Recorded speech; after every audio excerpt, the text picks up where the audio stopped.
Если бы был ад, сначала я думала, что в принципе жизнь бесконечная в колонии могла бы сойти за ад, но сейчас я понимаю, что вот жизнь в Окрестино, если ад есть, то я бы назвала это адом. На Окрестино это страшно. Ты заезжаешь у чым ёсць, і няма магчымасці не паменяць бялізну, не памыць галаву, не элементарна пачысціць зубы. Калі гэта 10 сутак, это яшчэ можна перажыць. Калі гэта 60 сутак, як мужчыны па 100 сутак сядзяць.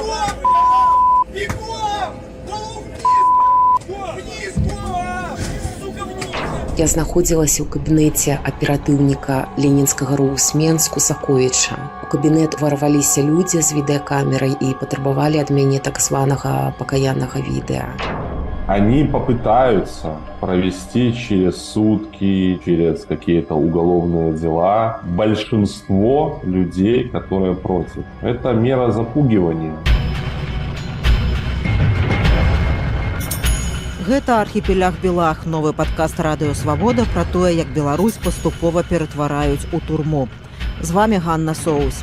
У 7 частках мы пройдзем праз усе кругі пекла карнай сістэмы рэжыму Лукашэнкі.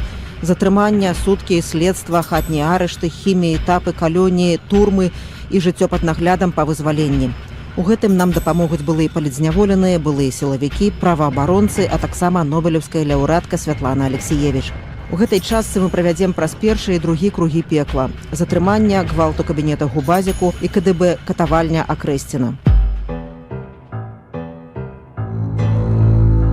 Архіпелях Белах. Першы круг пекла. Затрыманне. Гвалт у кабінетах Губазіку і КДБ. На пачатак лютага 2024 году праваабаронцы вясны зафіксавалі каля 55 тысяч выпадкаў рэпрэсій з пачатку выбарчай кампаніі 2020 году. За гэты перыяд не менш за 4500 чалавек асудзілі паводле крымінальных справаў. Блізу 1500 чалавек з гэтага спісу палітычныя зняволеныя. Фактычная колькасць палітвязняў можа быць большай.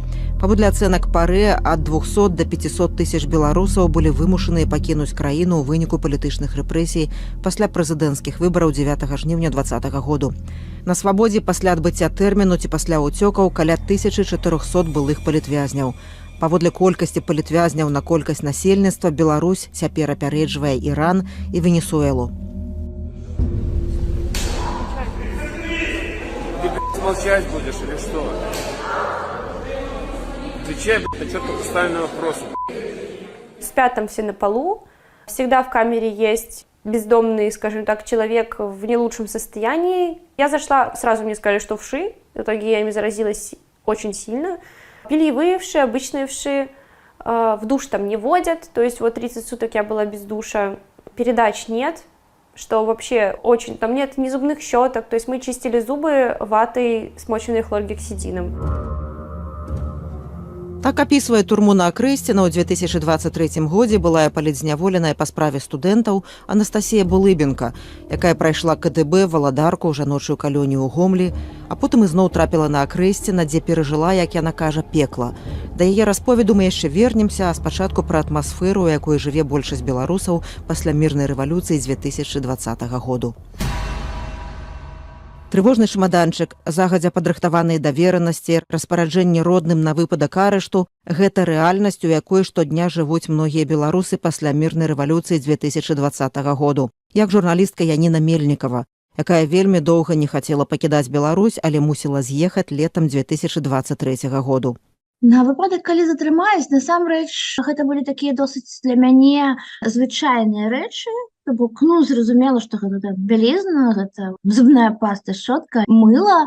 Я разумела з аднаго боку, што я гэта збіраю, але яно можа не трапіць да мяне, бо я ведала, што ў большасці выпадкаў людзям проста не даюць магчымасць узяць гэта з сабой у камеру. А для мяне было вельмі важна, галоўнае, каб да мяне трапіла, гэта інсулін, безумоўна, таму што я дыябетык, і гэтыя лекі мне жыццёва патрэбныя.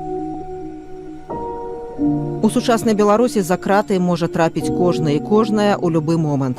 Падстава – стары фотаздымак з бел-чырвона-белым сцягам, неасцярожны каментар, $20 данату 3 гады таму на дапамогу пацярпеламу, подпіс за «Не Лукашэнку» падчас выбарчай кампаніі, беларуская мова, выпадковае знаходжанне не ў той час і не ў тым месцы, данос, прыналежнасць да нейкай сацыяльнай групы.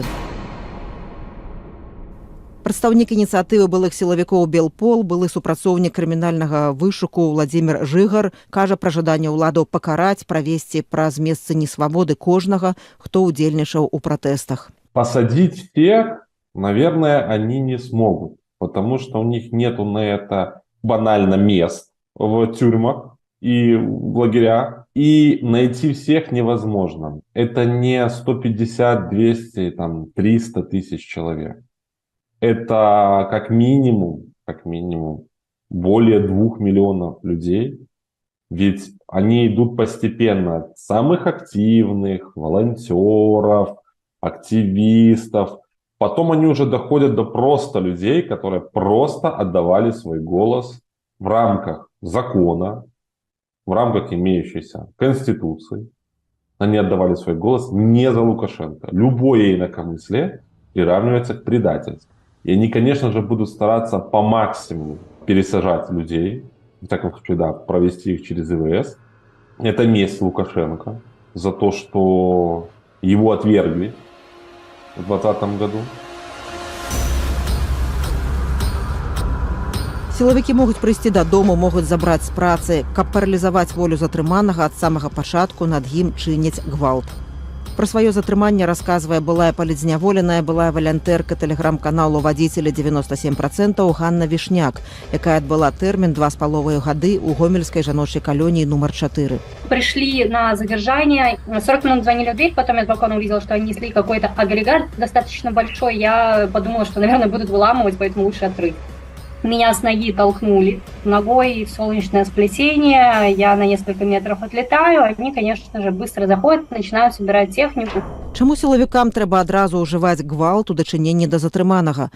Прадстаўнік ініцыятывы былых сілавікоў Белпол, былы супрацоўнік крымінальнага вышуку Владзімір Жыгар, кажа, што парадак ужывання фізічнай сілы дакладна апісаны ў заканадаўстве. Существует закон МВД, и там есть конкретные статьи о применении физической силы и спецсредств, и там четко указано, в каких случаях сотрудник правоохранительных органов имеет право на применение физической силы, спецсредств, оружия. И такая жестокость обусловлена только тем, что это политически мотивированные дела, и никакая жалоба человека не будет рассмотрена, потому что когда посмотрят, по какой причине его задерживали, то все вопросы отпадают. Такова сейчас практика.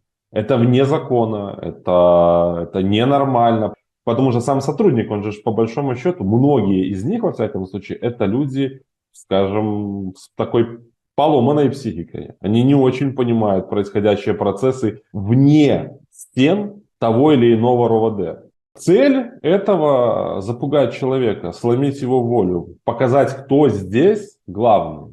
То, попадая в руки к ним, ни на какой закон, ни на какое право, ты уже все не имеешь, вообще ничего. Это все лишнее. Это все остается там. За дверями этой машины, автозака, там, микроавтобуса. Ты, попадая к ним, человек уже безвольный, бесправный, и с тобой могут делать все, что угодно. Ганну Вішняк пасля жорсткага затрымання павезлі на допыт ва ўпраўленне Губазіку. Гэта галоўнае ўпраўленне барацьбы з арганізаванай злачыннасцю і карупцыяй па-расейску ГУБОПИК. Приехали в ГУБОПИК, там Бедункевич, допрос длился целый день. Допрашивал Бедункевич, допрашивал Белановский и допрашивал Воробей. Вот эти вот трое людей очень... Самые жестокие допросы были от них, потому что они морально давили, издевались всячески, могли поставить стул сверху, сесть на него и спрашивать, нравится ли, чтобы я назвала какие-то имена, еще что-то. А у меня от испуга, я бы даже если бы хотела назвать какие-то имена и была бы не против, но я физически этого делать не могла от испуга. Як лепей сябе паводзіць пры затрыманні, каб не выклікаць дадатковых катаванняў, каб не быць пакалечаным, не агаварыць сябе і іншых. Парада праваабаронцы вясны Наталлі Сацункевіч. Тут няма аднаго адказу. Сітуацыя мяняецца. І тое, што праваабаронцы маглі раіць у 19-м годзе, не спрацавала ў 20-м. Тое, што раілі ў 20-м, не працуе зараз у 23-м годзе. Фактычна, кожны чалавек абірае сам для сябе, што для яго найбольш важна. ці захаваць маральнае і фізічнае здароўе, да, бо зараз ёсць рэальныя пагрозы, ці захаваць свае прынцыпы, ці мець нейкі баланс паміж тым, як захаваць здароўе, пазбегнуць катавання ў збіцця і адстойваць сваю прынцыповую пазіцыю, патрабаваць афармлення ўсіх працэсуальных дакументаў, напрыклад. Вельмі залежыць ад таго, хто затрымліваў чалавека і дзе праводзіцца допыт, да? Бо мы ведаем дакладна, што калі затрымлівае Губазік, то звычайна ставіцца вельмі жорстка, адразу забіваюць чалавека. А калі выклікаюць у КДБ ці ДФР, то там менш жорсткае абыходжанне. Ну, часам зусім абыходзіцца без фізічнага гвалту. Вельмі добра дапамагае сфокусавацца на дыханні, дыхаць і думаць, што адбываецца, спрабаваць трошкі аналізаваць. Таксама раяць падзяляць сітуацыю на нейкія кавалкі. Не проста ўсё дрэнна і больш нічога добрага не будзе, але паглядзець, што дрэнна. Так, мяне затрымалі. Далей, дзе я знаходжуся, што ад мяне хочуць, што мне кажуць. Усё ж не ўсе затрыманні скончваюцца крымінальнымі справамі і не ўсе затрыманні скончваюцца збіццём. У кватэры затрыманых часта праводзяць ператрус без пратаколу. Вынікам можа быць не толькі разгром кватэры, але і скрадзеныя грошы і каштоўныя рэчы. Звычайна ніхто з пацярпелых на гэта не скардзіцца. Няма каму і куды. І вынік зразумелы. Былы супрацоўнік Губазіку, прадстаўнік ініцыятывы былых сілавікоў «Байпол» Александр Азараў кажа, што сілавікі ведаюць пра поўную беспакаранасць для іх пасля 2020 году. Если люди замечают, что у них пропадает имущество, то это говорит только о безнаказанности. Мы видим, что после 2020 года не был привлечен ни один сотрудник так называемых правоохранительной системы за свои злоупотребления, не говоря уже о преступлениях. То есть они поняли, что можно делать что угодно, пытать людей, забирать у них имущество, не составлять процессуальных документов, и им за это ничего не будет. Главное — выполнять роль такого карателя. В Губопике вот кто больше всего проявил себя как слуга режима преданный. Это те люди, которые не могли выявить преступления, всегда были на последних ролях, всегда наказывались, находились на взысканиях и над которым висела угроза увольнения за отсутствие результатов по работе. Вот 2020 год дал им шанс. Они выбежали на улицу разом с Карпенковым и стали избивать людей, показывая свою преданность режиму. И после этого сразу полетели им награды, должности, звания, вот, и они стали уважаемыми людьми. Вот и такие люди сейчас там руководят организацией. Згаданы Александрам Азаравым Мікалай Карпянкоў з 2014 па 2020 год кіраваў Губазікам, галоўным управленнем барацьбы з арганізаванай злачыннасцю і карупцыяй. З лістапада 2020 году Карпянкоў намеснік міністра ўнутраных справаў Беларусі, камандуючы ўнутранымі войскамі. У 2021 годзе атрымаў званне генерал-майора. З чэрвеня 2021 ўнесены ў санкцыйныя спісы Еўразвязу, ЗША, шэрагу іншых краінаў. Людзі, якія прайшлі праз допыты ў Губазіку, згадваюць не толькі гвалт, але і тое, як выглядаюць самі кабінеты. Працягвае апавядаць прадстаўнік «Байпол» Александр Азараў. Я, конечно, не был в кабинетах Губопика с 2020 года, я уволился в 2019 оттуда, но по рассказам очевидцев, кабинеты обычные, как кабинеты во всех РОВД, милиции, других структурах, но они отличаются тем, что там они все завешены плакатами Путина, российскими флагами, буквами Z, символикой вот российской оккупации. Затрыманага прымушаюць запісваць так званае прызнанне на відэакамеру.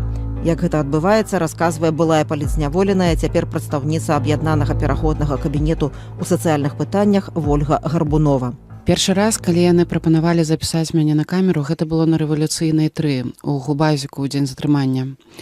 Я адмовілася, яны смяяліся, пагражалі. Спрабавалі ўвесь час мяне запісаць, але я сказала, што я не ведаю, як яны будуць гэта выкарыстоўваць, таму я не буду нічога гаварыць.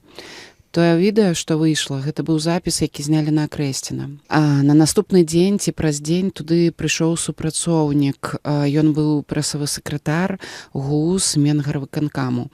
Я была тады вельмі напалоханая, ужо нічога не ела, амаль не піла, не ведала, хто ён, і спачатку не запытала. Толькі потым я зразумела, што побач стаіць камера, і я ў яго запытала, хто ён такі. Сказаў з прэс-службы. І тады я сказала, што ў мяне няма цяпер часу даваць інтэрв'ю, таму што я спрабую выжыць. І сышла. Але першыя мае словы, што ён запісаў, выйшлі потым на жоўтых слівах. Ён спачатку мяне запытаў, дзе я працую. Я сказала, што з'яўляюся супрацоўніцай шэлтару для жанчын грамадскага аб'яднання Радзіслава. Потым запытаў, ці ўдзельнічала я ў масавых беспарадках. Я адказала, што не ўдзельнічала ў масавых беспарадках. Больш жорстка абыходзіліся з палітвязням Мікалаем Дзядком у лістападзе 2020 году. Пры затрыманні яго моцна пабілі, у вочы распылілі пярцовы газ. Гвалтам прымусілі зняцца на камеру для роліку «Мус». Пасля затрымання адвезлі ў губазік, дзе ён 4 гадзіны праляжаў тварам у падлогу. Як пазней расказаў дзядок падчас суду, яго білі дубінкай, білі электрашокерам па пятках, пагражалі згвалтаваннем. Праваабаронцу Насту Лойку затрымалі ў кастрычніку 2022 году. Паводле інфармацыі Human Константа, падчас арышту Насту двойчы адвозілі на гутаркі з супрацоўнікамі губазіку, дзе адзін раз яе ўдарылі электрашокерам. А 11 лістапада адзін з супрацоўнікаў Цэнтру ізаляцыі правапарушальнікаў на Акрэсціна вывеў яе ва ўнутраны двор і пакінуў без вопраткі на 8 гадзінаў. Што робяць сілавікі з затрыманымі, працягвае апавядаць прадстаўнік Байпол Александр Азараў. При задержании используются полностью экипированные сотрудники спецназа.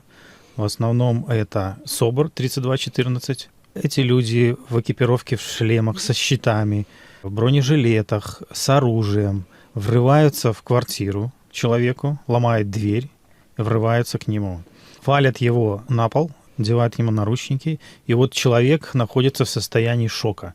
И в этот момент как раз подключаются опера, которые заставляют дать в первую очередь это пароль к мобильному телефону, разблокировать телефон и посмотреть подписки, публикации, чаты и так далее.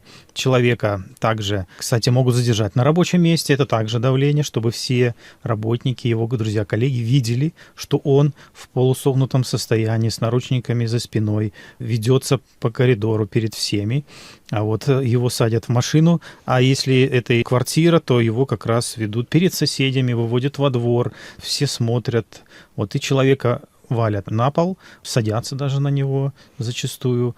Вот сотрудники вот этого так называемого спецназа могут по дороге его также обрабатывать, бить в том числе.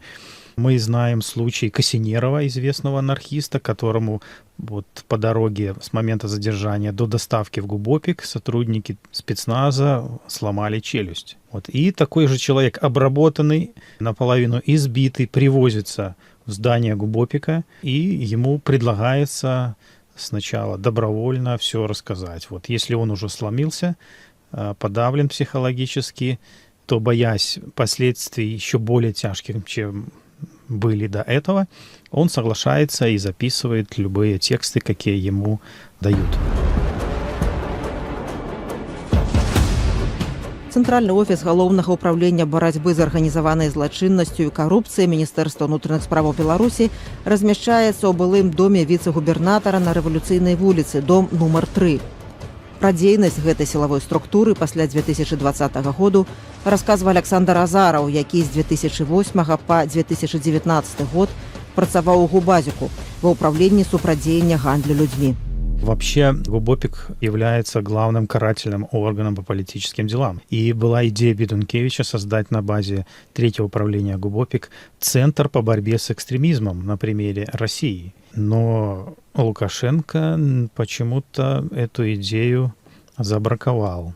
Вот, но они планировали стать центром, а центр по борьбе с экстремизмом — это фактически новая силовая структура, параллельная МВД. Михаил Бедункевич, пра якога згадваюць Александр Азараў, а раней Ганна Вішняк, намеснік начальніка Губазіку. Ягонае імя будзе фігураваць у наступнай частцы падкасту «Архіпелях Белах».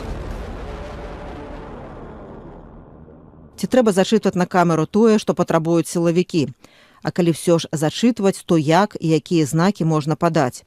Парада Наталі Сацункевіч з праваабарончага цэнтру «Вясна». Усё залежыць ад сітуацыі, у якім стане вы знаходзіцеся. Часта чалавеку важна проста паказацца, бо відэа найхутчэй будуць апублічаныя, і вас могуць пабачыць родныя, што з вамі ўсё ок, што вы хаця б жывы, што вы там затрыманыя, а не зніклі.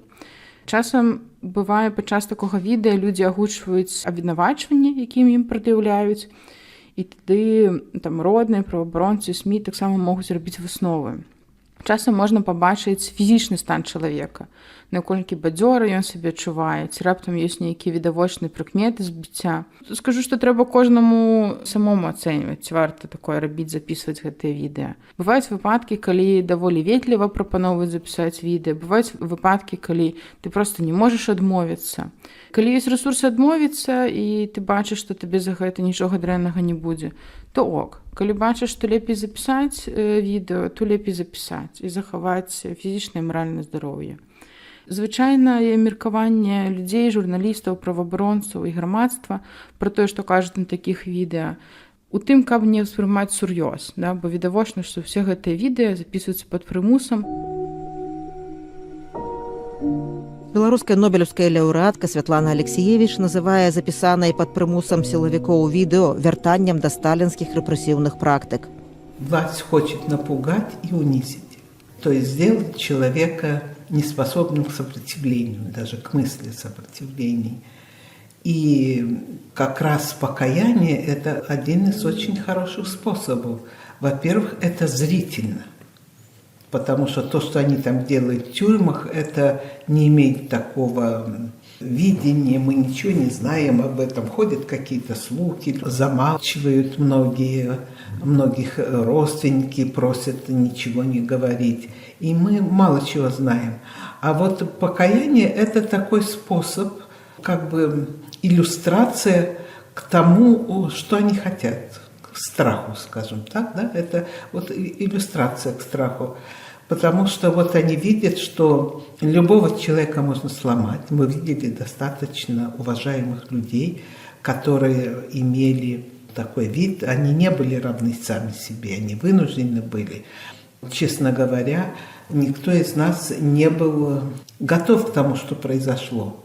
Не был готов ни к революции, которую все-таки мы сделали, и потом не был готов к тому, как власть стала мстить.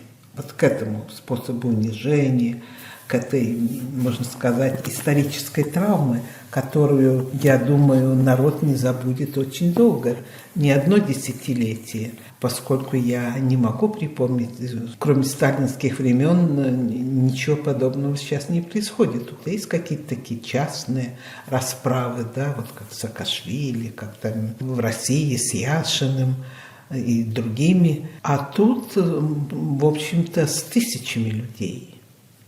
И я думаю, это очень хорошее такое наглядное пособие страха.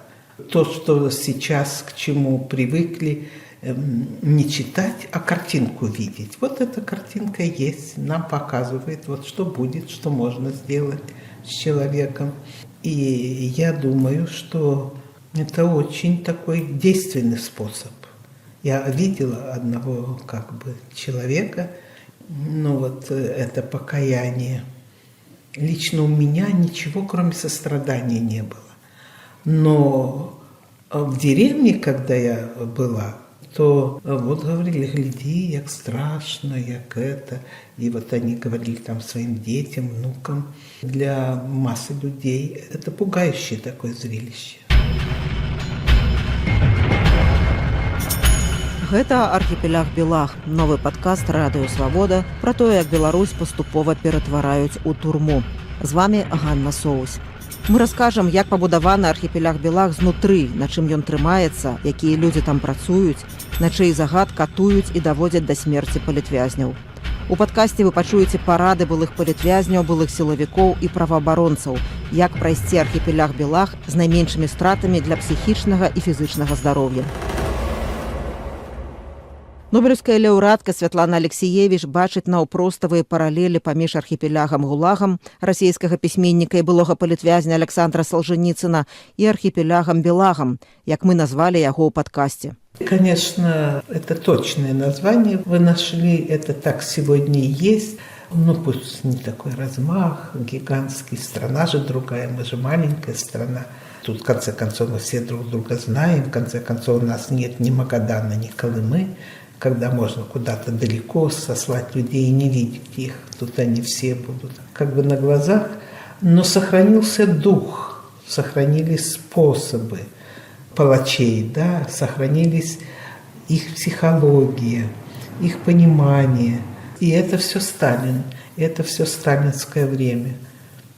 Мы никак не можем изжить это у себя, изжить у себя Сталина, но и вообще человеческая природа оказывается непрочная. Беларусь адзіная постсавецкая краіна, у якой захаваліся не толькі метады, але і сама назва КДБ Камітэт дзяржаўнай бяспекі. Яго супрацоўнікі ў кастрычніку 2022 году затрымлівалі даследніцу лёсаў беларускіх вязняў ГУЛАГу і адну са стваральніц віртуальнага музею савецкіх рэпрэсій у Беларусі Валерыю Чарнаморцаву. Мне, дарэчы, затрымлівала ГБ, не УАЗик. КДБ, все-таки там троху больш інтэлектуальныя, скажем так, людзі, мне падаецца. Можа, і я бацькі, але, прынамсі, не ватнікі, не настолькі адмарожаныя.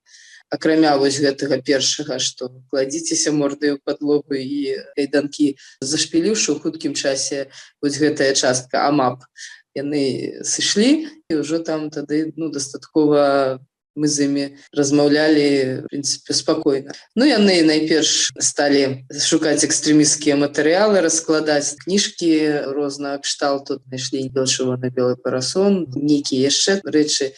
Безумоўна, вельмі складана, хаця я быццам бы і спрабавала нешта вывесці, але складана вывесці з кватэры ўсё, чым жыў 25 год.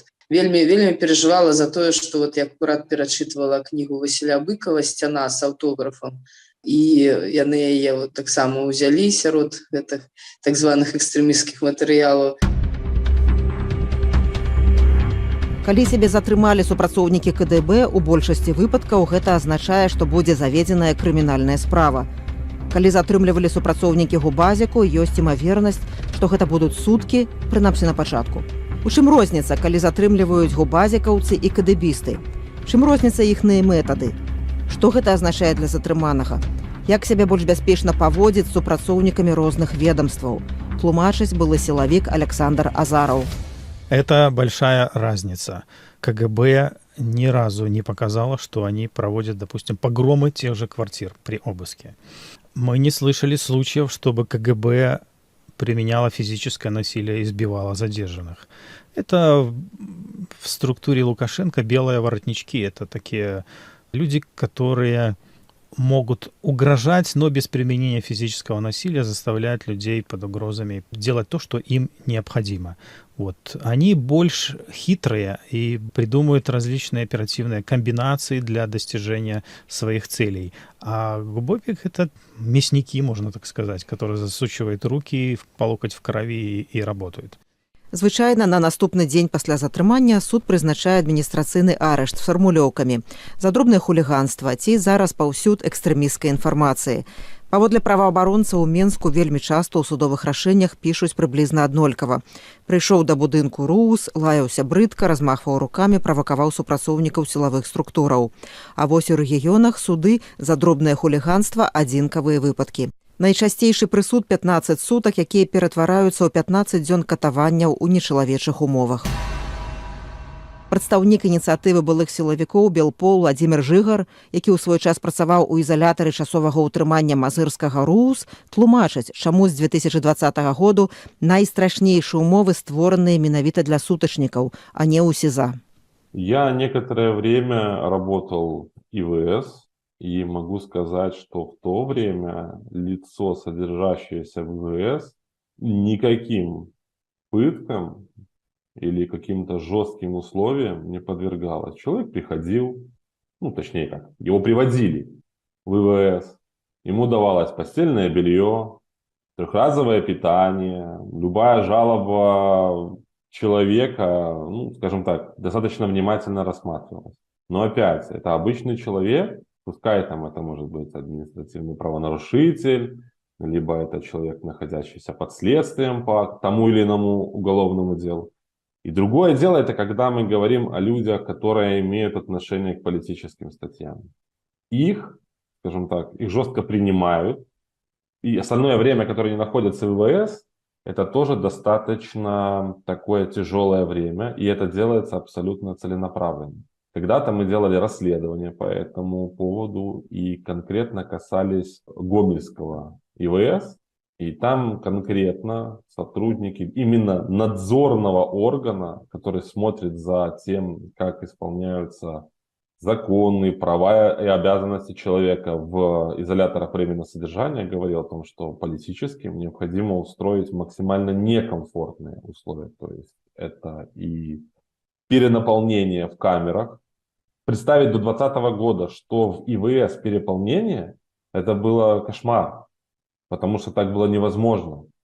Если в ИВС были переполнения, то организовывался спецэтап, и людей вывозили максимально или в разные ИВС, либо в СИЗО. Но это все не касается, все правила, законы, нормы, установленные в ИВС, не касаются политических. Если решение суда сутки, то в ИВС для них должны быть созданы самые комфортные условия, только на 180 градусов повернутые. Ароматы, уборка хлоркой и так далее. В рамках действующего законодательства, безусловно. Но вместе с тем, бомжи, кончи, чтобы они понимали, что сутки это не отдохнуть на 2 матрасах и за акцию получить потом еще деньги. Такі загад щодо умоваў для палітычных у 2020 годзе даваў Мікалай Максімовіч з управлення ўнутраных справаў Менаблвыканкаму. Запіс тэлефоннай размовы здабылі кіберпартызаны. Умовы для палітычных у ізалятарах часовага ўтрымання, па-расейску гэта абрэвіатура гучыць як ІВС, у 2023 годзе такія жорсткія і цяжкія, пра што сведчыць былы прэсавы сакратар Купалаўскага тэатру Мікалай Заяц, якога затрымалі ў сакавіку 2023 году. Для палітычных сёння, на жаль, ствараюцца спецыяльныя умовы ўтрымання. Яны вельмі няпростыя. У нас няма душа, у нас няма прагулак ніякіх. У нас перапоўненыя камеры былі. І ў гэтых камерах, напрыклад, нельга было спаць нармальна, можна было спаць на падлозе. І гэта спецыяльныя камеры, дзе утрымліваліся акурат палітычныя, такія, як так сталася, што і я. На Акрэсціна я знаходзіўся каля месяца, і нават, сумленна кажучы, я не думаў, што выпусцяць. Прадстаўнік аб'яднання былых сілавікоў Белполу Владзімір Жыгар звольніўся з міліцыі ў чэрвені 2020 году і сам зведаў, што такое суткі для палітычных у Жодзіне, куды яго і тыпавалі з ленінскага РУС пасля затрымання ў Менску 11 жніўня. Я сидел в Жодино. Тогда там все находились, в общем-то, в шоковом состоянии. Как задержанные, так и сотрудники. Да, было безумное перенаполнение в камере. У нас сидело на 10-местную камеру, если я не ошибаюсь, что-то около, чуть больше 30 человек. И, это, конечно, были такие достаточно тяжелые условия, потому что жарко, отсутствие еды. Мне было даже немножко интересно, потому что посмотреть на все уже другими глазами, посмотреть на все изнутри. Вниз туда, быстрее! Бегом, бегом, бегом, бегом! Голову вниз, бегом туда! Бегом! Бегом! Голову вниз! Вниз, голову! Сука, вниз! Архіпелях Белах. Другі круг пекла. Катавальня Акрэсціна. Менскі цэнтр ізаляцыі правапарушальнікаў на першым завулку Акрэсціна 36 пасля прэзідэнцкіх выбараў 2020 году стаў вядомы на ўвесь свет як сімвал катаванняў мірных грамадзянаў, нязгодных з фальсіфікацыямі на выбарах. Комплекс складаецца з прымальніку-размеркавальніку для непаўналетніх, изолятару часовага ўтрымання і цэнтру ізаляцыі правапарушальнікаў ГУУС Менгарвыканкаму. Акрэсціна в 2023 году выглядит так же, как в 2020, разве что там тебя не избивают. То есть для меня было абсолютным шоком, зайдя в камеру, увидеть, что это... А когда прошел суд, и после «Ночи в обезьяннике» я отчасти уже, к сожалению, так как наученная, у меня была эта мысль, что зайти уже в камеру, присесть, прилечь, как-то выдохнуть. И я захожу в камеру, и там 2 кровати, без матрасов, без подушек и 8 человек. Пеклам называе турму на Акрэсціна былая палізняволеная па справе студэнтаў Анастасія Булыбенка, якая прайшла КДБ, валадарку, жаночую калонію ў Гомлі, а потым па вызваленні зноў трапіла на Акрэсціна. 30 дней. Это ужасно. Порции там маленькие, их банально не хватает. То есть, если первое время я там не ела, то После добавления 15 суток я ела уже с добавкой, я ела много хлеба, я пыталась наесться, но мне вечно не хватало, и я все равно вышла очень худая, то есть не хватает там даже с хлебом ни калорий, ничего. Клопы, там ночью не выключают свет, то есть там, это как пытка бессонницы получается. Ты спишь, но ты спишь со светом, и твой мозг вообще не понимает, что была ночь. Плюс в течение ночи 2 раза будет. То есть сбивают твои вот эти ритмы. Когда там жарко, то выключают кондиционер, когда холодно, его включают. В Окрестино я плакала много, да. Это было для меня шоком, но там я плакала почти... я каждый день плакала. Я каждый день плакала, потому что это было как-то прям невыносимо. Невыносимо было представлять даже, что осталось там 10 суток. Это просто очень сложно переносить. Но там каждый день это... Если бы был ад, сначала я думала, что в принципе жизнь бесконечная в колонии могла бы сойти за ад. Но сейчас я понимаю, что вот жизнь в Окрестино, если ад есть, то если он такой, то я бы назвала это адом. У кастрычніку 2023 году абвешчаны міжнародны вышук 6 прадстаўнікоў сілавых структураў Беларусі на патрабаванне пракуратуры Польшчы. Сярод іх Яўген Шапецька, начальнік турмы на Окрестино, і ягоны намеснік Глеб Дрыль. Выдадзены еўрапейскі ордер на іх арышт. У санкцыйныя спісы за катаванне і стварэнне нечалавечых умоваў уключаныя іншыя супрацоўнікі вязніцы на Окрестино. Іван Сакалоўскі, Яўген Рублеўскі, Ігор Кенюх, Владзімір Лапыр. Прадстаўнік міжнароднага камітэту расследаванняў катавання ў Беларусі Сергей Усцінаў рабіў расследаванне аб масавых катаваннях затрыманых у турме на Окрестино ў Менску 9-14 жніўня 2020 году. Сергей Усцінаў працягвае дакументаваць і цяперашнія катаванні. У міжнародны камітэт расследавання катавання ў Беларусі ўваходзяць беларускія, украінскія і міжнародныя арганізацыі. Эксперты міжнароднага камітэту расследавання катавання ў Беларусі зрабілі высновы, што сілавікі рэжыму, амапаўцы, супрацоўнікі цэнтру ізаляцыі правапарушальнікаў на Окрестино і іншыя сілавікі, якія знаходзіліся на тэрыторыі ЦІП, учынялі злачынствы супраць чалавечнасці. В основу этого доклада положена информация из свидетельских показаний 101 потерпевшего. И тут фокус сделан на несколько локаций именно ЦИПа. Это первое – двор ЦИП, куда доставляли задержанных и где они содержались довольно продолжительное время. Далее прогулочные дворики ЦИП, где людей содержали в ужасных условиях от 20 до 25 квадратных метров эти дворики, и людей содержали от 80 до 120 человек по несколько часов, а иногда и там по несколько суток содержали. И непосредственно коридоры и камеры Центра изоляции правонарушителей. На любом этапе люди сталкивались с массовыми пытками, оскорблениями, унижениями, угрозами. Международный комитет по расследованию пыток в Беларуси непрерывно работает с августа 2020 года. Пра жахлівыя умовы на Окрестино ў канцы 2022 году расказвае былая палізняволеная Валерія Чарнаморцава. Про Окрестино. Меня вельмі уразило, конечно, что там сталага веку жанчын. Двух жанчын 60 гадоў. Со мной одну везли, в автозаке везли, и после в стакане стояли. Там нас у трох в этот стакан засунули, и у меня там пачаўся нейкі прыступ. Пасля дзяўчаты сказали, что гэта панічная атака. Прыступы гэтыя пачаліся, ад якіх я просто адрубалася. А вось гэтую жанчыну, которую со мной везли, у яе на наступны дзень, яна сама ўрач, з бараўлянаў за каментары яе затрымлівалі, і на наступны дзень мне пачаўся нейкі прыступ вельмі страшны, і мы цэлы дзень дамагаліся, каб яе завезлі ў шпіталь. Яны не хацелі везці ў шпіталь, таму што это трэба з ахову дасылаць, і наколькі мы зразумелі, што яе павезлі ў Раус, адкуль яе забралі, каб пасля там ужо вырашалі пытанне з аховай. А жанчыне было проста вельмі дрэнна.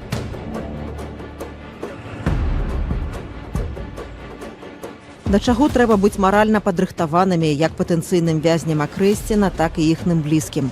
Парада праваабаронцы вясны Наталлі Цацункевіч. Відавочна, мае словы не можа пачуць затрыманы чалавек, але могуць пачуць родныя, таму буду звяртацца больш да іх. З боку родных вялікая задача максімальна забяспечыць нейкі побытавы камфорт.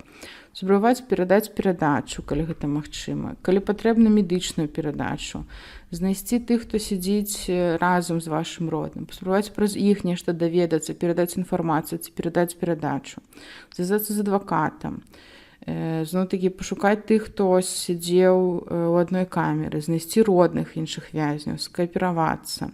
Часта выходзяць на сувязь тыя, хто раней сядзелі ў адных і тых жа камерах, даюць інфармацыю ці паведамляюць пра патрэбы. Трэба мець уключаным тэлефон, калі яго нумар ведае ваш родны, нават дамашні, бо на яго могуць тэлефанаваць, паколькі ён застаецца там у памяці чалавека. Усё залежыць ад сітуацыі, варта проста сесці, спакойна падумаць, як ваш родны з Акрэсціна мог бы з вамі звязацца, пра што. У свой час на Акрэсціна вельмі добра даходзілі тэлеграмы, варта спрабаваць і зараз іх туды дасылаць, і проста глядзець у чатах, у суполках, што зараз працуе, як можна дагрукацца. Пачытаюць актуальную інфармацыю, ці прымаюць перадачы, калі і як выпускаюць, тады сустракаць чалавека. А самому вязню Акрэсціна? Паспрабаваць верыць, што гэта кароткі тэрмін і ён хутка скончыцца. Знайсці для сябе тыя апоры, якія ёсць зараз. Паглядзець на людзей навокал, з кім вы побач. Зараз палітычны пераслед ахоплівае вялікую колькасць добрых людзей. Гэта адукаваныя, прыемныя, сумленныя людзі, з імі ёсць пра што паразмаўляць.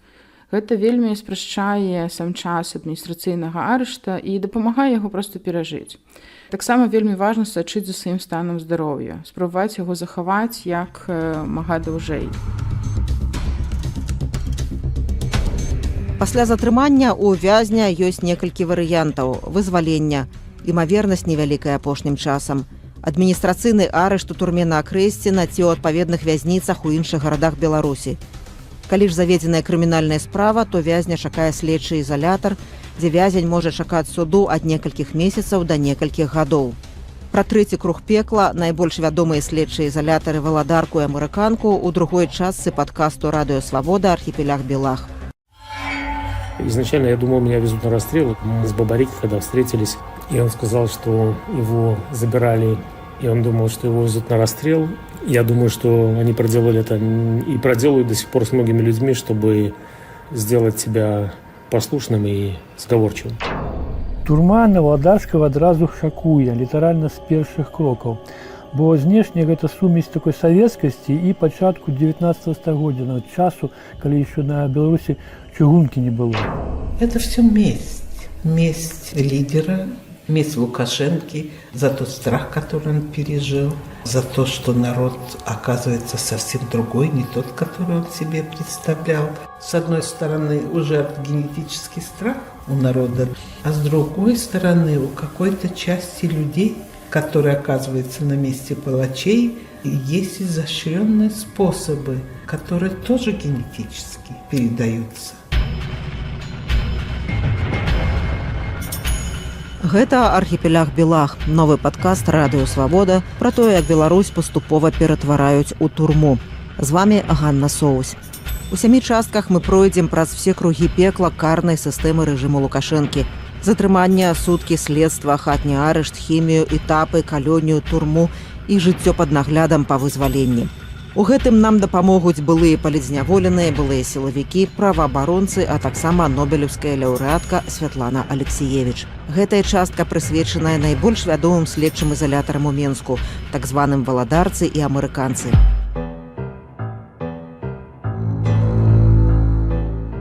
Архіпеляг Белах. Трэці круг пекла.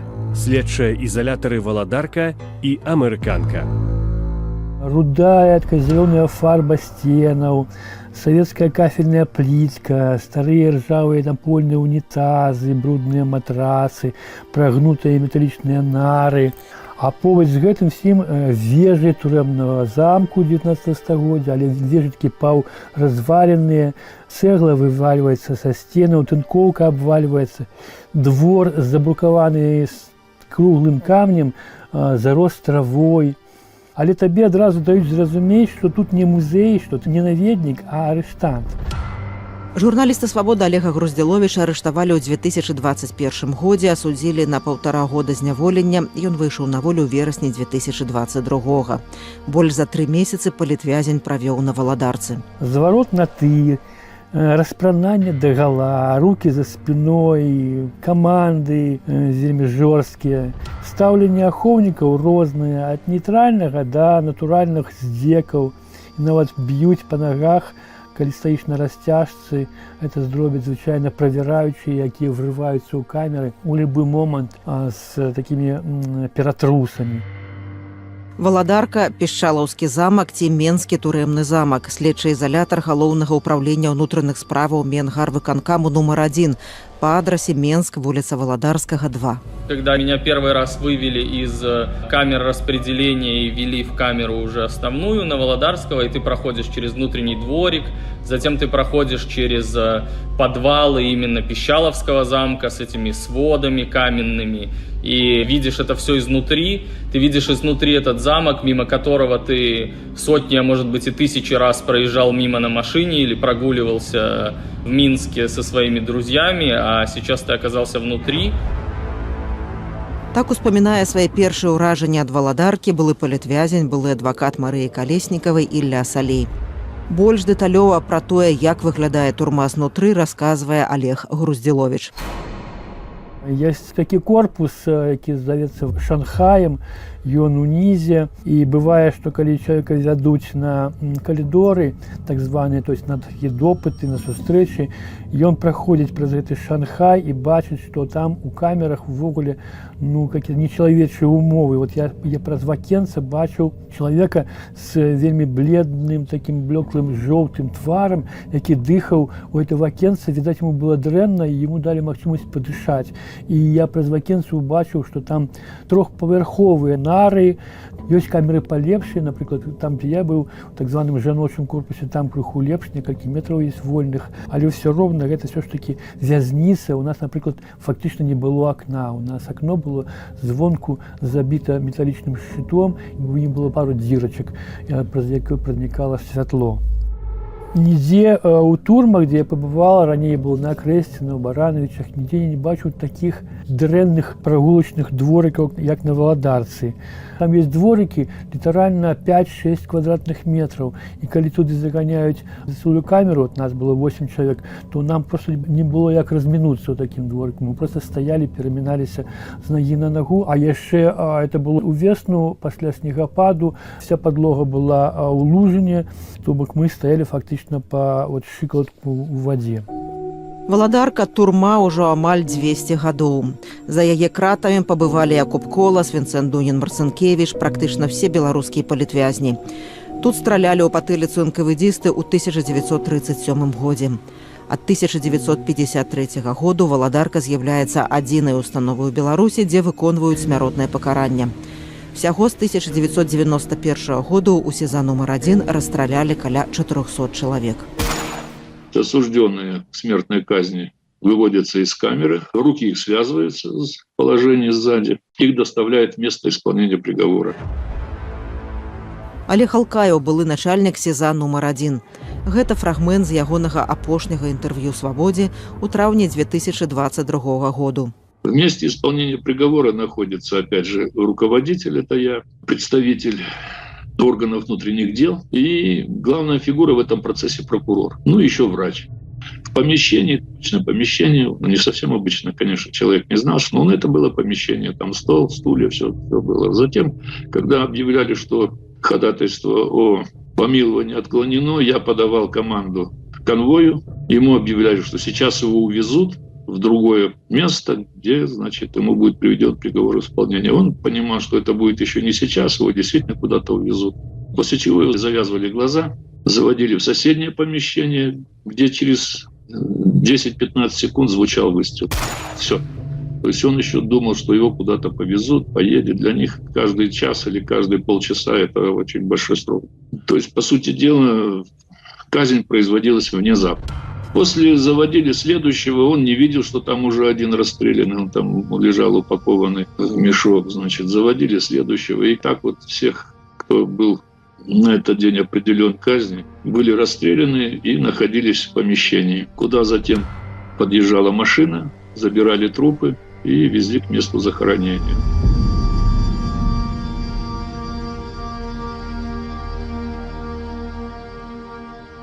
Олег Алкаев – адзіны высокапастаўлены прадстаўнік пенітэнцыярнай сістэмы Беларусі, які публічна выступіў супраць рэжыму.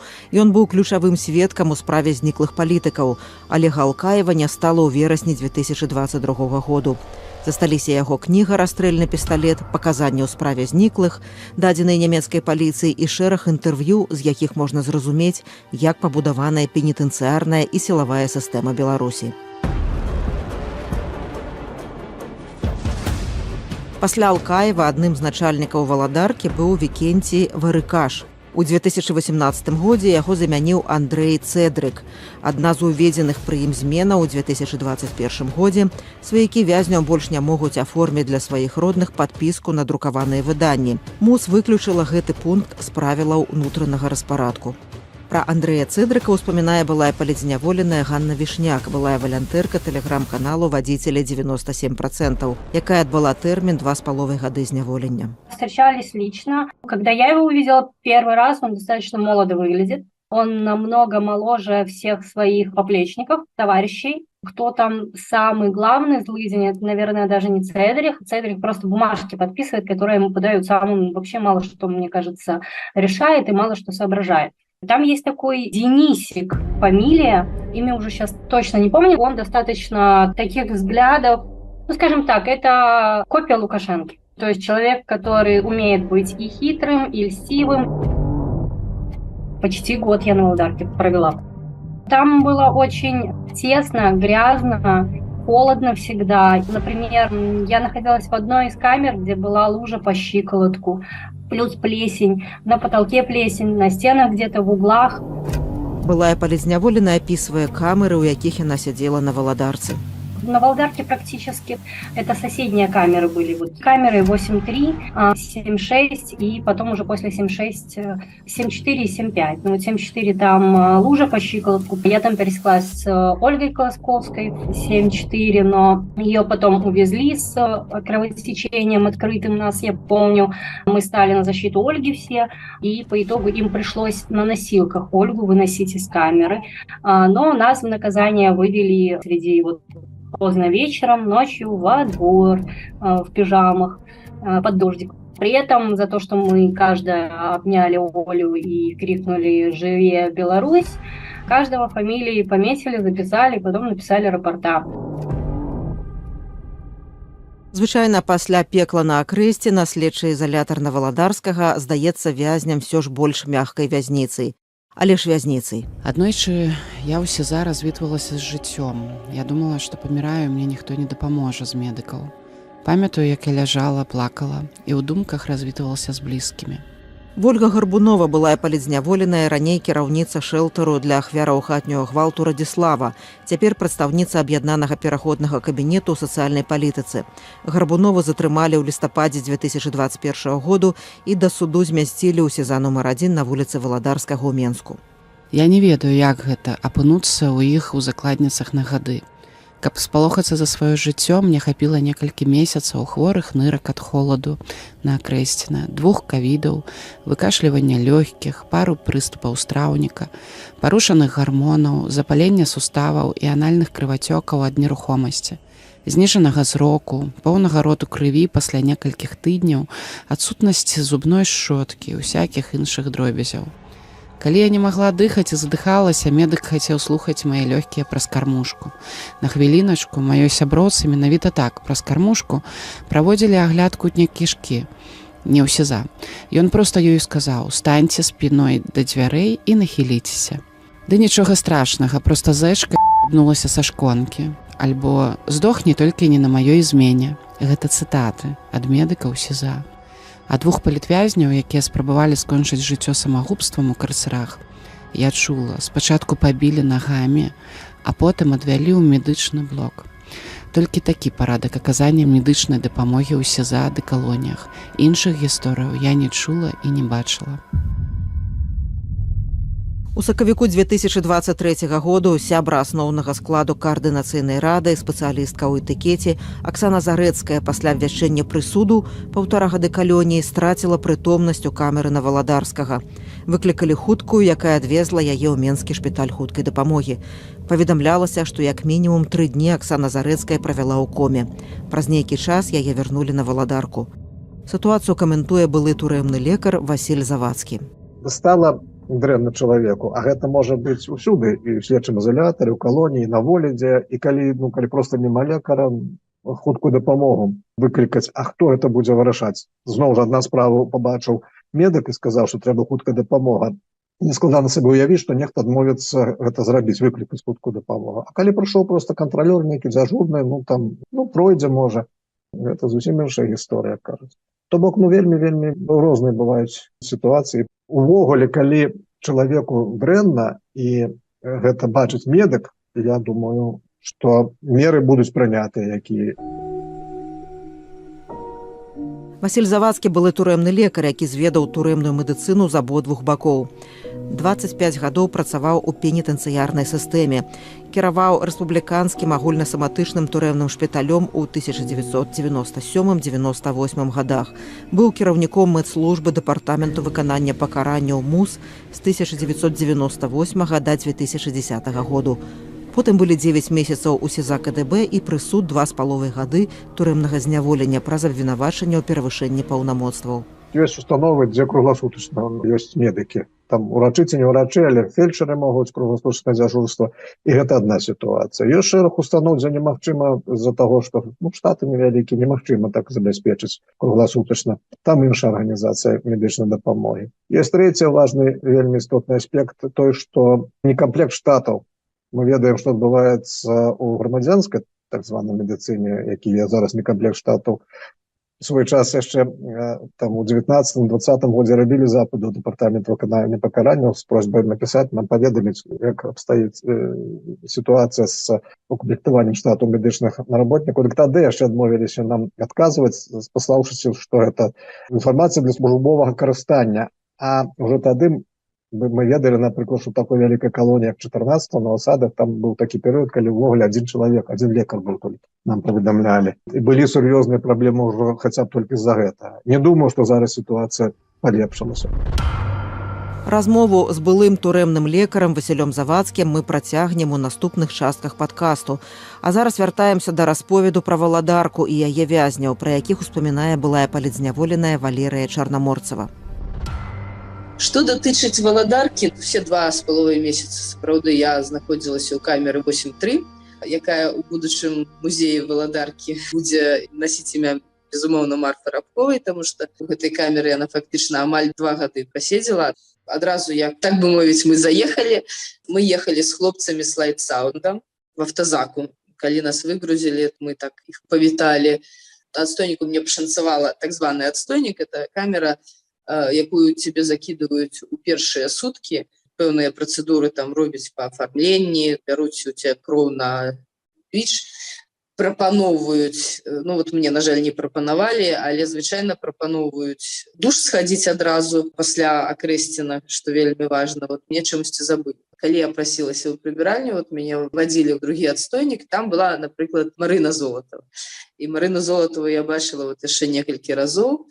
На так званых кабінетах там сустракаліся, калі вадзілі да следчага альбо да адваката. І таксама калі ўжо суд, Марына Золатова і Людмила Чэкіна акурат у іх быў суд, і таксама мы бачылі. І менавіта в апошні дзень Алеся Бяляцкая, калі выводзілі на суд, таксама пабачыла, таму што ён сядзіць у камеры 9-0, двухмясцовай камеры, якая фактычна прымыкае да жаночага крыла. І пабачыла. Нават ён мяне пазнаў. Бачыла Паўла Белавуса ізноў-такі на кабінетах. Эдуарда Бабарыку бачыла. Эдуард выглядае так даволі накачана, скажем так. Ён бачна, што чалавек імкнецца выжыць. Калі людзі імкнуцца выжыць там, яны стараюцца максімальна рабіць нейкія практыкаванні, хадзіць на прагулкі, таму што некаторыя крымінальнікі спрабуюць ад гэтых прагулак нейкім чынам адкасіць. А там такая ситуация, альбо вся камера выводится на прогулки, альбо вся камера застаецца. У нас камера ходила на прогулки, потому что Маша казала, что, ну, пробачьте, девчаты, але я без прогулок, без свежего поветра не выживу. Я гутарыла з Валерыяй Чарнаморцавай у сакавіку 2023 году, неўзабаве пасля яе вызвалення. На той момант Алесь Бяляцкі, Эдуард Бабарыка ды іншыя палізняволеныя, якіх згадвае Валерыя, яшчэ знаходзіліся за кратамі следчага ізалятара на вуліцы Валадарскага ў Менску.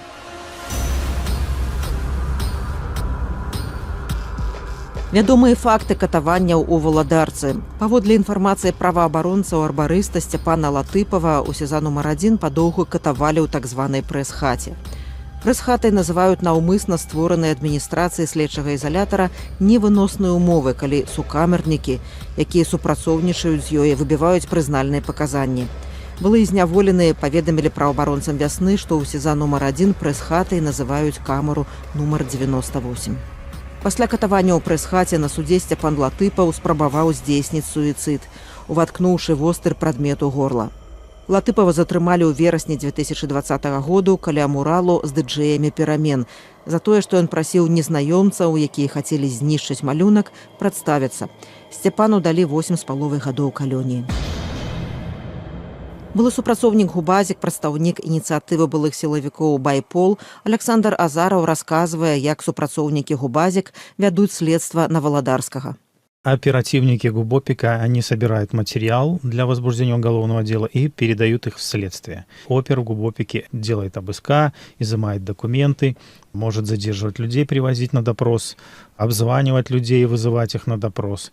Также сотрудник ГУБОПИКа доводит до следователя пожелание ГУБОПИКа, что нужно сделать с этим человеком, какое предъявить ему обвинение, сколько человек должен получить лет лишения свободы, но это уже доводится позже до судьи и до прокурора. Сейчас ГУБОПИК запугал все структуры, и они, те же следователи, и прокуроры, и судьи уже, они выполняют указания фактически ГУБОПИКа. То есть там даже на протоколах ставятся пометки. ГУБОПИК своей рукой пишет пометки, сколько человеку нужно дать.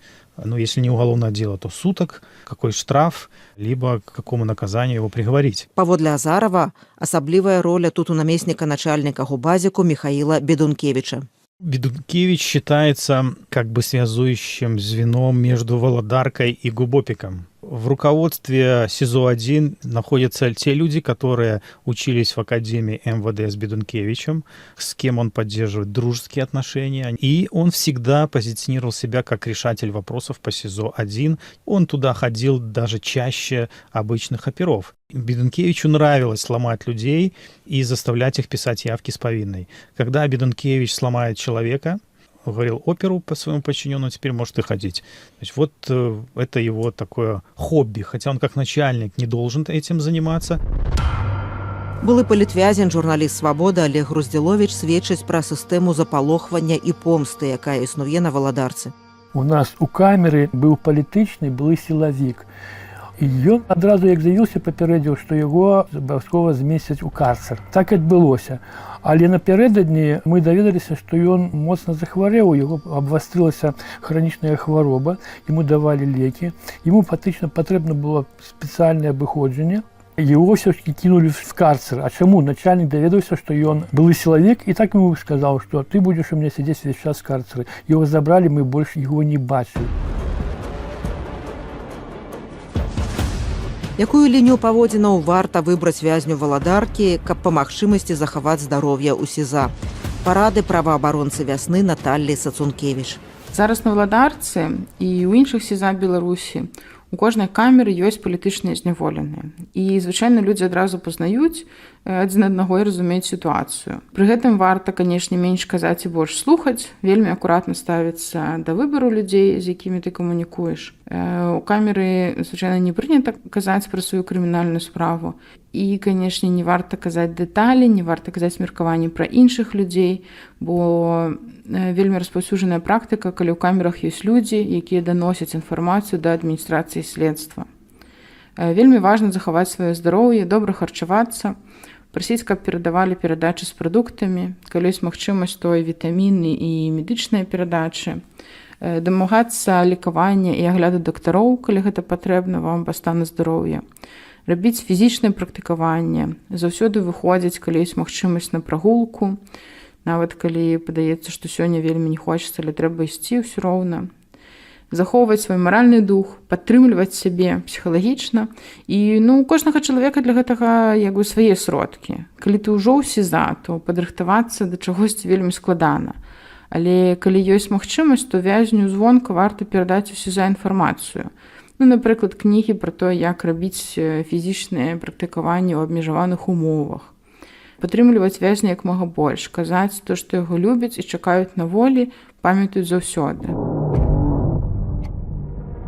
Неўзабаве Валадарка перастане быць турмой.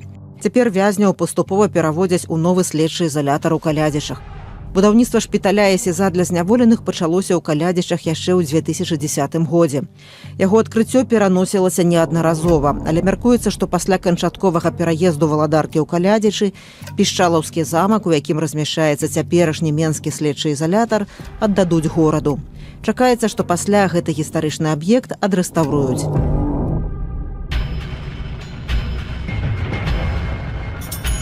Гэта «Архіпелаг Белах», новы падкаст «Радыё Свабода» пра тое, як Беларусь паступова ператвараюць у турму. З вамі Ганна Соус.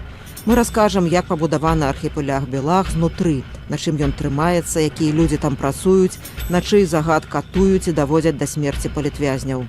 У падкасці вы пачуеце парады былых палітвязняў, былых сілавікоў і праваабаронцаў, як прайсці архіпеляг Белах з найменшымі стратамі для псіхічнага і фізычнага здароўя.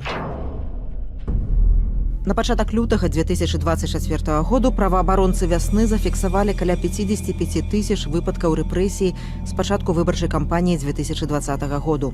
За гэты перыяд не менш за 4500 чалавек асудзілі паводле крымінальных справаў. Блізу 1500 чалавек з гэтага спісу палітычныя зняволеныя. Фактычная колькасць палітвязняў можа быць большай. Паводле ацэнак ПАРЭ, ад 200 до 500 тысяч беларусаў былі вымушаныя пакінуць краіну ў выніку палітычных рэпрэсій пасля прэзідэнцкіх выбараў 9 жніўня 2020 году. На свабодзе пасля адбыцця тэрміну ці пасля ўцёкаў каля 1400 былых палітвязняў. Паводле колькасці палітвязняў на колькасць насельніцтва Беларусь цяпер апярэджвае Іран і Венесуэлу.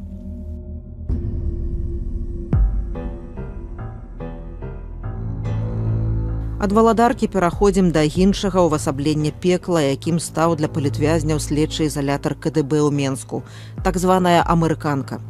Праз яе прайшлі многія беларускія палітвязні, у тым ліку былыя кандыдаты на прэзідэнта. СІЗА дэталёва апісалі ў сваіх турэмных успамінах Александр Фядута, Анатоль Лябедзька, Андрэй Саннікаў, Ірына Халіп ды іншыя палітвязні. Следчы ізалятар размешчаны ва ўнутраным двары будынку КДБ Беларусі па адрасе Менск, праспект Незалежнасці, 17. Дзейнічае з 1920-х гадоў. У амерыканцы трымаюць людзей, чые справы вядуць следчыя КДБ, і чыя дзейнасць паводле афіцыйнай фармулёўкі пагражае нацыянальнай бяспецы Беларусі. Назву амерыканка будынак следчага ізалятара атрымаў за тое, што пабудаваны ён на амерыканскі ўзор. Усе камеры размяшчаюцца па коле, іх дзверы выходзяць у адзіны замкнуты калідор галерэю. Вязніца КДБ уяўляе сабой круглы двухпавярховы будынак. На паўпадвальным паверсе знаходзіцца некалькі кабінетаў для допытаў, першы паверх душавы пакой, кухня, дапаможныя памяшканні, другі паверх камеры. Адна камера абсталяваная пад карцар, 2-3 камеры для жанчын. Імя начальніка СІЗА на адпаведных сайтах КДБ не пазначана. Юрыст перадвыбарчага штабу Віктара Бабарыкі, адвакат Марыі Калеснікавай Ілля Салей правёў у амерыканцы всяго одну ноч пасля сустрэчы Лукашэнкі з палітвязнямі ў кастрычніку 2020 году. Американка, конечно, очень отличается от Валадарки и атмосферой, где она более строгая, и архитектурой, и вообще в целом каким-то восприятием. В американке намного жестче соблюдаются все регламенты. В американке конвоир с тобой никогда не перекинется ни одним словом. Очень маленькие камеры, без бытовых удобств, то есть буквально в нескольких только камерах даже есть унитаз, а так людей водят в туалет утром и вечером, и на этом все заканчивается. Все эти переходы, камеры, расположенные по кругу. То есть очень похоже Это тюрьма на те тюрьмы, которые мы видим в американских фильмах. Пра следчы изалятар КДБ расказвае яшчэ адзін удзельнік той сустрэчы, былы палітвязень, прадусер ды паліттэхнолог Віталь Шкляраў. 2 дня пребывания в американке, с одной стороны, это шпагат от эмоционального «окей, это мои последние, может быть, часы жизни», до безумного пребывания в самой американке, в этой шайбе, и встречи с дедом, и всем тем, что случилось после, поездка со всеми ребятами в баню и возможность со всеми поговорить. Это за 2 дня прожитых, наверное, несколько лет эмоционально. Вот, я был в 12-й, в 9-й камере, по-моему, был Бабарик как раз. Как бы вы находитесь на 2-м этаже, то есть 1-й этаж, когда вы входите в тюрьму, это цокольный. На 1-м этаже, что еще очень примечательно, что сильно врезается в память надолго, там есть одна комната, куда тебя завозят, но только в 2 случаях. Либо избивать, наверное, даже в одном, просто избивать. Она похожа очень на комнату в фильмах Кубрика для сумасшедших. Изнутри обита толстыми такими темно-коричневыми матами, как в школе, как на уроках физкультуры, только они уже грязные, где-то потеки крови, где-то, Вас заводили? Да. Туда заводят, раздеваются наголо. В наручниках или без наручников. И в лучшем случае психологически пытают, в худшем случае бьют. Вот, и она без окон, без дверей, без углов, чтобы ты, наверное, падая, не мог разбиться. Там как бы есть ступеньки, но даже они все в этих матах сделаны. Саша, с которым я 2 дня сидел в камере, без зубов его дразнили. Там все 4 своих передних зуба я оставил, которых, как сказал, так и не смог найти на полу. Вот это американка. Американка очень тяжелая тюрьма. Ты заходишь в камеру, в этой камере 4 нар, и невероятно жарко, душно. В ней получаются такие огромные стены за счет геометрии и расширения. И они такие толстые. Я по памяти думаю, 1,5 метра. Они очень толстые. И только в самом углу, вверху, наверное, сантиметров 20 на 15 маленькое окошко, через которое просто тупо не проходит ни воздух, ничего. И в ней, в камере, это несмотря на то, что это был октябрь, было так душно и жарко. Понятно, как и везде в тюрьмах, горит постоянно свет. Невыносимая духота и отсутствие туалета. Ходят там, к сожалению, в ведро, все друг перед другом. У амерыканку прывезлі палітвязняў 10 кастрычніка 2020 году на сустрэчу з Лукашэнкам. Гэта былі былы прэтэндэнт на прэзідэнцтва Віктар Бабарыка, ягоны сын Эдуард, блогер Сергей Ціханаўскі, адзін з кіраўнікоў кампаніі «Панда-Док» Дмітрый Рабцевіч, сябра прэзідыума каардынацыйнай рады Лілія Уласава, былы топ-менеджер Белгазпрамбанку Сергей Добралёт, уладальнік галерэі «Уніскладовы» Александр Васілевіч, Кірыла Бадзей, які ўзначаліў Белгазпрамбанк пасля адстаўкі Бабарыкі, паліттэхнолог Віталь Шкляраў, адвакат Максім Знак, адвакат Ілля Салей, бізнесовец і тагачасны сябра ініцыятыўнай групы Бабарыкі Юрый Васкрасенскі. Былы палітвязень Ілля Салей называе тую сустрэчу медыйнай кампанией. Это, безусловно, медийная кампания. То есть в тот момент действующей власти было необходимо показать, что они готовы разговаривать с оппозицией, разговаривать в их своеобразном понимании, потому что, безусловно, нормальным разговором и нормальным диалогом это назвать нельзя. Когда людей приводят на встречу, не предупреждая о ней, людей, содержащихся в СИЗО, у которых, извините, душ 1 раз в неделю, ни о каком полноценном нормальном разговоре речи идти не может. И второе, я все-таки считаю, что это был личный интерес Александра Лукашенко, который 26 лет думал, что он знает абсолютно всю оппозицию в стране, а здесь появились какие-то новые лица, о которых он никогда не знал и которых никогда не видел. И я думаю, что ему интересно было лично самому посмотреть на этих людей вживую. А вось як матывацыю Александра Лукашэнкі тлумачыць былы палітвязень Віталь Шкляраў. Я думаю, что Лукашенко на момент августа-сентября не понимал, что происходит. Человек с его образованием и жизненным опытом не может понять, что люди могут быть другие, что они поменялись, что время другое. Он параноидально искал предателей, зачинщиков, московский, американский след в этом всем. Искал, как же это так, как мне казалось, произошло, кто начал, почему. Он не мог на тот момент понять, что весь протест абсолютно был децентрализован и без лидерства. Он как-то обронил эту фразу, она мне резанула слух и запомнилась надолго, сказав, что как хорошо, что у вас ничего не получилось. Вы, говорит, дети, вы еще не понимаете, что такое политика, и вас бы россияне и Путин сожрали бы как ельцинских демократов. И в равной степени уходил он оттуда, как мне показалось, полной уверенности, что нас можно не бояться, что он контролирует ситуацию. Як вядуць следства супрацоўнікі КДБ? Пра 3 страшныя дні ў СІЗА КДБ ў Менску ў 2021 годзе расказала «Свабодзе» жанчына, чыё імя мы не называем дзеля яе бяспекі. Пока я 3 суток была в КГБ, давали сердечные капли. Они это комментируют тем, что что на допросах очень волнуешься, чтобы не стало плохо. Так и назывались, там на них было написано «сердечные капли». Реально такие есть, но понять, что они туда могли добавить. Я сейчас, знаете, по своему состоянию я допускаю, что там они могли добавить все, что угодно. Наверное, психотропы. На каждом допросе я подписывала бумагу, что я осведомлена, что они не ведут ни аудио, ни видеозапись. Я давала подписку, что это все совершенно секретно, что я не буду разглашать вообще информацию никакую. Вот. И получается, меня выпускают в ночь с пятницы на субботу, и в воскресенье уже делают нарезку из этих вот допросов разных. Вы не бачили камеры, что вас сдымали? Нет, не видела. Хотя я вот вокруг смотрела внимательно, я не видела. Вот люди, которые там сидят, это вот все невиновные люди. Они сидят ни за что.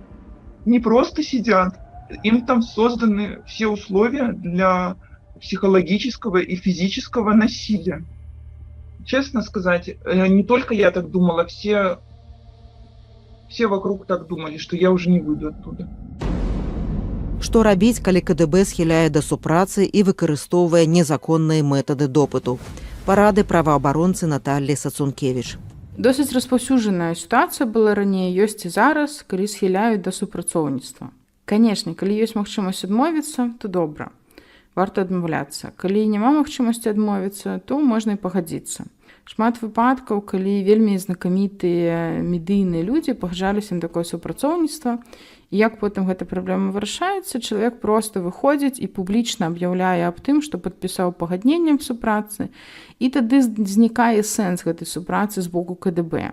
Таксама варта памятаць пра тое, што звычайна ў беларускім і сусветным грамадстве няма парицання гэтага факту, бо людзі разумеюць, што зараз, калі трапляеш да праваахоўных органаў Беларусі, то ты проста закладнік ці закладніца сітуацыі. А калі да цябе выкарыстоўваюць незаконныя метады допыту, то супрацьстаяць ім законнымі метадамі даволі складана, я б сказала, нават немагчыма. Нобелевская лаўрэатка Святлана Алексеевіч не бачыць вялікай розніцы паміж КДБ Беларусі часоў Лукашэнкі і адпаведнымі спецслужбамі сталінскіх гадоў. Вот когда я писала даже свою книгу «Время секонд-хенд», я очень много поездила по России, все эти практики шли оттуда, и меня очень поразило, как много людей говорят о Сталине, как много Сталин значит еще в этой жизни. Под Иркутском, где одни лагеря, вокруг это одни лагеря были, да, и люди страшные вещи рассказывали. И вот там, в селах, я спрашивала, за кого будете голосовать? Конечно, за Путина. Почему? Ну, только КДБ может навести порядок. А потом, после нашей революции, я это все вспомнила, потому что я видела, как быстро заработала сталинская машина. И это не только там наверху где-то, это даже снизу шло. Кто заставлял, например, когда силовики ворвались в дом, парня, которого они искали, не было, они стали делать обыск, а старую мать поставили на колени. Что это, да? Это мне сразу напоминает вот эти все. Или доносы какие стали. Вот если читать доносы, это 1 к 1 то, что было. Другое дело, что у нас нет Колымы, некуда ссылать. Я искала палачей, потому что меня всегда интересовало, но остаются жертвы. Куда палачи? Куда они исчезают? Я нашла старика одного. Он уже был такой, старый очень. Но все-таки он помнил это ощущение власти, оно от него не ушло, он помнил его. Мы так говорили, он, конечно, выпивал, а я сидела, слушала его, и я говорю ему, ну как человеком остаться, ведь такие страшные вещи вы творили. А он говорит, да какой человек? Ножку венского стула в задний проход, и нет человека, одна физика. И вот это спокойное, совершенно презрительное, очень все просто решается. Скажут нам фас, мы пойдем и сделаем. И вдруг я увидела, что все это возможно. Все это можно повторить, и повторять это с искусством, с собственной выдумкой. У следчых изолятарах можна правесці ад некалькіх месяцаў да некалькіх гадоў. Сын Віктара Бабарыкі Эдуард правёў на Валадарцы каля 1,5 года, практычна без следчых дзеянняў. Пасля СІЗА вязняў чакае працэс, які ўлады называюць судом, рашэнні ж яго ў большасці выпадкаў вызначаныя яшчэ да яго пачатку. Могуць прысудзіць гады турмы, а могуць прызначыць больш мяккія формы зняволення. Пра 4-й і 5-й кругі пекла ў 3-й частцы падкасту «Радыё Свабода. Архіпелях Белах».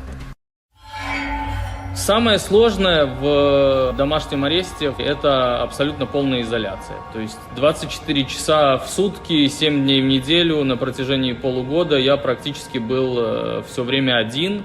С психологической точки зрения это достаточно сложно. Это были калгасы. Людей, якія накіроўваліся на хімію, там выкарыстоўвалі ў прымусовай працы у тых месцах, куды людзі не жадаюць ісці па сваёй волі. Судовая сістэма зараз працуе як такі гулагаўскі кадравы цэнтр, які замяшчае недахоп працоўнай сілы з дапамогай прымусовай працы, у тым ліку і палітвязняў. З 19 вечера до 6 раніцы я ўвесь час павінна была знаходзіцца ў доме, не выходзіць увогуле з дома. І ўвесь гэты час я павінна была рэагаваць на візіты супрацоўнікаў. Калі было патрабаванне прыехаць на медыцынскае пасведчанне на стан алкаголю, таксама я павінна была гэта ўсё рабіць. Гэта «Архіпелях Белах», новы падкаст «Радыё Свабода» пра тое, як Беларусь паступова ператвараюць у турму. З вамі Ганна Соус. У 7 частках мы пройдзем праз все кругі пекла карнай сістэмы рэжыму Лукашэнкі.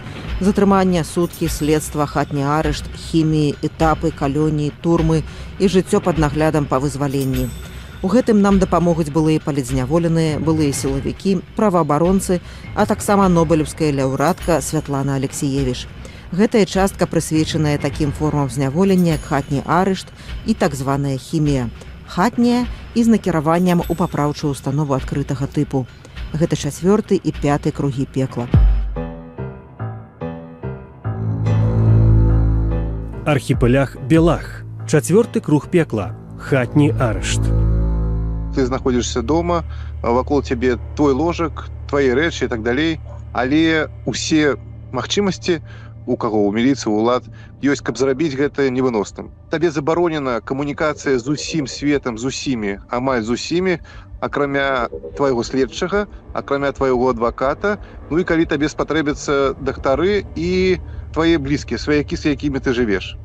Прописано, што ты не маеш магчымасці камунікаваць там ні пісьмова, ні жэстамі, там, ні праз інтэрнэт, ніяк. Зразумела, што ты не працуеш. Цябе могуць ахраняць 24/7, няма ніякіх правілаў, гэта вырашае міліцыя, як цябе старажыць і хто гэта будзе рабіць.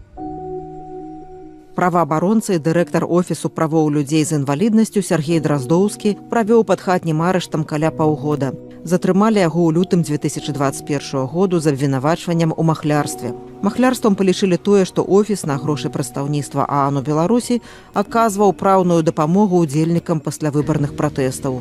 Хатні арышт Сергей адбываў у сваім пакоі ў інтэрнаце. за мной сачыў участковы, ён мяне правяраў рэгулярна. У маім інтэрнаце вісіць камера увесь час. І там не вайсці ў інтэрнат, мне не выйсці на каридор без таго, каб попасці на камеру, не было ніякай магчымасці. Звычайная сітуацыя не разлічана на тое, што чалавек жыве ў інтэрнату, як я. То бок было напісана, што мне забаронена выходзіць за дзверы майго пакою, але ж у мяне кухня адна з усім інтэрнатам, так? То бок мне для прыгатавання ежы трэба хадзіць на кухню. Другое, што я сказаў, што я так-то пражываю адзін прапісана, але мне патрэбны кожны дзень дапамога старонніх, і гэта моя сям'я. Ну, следчы сказаў, што не праблема, хай прыходзіць, але ж маеце на ўвазе, што вы не маеце магчымасці сильна з імі камунікаваць, ну, але ж ніхто не сачыў за гэтым, тут ужо самакантроль такі. Павінен быць у пакоі тэлефон, звычайны сеткавы, і я павінен адказваць на ўсе, на любыя званкі ад следчага, ну і калі мне спатрэбіцца, мог званіць адвакату. Калі гэта парушаеш, то цябе звычайна адпраўляюць у больш жорсткія абставіны. Меру стрымання ў выглядзе хатняга арышту ўвялі ў Беларусі ў 2001 годзе. Знаходжанне пад хатнім арыштам не адразу сталі залічваць у агульны тэрмін пакарання. У 2003 годзе на прапанову Канстытуцыйнага суду Беларусі заканадаўства змянілі. 2 дні хатняга арышту адпавядаюць 1 дню арышту, накіравання ў дысцыплінарную вайсковую частку і пазбаўлення волі, альбо 3 дням папраўчых работ ці абмежавання ў вайсковай службе, ці 24 гадзінам грамадскіх работ. Хатні арышт, паводле адвакатаў, прызначаюць значна радзей за іншыя меры стрымання.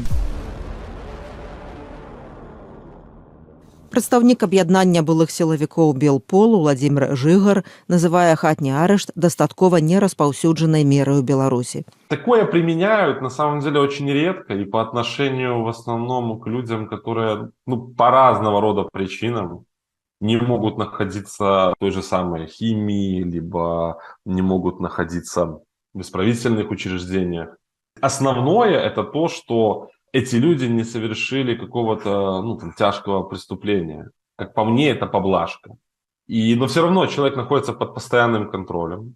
То есть постоянные проверки, он должен находиться в определенное время дома. В свое время людям, которые находились под таким превентивным, или под таким, либо под другим превентивным надзором, это были у каждого сотрудника, это были списки. Каждая служба в месяц должна была проверить тех поднадзорных. Неважно, ты едешь откуда-то, с какого-то вызова, 2 часа ночи, ты знаешь, что надо проверить людей, ты просто заезжаешь по адресу, и тебе должны открыть, ты должен поговорить с человеком. Если ты не знаешь его лично, ты должен посмотреть его документы. Это все равно мера такого давления на человека, потому что любой твой неверный шаг может закончиться для тебя изменением этой меры. Ты будешь уже находиться в исправительном учреждении. Юрыст перадвыбарнага штабу Віктара Бабарыкі, адвакат Марыі Калеснікавай Ілля Салей прабыў пад хатнім арыштам амаль паўгода. Яго затрымалі 9 верасня 2020 году і абвінавацілі ў закліках да дзеянняў, накіраваных на прычыненне шкоды нацыянальнай бяспецы. Спачатку Салея змясцілі ў СІЗА нумар 1 Менску, а ў кастрычніку пасля вядомай сустрэчы Александра Лукашэнкі з палітвязнямі ў СІЗА КДБ, на якой Салей таксама быў, перавялі пад хатні арышт. В моем случае ограничения были максимально возможные, и тот следователь, который ознакомливал меня с постановлением об изменении меры пресечения, вообще сказал, что за всю его многолетнюю работу он таких жестких ограничений в домашнем аресте никогда не видел. То есть в моем случае домашний арест был круглосуточный, 24 часа в сутки, мне запрещено было покидать квартиру, в которой я проживал. Проживал я в ней один, никто из членов моей семьи со мной не находился и не имел права меня навещать.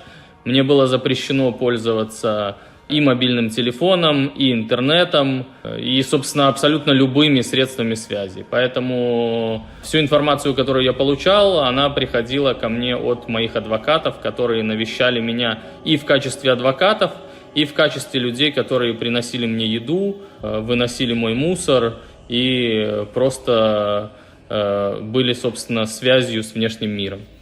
Я знал наизусть абсолютно всю сетку ОНТ, потому что государственное телевидение мне было разрешено смотреть. Для этого мне специально купили антенну, которую я подключил к телевизору и положил на балкон. Несмотря на то, что пропаганда есть пропаганда, но это все-таки какой-никакой источник информации. То есть я мог понимать, что происходит в стране на самом деле, а уже их оценку оставлял за скобками и сам анализировал происходящие события. Читал книги, готовил, занимался спортом, смотрел в окно. Это, пожалуй, одно из основных развлечений, потому что мои окна выходили на пешеходный бульвар в Маяке Минска, где особенно осенью 2020 года еще достаточно много происходило событий. И дворовые марши, и дворовые концерты, и мемориал Романа Бондаренкова был на нашей улице сделан после того, как он был убит. Пад хатні арышт у 2011 годзе трапілі кандыдат у прэзідэнту Владзімір Някляеў і жонка кандыдата на прэзідэнта Андрэя Саннікава, журналістка Ірына Халіп. Разам з імі ў кватыру ўвесь час знаходзіліся супрацоўнікі КДБ. Пад хатнім арыштам працяглы час знаходзіўся былы рэдактар «Нехта» Роман Пратасевіч, якога асудзілі на 8 гадоў зняволення і якога нядаўна памілаваў Лукашенка. Як адзначалі пасля памілавання рэпартэры без межаў, у чаканні суду Роман Пратасевіч шмат месяцаў знаходзіўся пад хатнім арыштам у невядомым месцы і нявысветленых умовах. Каля 7 месяцаў пад хатнім арыштам правяла выкладчыца культуролог Юлія Чарняўская, удава Юрыя Зісера, заснавальніка парталу «Тутбай». У траўні 2021 году Юлію Чарняўскую затрымалі разам з супрацоўнікамі парталу «Тутбай» за нібы ухіленне ад сплаты падаткаў. Палізняволеная Чарняўская пад хатнім арыштам не мела права кантактаваць ні з кім, акрамя адваката. Ёй было забаронена пісаць лісты, карыстацца тэлефонам, інтэрнэтам, выходзіць з дому, прымаць гасцей, атрымліваць падарункі. Як захаваць псіхічнае здароўе ва ўмовах ізаляцыі? Былы палітвязень Сергей Драздоўскі дзеліцца сваім досведам. На другі дзень я сеў і прапісаў сабе план. Першае, трэба на 100% выкарыстоўваць прагулку, якую табе даюць, гэта гадзіну ў дзень. У меня было написано, что я могу адыходзіць не больш, чым на 200 метраў ад свайго пакоя. Окей, я ўзял мапку, паглядзеў вуліцы вакол, дзе што там, і нарысаваў сабе маршрут. І кожны дзень я выкатваў, мусіць, за гадзіну пад 2 кіламетры, я так прыкладна лічыў.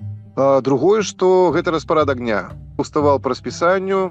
Трэцяе, што у мяне былі мае кніжкі і падручнікі па правах чалавека, і я сядзеў і рыхтаваўся да таго, што можа быць са мной. Чацвёртае, калі мне праз пару месяцаў стала понятна, што мусіць я з домашняга аресту пасля суда паеду уже у больш дрэнныя умовы, я запытаўся і получыў дазвол пайсці да лекараў. Я пайшоў да лекараў зрабіць асмотр, мне далі нейкія там рэкамендацыі, потым пайшоў да зубнога. Так вот раз у нядзелю я выходзіў да врачоў. Табе трэба есці і піць кожны дзень, увесь гэты срок, а ты не працуеш. А если у тебя няма грошай, ну і як? Невядома. Я так і адказу не знайшоў. Ну і моя інваліднасць, ведаеце, што той, хто пісаў гэтыя законы, правілы і пратаколы, ну, вядома, ён не разлічваў на тое, што чалавек з моцнай інваліднасцю будзе пад домашнім арыштам. Мой такі опыт з імі не пройдзе даром, і, на жаль, я думаю, што калі наступнага чалавека з інваліднасцю пасадзіць пад арышт, то яны гэта зробяць больш жорстка і больш, ну, як бы гэта вымовіць, тэхналагічна, чым са мной. Нобелевская лаўрэатка Святлана Алексеевич называе хатні арышт выдасканаленым способом катаванняў. Хатний арест – это способ унижения, только несколько другой, более изощренный такой. Потому что вот то, что Халип рассказывала, да, Ира, как это тяжело, ну, сидеть дома без телевизора, без ничего, и когда еще люди в твоем доме, тогда еще были такие времена. И даже вообще сидеть, не выходить полгода в доме, не выходить на улицу. Это все унижение, это все издевательство. То есть это говорит о том, что эта сталинская машина, она очень изощренная, она приспосабливается ко времени, она тоже меняется, у нее тоже меняются способы, достаточно, оказывается, способна к новым временам.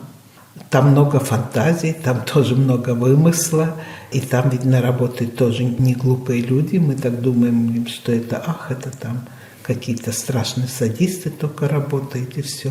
Нет, там работают другие люди, только у них какие-то и умные люди, но у них своя иерархия ценностей.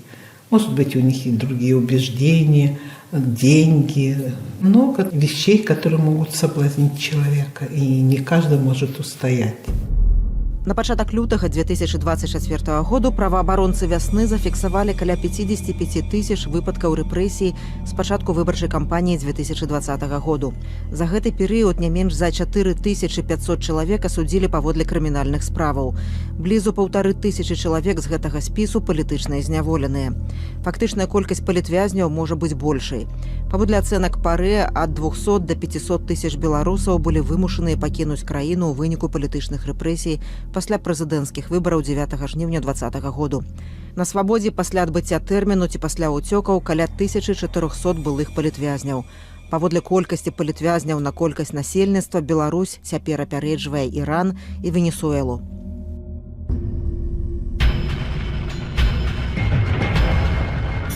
Гэта архіпеляг Белах, новы падкаст Радыё Свабода пра тое, як Беларусь паступова ператвараюць у турму. З вамі Ганна Соус. Мы раскажам, як пабудаваны архіпеляг Белах знутры, на чым ён трымаецца, якія людзі там працуюць, на чый загад катуюць і даводзяць да смерці палітвязняў. У падкасці вы пачуеце парады былых палітвязняў, былых сілавікоў і праваабаронцаў, як прайсці архіпеляг Белах з найменшымі стратамі для псіхічнага і фізычнага здароўя.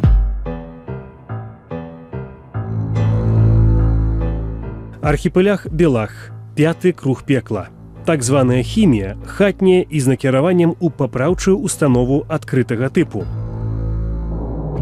Абмежаванне свабоды з накіраваннем у папраўчую установу адкрытага тыпу ў народзе называюць хіміяй. Гэты тэрмін з'явіўся за савецкім часам, калі асуджаных адпраўлялі на будоўлі розных прадпрыемстваў, у тым ліку звязаных з хімічнай прамысловасцю. Асуджаныя на хімію жывуць у памяшканнях, падобных да інтэрнатаў, плацяць за пражыванне. Яны абавязаныя працаваць. Часта асуджаных накіроўваюць на нізкакваліфікаваную працу, напрыклад, у калгасы. У Беларусі 29 папраўчых установаў адкрытага тыпу. Былы палізняволены Віктор Пархімчык адбываў пакаранне на хімію папраўчай установе адкрытага тыпу ў вёсцы Сушкі Камянецкага раёну. Паводле яго палітычных на хіміі выкарыстоўвалі як рабоў. Да зняволення Віктор працаваў у IT-сферы, меў заробак больш за $2000. На хіміі падчас працы на ферме жывёлаводам атрымліваў каля 300 рублёў. Працоўная змена магла пачынацца ў 4:30 раніцы і скончыцца ў 22:30. Працуюць за невялікія грошы і тым самым падымаюць сельскую гаспадарку, і дзякуючы вось гэтай вось прымусовай працы ў Беларусі можна там пабачыць вынікі, адносна таннае малако там і іншыя. Вядомыя кампаніі выкарыстоўваюць прымусовую працу палітвязняў, у тым ліку тыя, якія потым прадаюць сваю прадукцыю ў Еўропу. Я працую ў IT-сферы. Мне першы мой працоўны дзень накіравалі на такую пасаду жыватнавод 5-го разряда. Сярод маіх абавязкаў было прымаць роды ў каровы, піліць ім капыта, неяк прадбачыць, калі карова хоча да быка.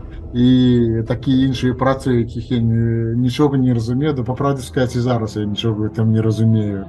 Але былі выпадкі, калі палівод атрымоўваў 57 копеек у гадзіну. То есть яго праца была такая збіраць камні з поля. У першы свой працоўны дзень я атрымаў спагнанне.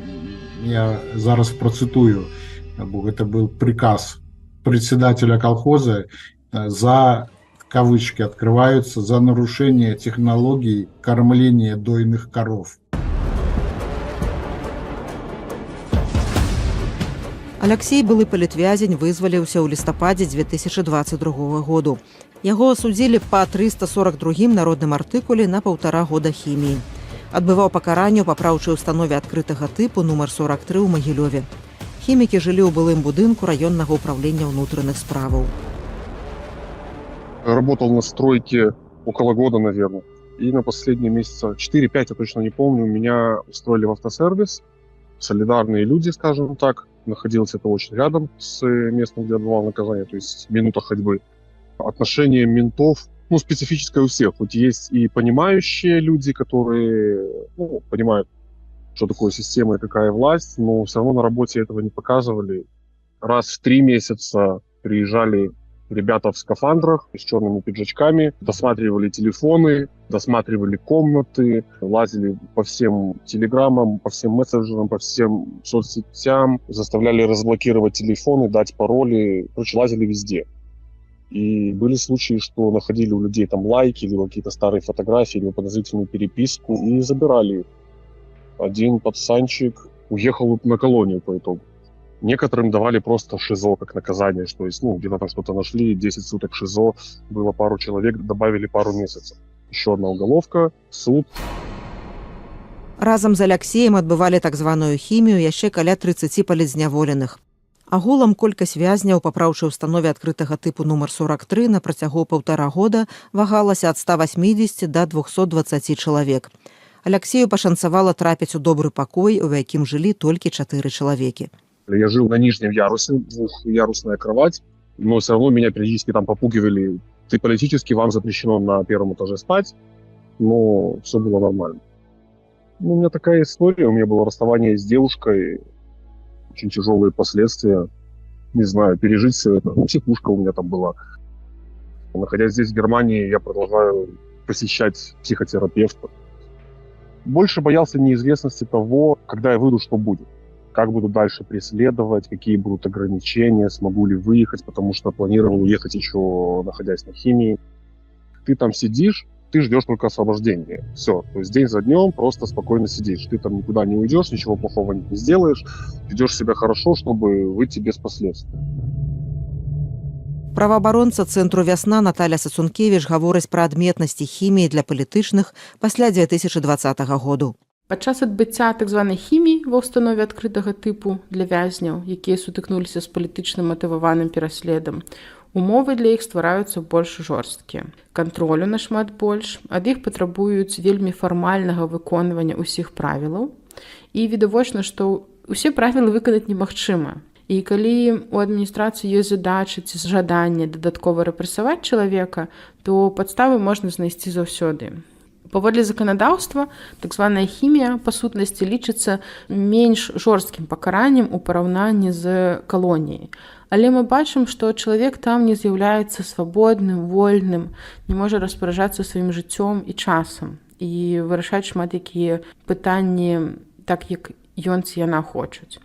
І таксама для некаторых людзей хімія яна проста ўтвараецца ў калонію, бо можа адбыцца змена рэжыму. Гэта звычайна вельмі дрэнныя побытавыя умовы падчас знаходжання на хіміі. Гэта пакоі на 6, 8, 10 чалавек, у якіх ты жывеш год, 2, 3, няма ніякай асабістай прасторы. Гэта складаныя умовы працы. Звычайна гэта проста цяжкая фізічная праца. І, канешне, адсутнасць нармальнай камунікацыі з сям'ёй, з блізкімі, з сябрамі. Для некаторых людзей гэта проста цалкам поўная змена асяроддзя. Гэта вельмі складана псіхалагічна. Плюс гэта заўсёды дадатковы кантроль. Мы ведаем шмат выпадкаў, калі былі рэйды КДБ ці следчых на хіміі, калі ва ўсіх вязняў правяралі тэлефоны, што чалавек чытае, на каго падпісаны, з кім і пра што камунікуе, якія фотаздымкі. Калі ў чалавека знаходзяць матэрыялы, якія прызнаны экстрэмісцкімі, то гэта цягне за сабой адміністрацыйную адказнасць і адміністрацыйны арышт. Гэта ўсё стварае такую дадатковую нервознасць. Вязень на хіміі ніколі не адчувае сябе спакойна і вольна.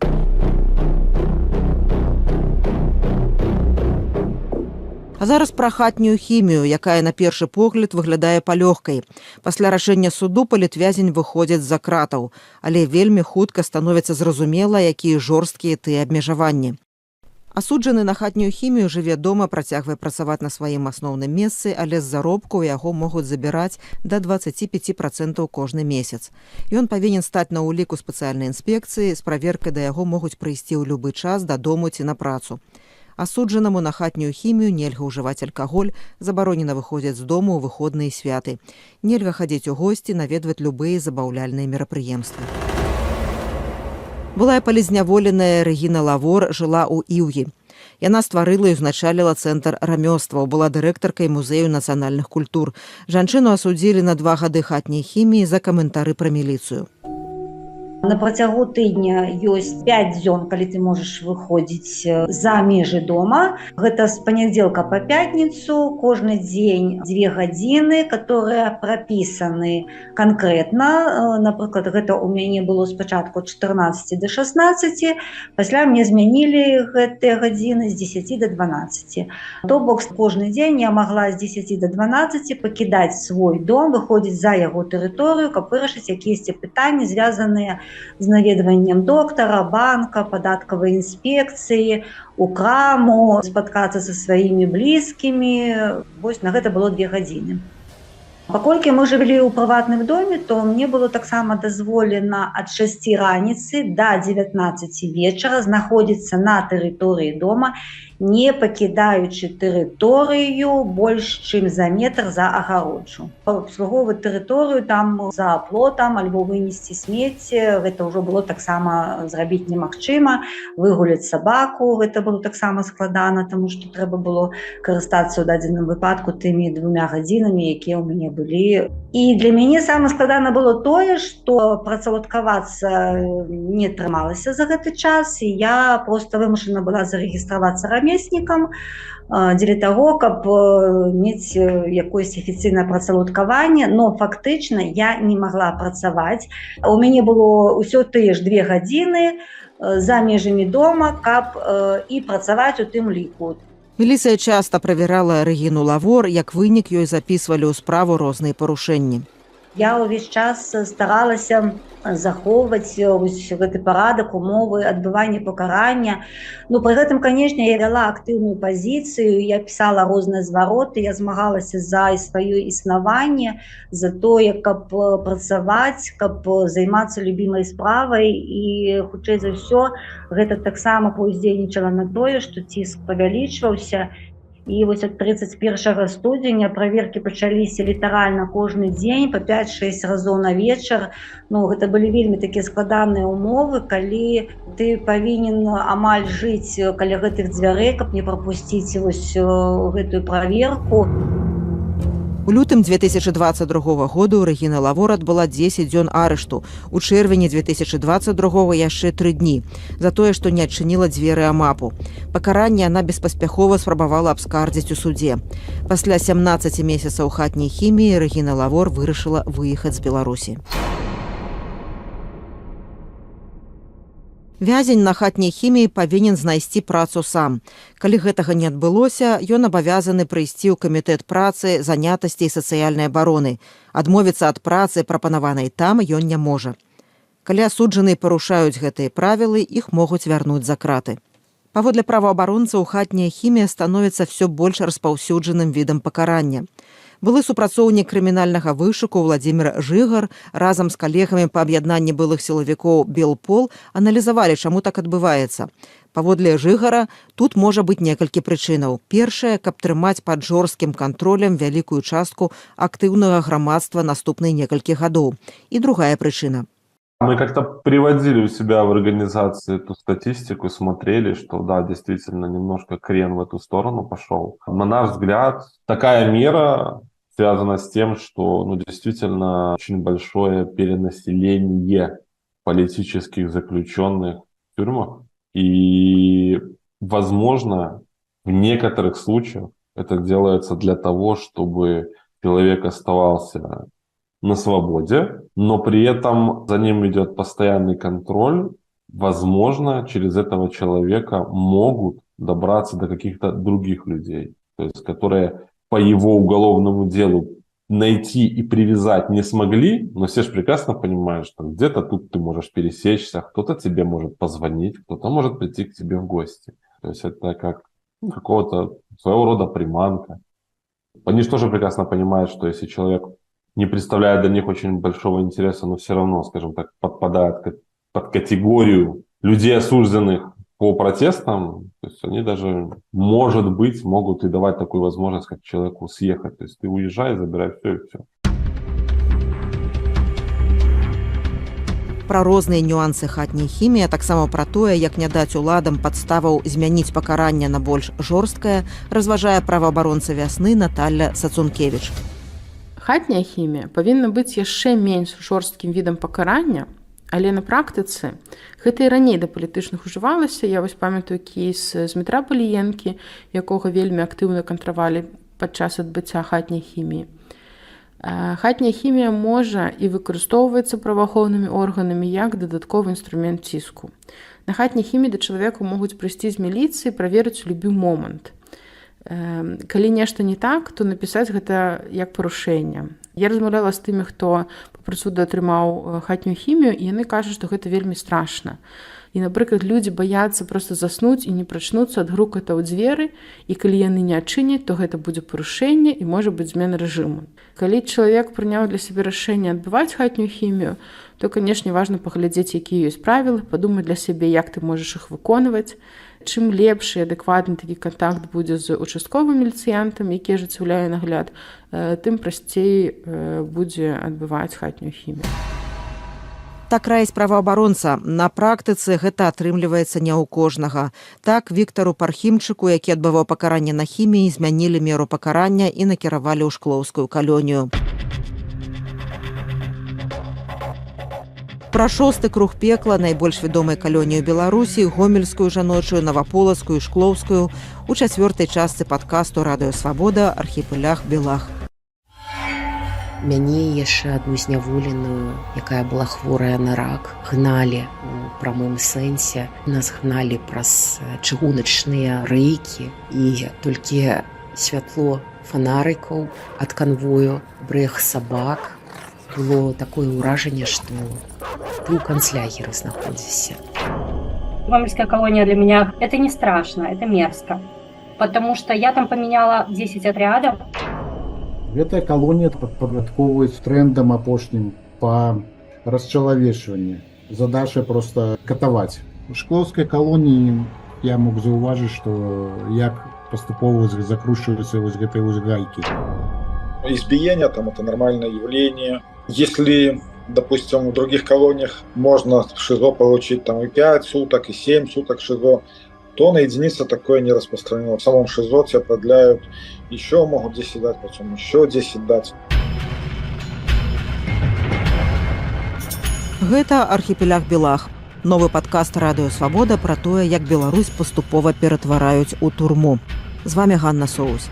У 7 частках мы пройдзем все кругі пекла карнай сістэмы рэжыму Лукашэнкі. Затрымання, суткі, следства, хатнія арышты, хіміі, этапы, калоніі, турмы і жыццё пад наглядам па вызваленні. У гэтым нам дапамогуць былыя палітзняволеныя і сілавікі, праваабаронцы, а таксама нобелеўская лаўрэатка Святлана Алексіевіч. Гэтая частка пра тое, як катуюць падчас этапаў, а таксама пра найбольш вядомыя калоніі Беларусі – гомельскую жаночую, наваполацкую і шклоўскую. Гэта 6-ы круг пекла. Архіпелях Белах. 6-ы круг пекла. Этапы і папраўчыя калоніі. Прымусовая праца за кратамі. Этап са следчага ізалятара ў калонію – цяжкае выпрабаванне. Праваабаронцы кваліфікуюць этап як катаванне, бо ў нечалавечых умовах палітзняволеныя могуць знаходзіцца ад некалькіх дзён, некалькіх тыдняў да месяца.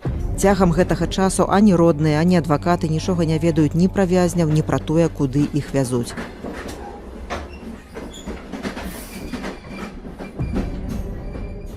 Былая палітзняволеная Вольга Класкоўская правяла больш за 2 гады за кратамі. Яе асудзілі за ўдзел у пратэстах у кастрычніку 2020 году. За гэты час яе двойчы судзілі ў палітычна матываваных крымінальных справах. Яна адбыла ў ШЗА і ПКТ агулам амаль 5 месяцаў і прайшла праз 10 этапаў. Самае галоўнае ў этапе, канешне, гэта стрэс, гэта выпрабаванне чарговае, але нават побытавае, скажем так, нязручнасці нашмат лягчэй перанесці, калі табе трапляецца добры канвой. Збольшага ўсё залежыць ад канвою, якім будзе твой этап. І ў большасці выпадкаў мне шанцавала з канвоем. Звычайна гэта былі маладыя хлопцы, якія даволі нейтральна ставіліся да палітвязняў, а часта бывала так, што і нават добразычлівыя нейкія жэсты дэманстравалі ў стасунку да нас, дазвалялі нам перамаўляцца паміж сабой, спяваць песні. Я вельмі часта спявала муры, пагоню. Палітвязні ў асноўным гэта хлопцы былі вельмі ўважліва слухалі, была цішыня ў вагоне, а пасля апладзіравалі і крычалі «Жыве Беларусь». Хаця былі і цяжкія, вельмі цяжкія этапы. З Жодзіна на Валадарку. Гэта быў 20-й год, мяне этапавалі з Жодзіна ў Менск. Канвой трапіўся вельмі злы, вельмі агрэсіўны. Вязняў этапуюць у кайданках. Вялікія торбы яны вымушаныя несці скаванымі рукамі. Пакурыць немагчыма. Часта асуджаныя просяць перад этапам не перадаваць рэчаў у перадач, каб лягчэй было весці майно з сабой. Прадстаўнік ініцыятывы былых сілавікоў Белпол, былы супрацоўнік крымінальнага вышуку Владзімір Жыгар, тлумачыць лагістыку і арганізацыю этапу з пункту гледжання сілавікоў. Если мы говорим о перевозке заключенных поездом, вагонами Столыпина, то это происходит ночью. Это к определенному времени. В ВВС приносится список, кто там приезжает с этапа, либо кто уезжает на этап. Формируются дела, подготавливаются личные вещи, подъезжает конвойная машина, выходит конвойная группа, чаще всего состоящая из сотрудников как ИВС, так и сотрудников того или иного райотдела. Людей помещают в конвойную машину, и с сопровождением она едет на железнодорожный вокзал, где к проходящему поезду прикреплены вагоны.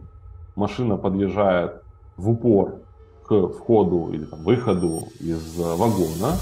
Открываются двери, передаются сначала личные дела, и уже непосредственно сотрудники, которые принимают людей, они уже по списку заводят людей в сам вагон.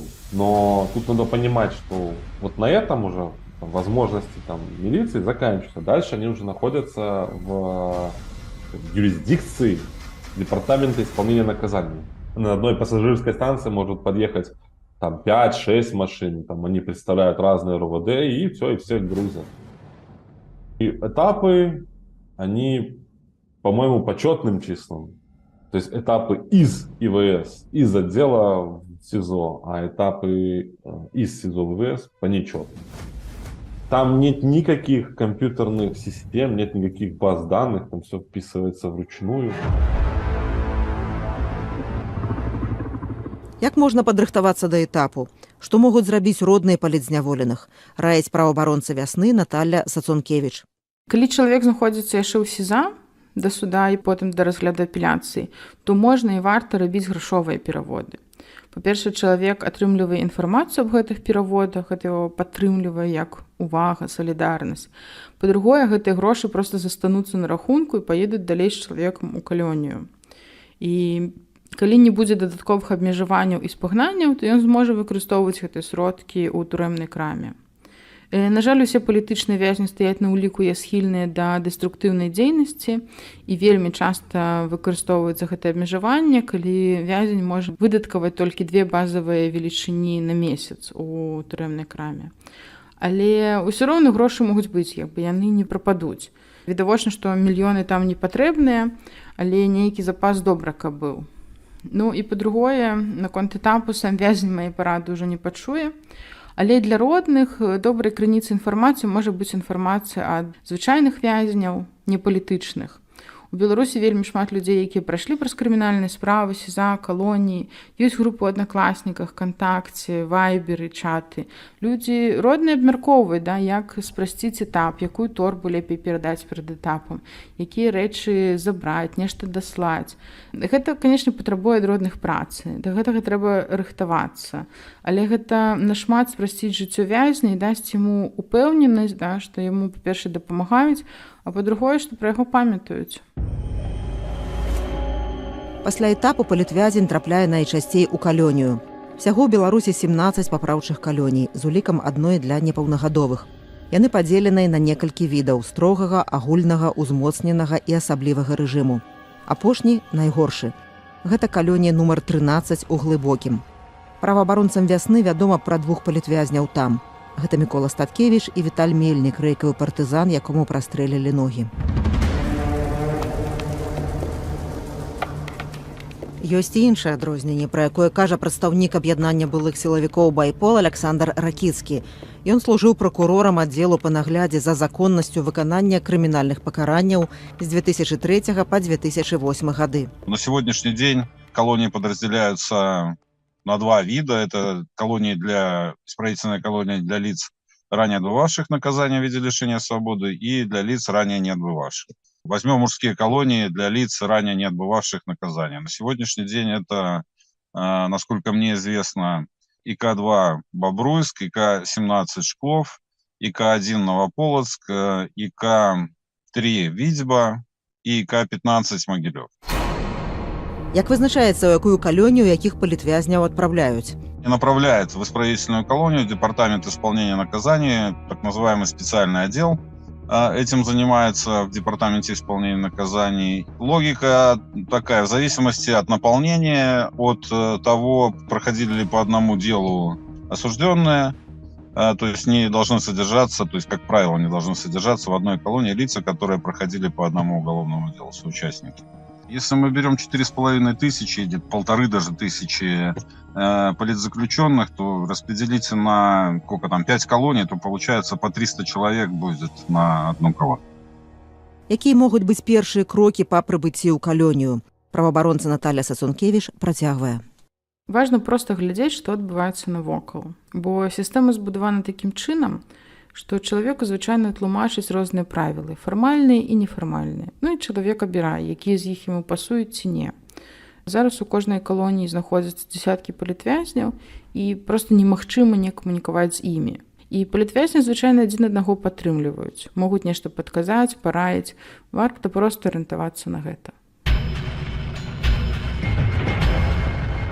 Гэта «Архіпелях Белах», новы падкаст «Радыё Свабода» пра тое, як Беларусь паступова ператвараюць у турму. З вамі Ганна Соусь. Мы раскажам, як пабудаваны архіпелях Белах знутры, на чым ён трымаецца, якія людзі там працуюць, на чый загад катуюць і даводзяць да смерці палітвязняў. У падкасце вы пачуеце парады былых палітвязняў, былых сілавікоў і праваабаронцаў, як прайсці архіпелях Белах з найменшымі стратамі для псіхічнага і фізычнага здароўя. У Беларусі 3 папраўчыя калоніі для жанчын. Гэта калонія закрытага тыпу нумар 4 ў Гомлі, куды, як правіла, накіроўваюць тых, хто быў асуджаны ўпершыню. І калонія нумар 24 пад Рэчыцай, вядомая сваімі жорсткімі ўмовамі ўтрымання. Сюды трапляюць паўторна асуджаныя. Нядаўна ў Баранавічах з'явілася новая пенітэнцыярная установа для жанчын, папраўчая калонія пасялення нумар 10. Створаная на базе закрытай ў 2022 годзе папраўчай калоніі адкрытага тыпу нумар 52, дзе адбывалі хімію асуджаныя мужчыны.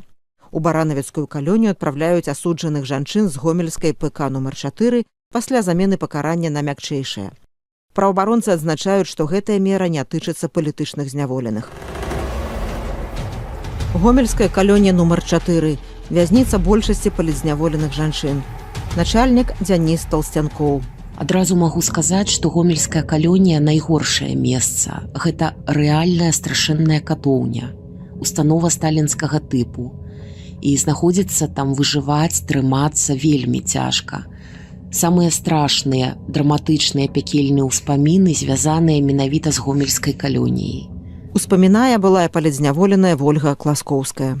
Калі я толькі туды заехала ў сакавіку 21 году і апынулася ў аператыўным аддзеле, я ўбачыла на сцяне вялізны партрэт Фелікса Дзяржынскага, а пазыўныя супрацоўнікаў у рацыі гучалі Лубянка, Лубянка 1, Лубянка 2, Лубянка 7.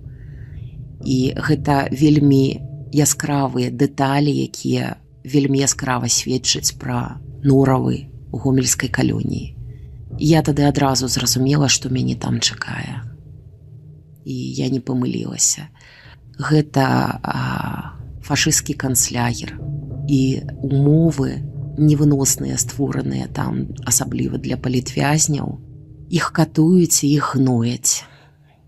Чалавечае жыццё абсалютна нічога не вартае там. Вядома, што на канец 2023 году ў гомельскай жаночай калоніі нумар 4 Трымалі больш за 100 палізняволеных жанчын, у тым ліку маці непаўналетніх дзяцей, пенсіянерак, журналістак і грамадскіх актывістак. Гэта вязніца Марыі Калеснікавай, Кацярыны Андрэевай, Алены Гнаўк, Дар'і Лосік ды іншых палізняволеных жанчын. Наталью Хершы вызвалілі ў лютым 2022 году пасля 17 месяцаў зняволення. Пасля вызвалення яна вярнулася ў Швейцарыю, грамадзянства якое мела апроч грамадзянства Беларусі. Наталью Хершы асудзілі на 2,5 гады калоніі за тое, што на жаночым маршы яна нібыта сарвала за мапаўца балаклаву, якую па праўдзе не сарвала. У гомельскай калоніі яна адмаўлялася шыць форму для сілавікоў і правяла 46 дзён у ШИЗА. Колония, да, Гомеля, допустим, это настоящая изоляция, информационная тоже. Для меня колония города Гомель – это самое худшее место моего заключения. Еще и потому, что везде, в каждой минуте пребывания там, это присутствие стресса. Стресс невероятно огромный, стресс. Во всем этом ты еще замечаешь, что у тебя нету приватной сферы, вообще отсутствует.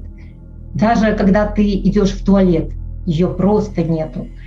Этого, может быть, ты не замечаешь в СИЗО либо в тюрьме, но в Гомеле, когда с тобой рядом вместе в одном отряде 120 человек, это особенно заметно. Даже с какой-то радостью воспринимала время моей изоляции в здании ШИЗО, потому что я хотя бы была ограничена от воздействия этого стресса. Паводле непацверджаных звестак у гомельскай калоніі адбываюць пакарання каля 3000 жанчын. Пра ўмовы ў гэтай вязніцы расказвае былая палізняволеная Ганна Вішняк. Ганна былая валянтэрка тэлеграм-каналу «Вадзіцелі 97%», якая правяла 2,5 гады за кратамі. Палову часу ў гомельскай калоніі яна правяла ў ШИЗА і ў так званым прэс-атрадзе. У такі атрад звычайна пераводзяць зняволеных, якіх адміністрацыя хоча, так бы мовіць, выхаваць. Ганна Вішняк некаторы час жыла ў адным будынку з палізняволенай Марыяй Калеснікавай. Я была в 14-м, она в 18-м. 14 и 18 это одно и то же здание, просто разные подъезды и разные этажи. Это очень старое здание с ужасной сантехникой, с ужасными туалетами просто. Лучше бы это были какие-нибудь деревенские биотуалеты на улице, чем те унитазы, потому что это просто вот мерзко. Там же были бельевые швы. Да, мне приходилось швы, значит, одежды, швы вот, свитера прижигать кипятильником, потому что в швах собиралось очень много вот этих вот бельевых шей, и, вариантов других не было. Это было ужасно. И это как бомжатский отряд, скажем так. Там отряд сразу, когда заходишь, там нарисована такая бутылка внизу с огоньком, якобы горючая смесь, чтобы люди сразу понимали, в какой отряд попали. В основном это выпивали очень-очень сильно, а сейчас вот находятся там. И это люди, которые не следят за гигиеной от слова совсем. По опыту, вот чем хуже санитарно-бытовые условия, тем, в принципе, относительно нормально по отношению и относительно не такие гадкие люди с тебя окружают. Вот это вот я поняла четко, потому что когда я попадала в достаточно чистые, аккуратные отряды по санитарии, с людьми, которые моются, но знаете, моются они внешне, но это были ужасные люди. Конечно, везде были исключения. В любом отряде было хотя бы пару человек, с которыми можно было поговорить. Я сейчас не говорю о политзаключенных, естественно, потому что сейчас, позже уже стало политзаключенных в каждых отрядах. Беларуская нобелеўская лаўрэатка Святлана Алексеевич сочыць за лёсамі многіх палізняволеных жанчын і моцна спачувае ім і ўсім палітвязням. Я вспоминаю очень Катю Андрееву. Я ее знаю. Красивая такая, очень умная девушка. По-моему, это была очень хорошая журналистка. И вот я себе представляю, как ее везли по этапу с этими собаками. Это в темноте. Что должна была эта хрупкая и такая изящная девушка пережить, а потом привыкнуть к этому быту ужасному.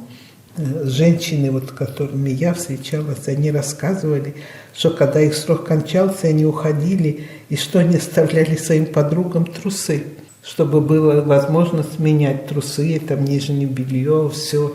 Даже страшно представить, какая-то форма унижения.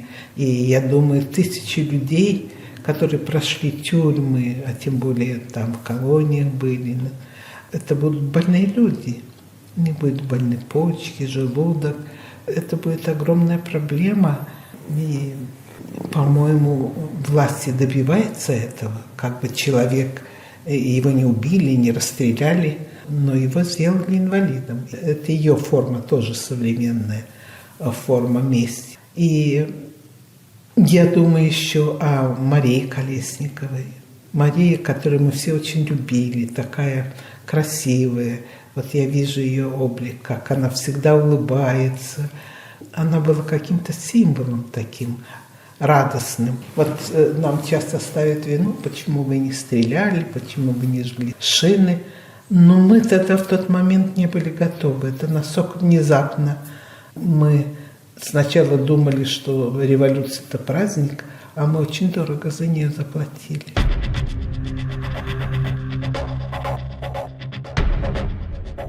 Шклоўская папраўчая калонія нумар 17. Месца гібелі палітвязня Вітольда Ашурка.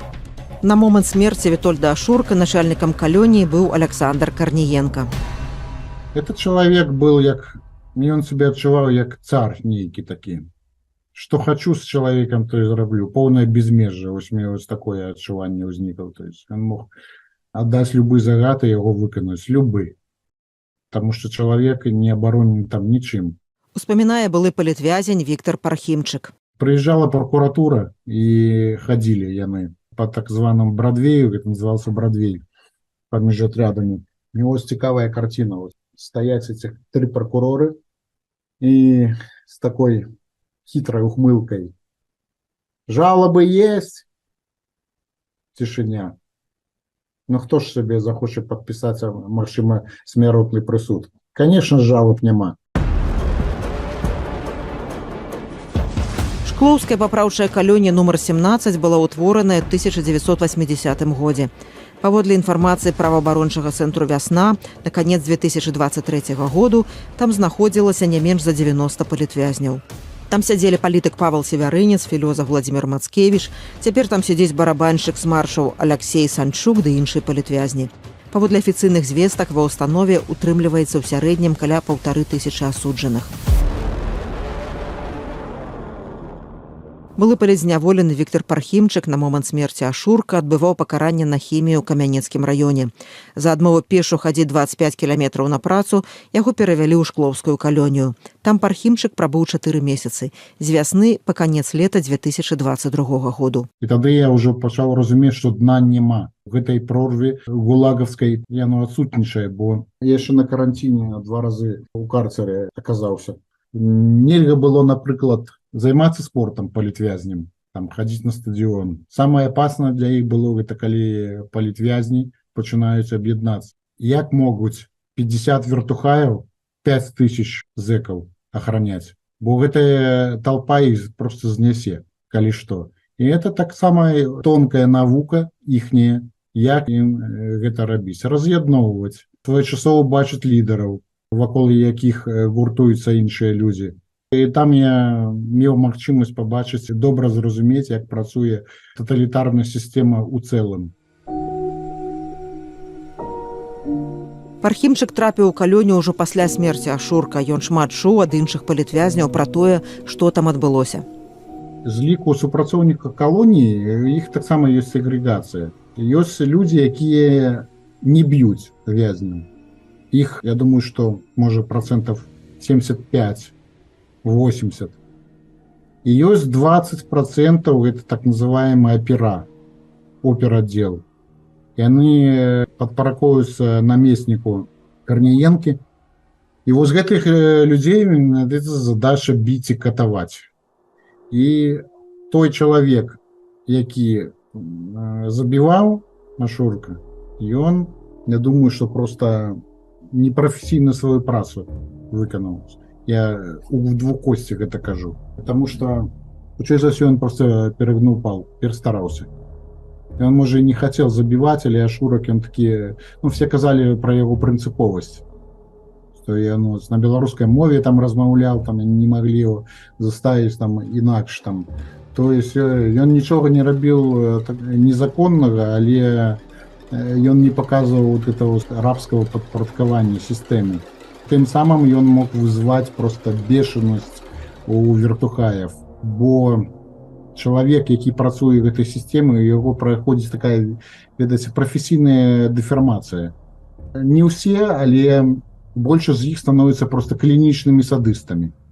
І калі у гэтага чалавека, які думае, што перад ім просто жывёла, як сабака, якую ён можа аддаваць загады, а тая павінна іх выконваць гэтыя загады. А тут атрымоўваецца, што, ведаеце, як, ну, непаслушны. І он, як, мяне так все боятся, а гэта не боится.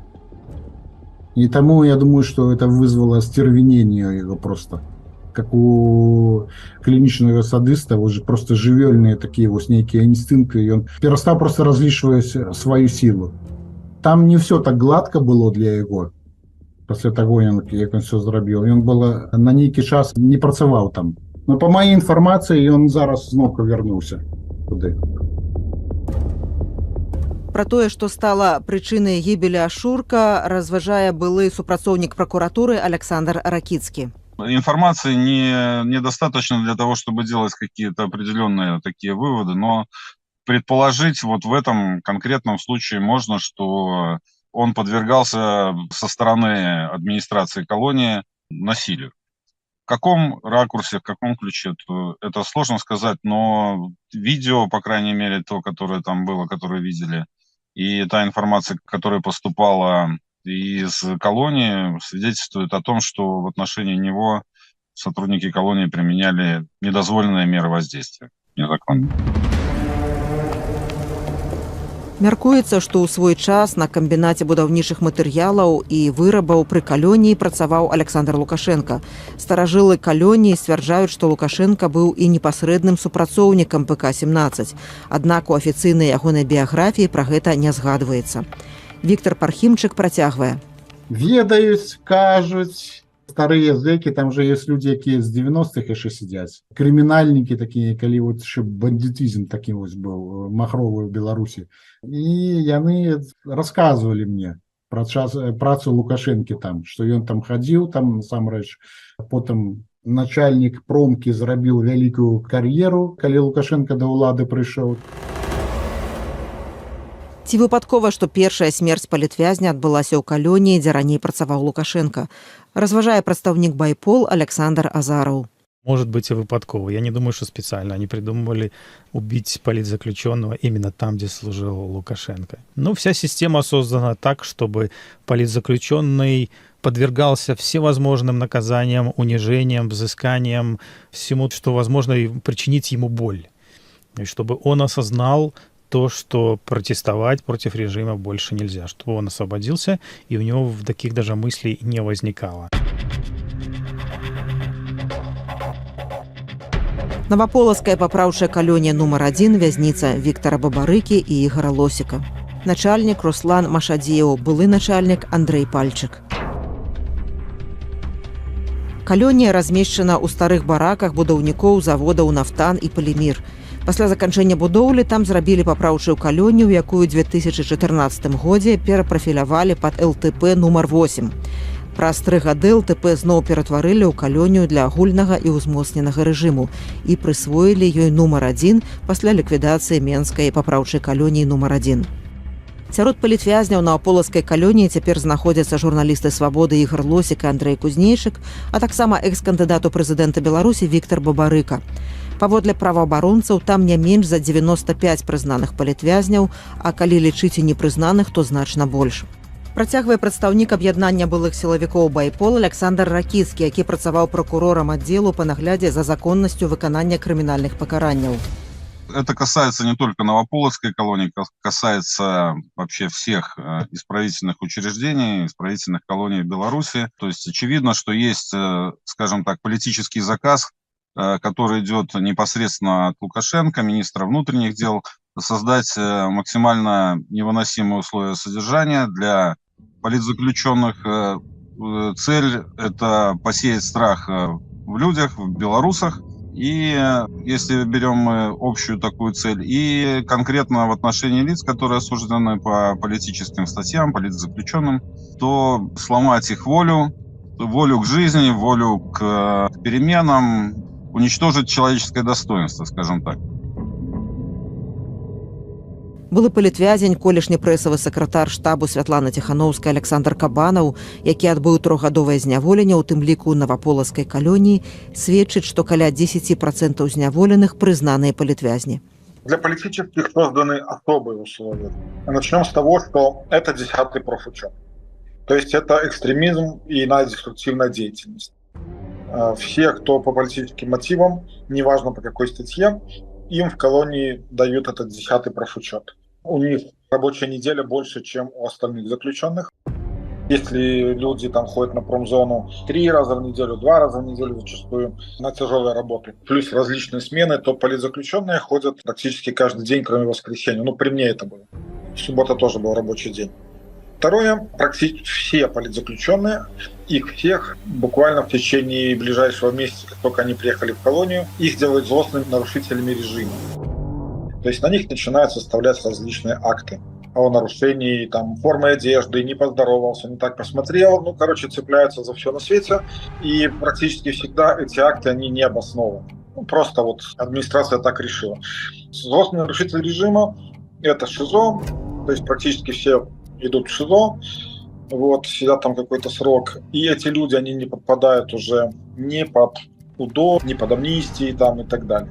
Плюс у них урезанная товарка. Если у всей колонии 5 базовых в месяц, то у злостников это 2 базовых в месяц. Стараются лишать передач, стараются лишать посылок, стараются лишать свиданий.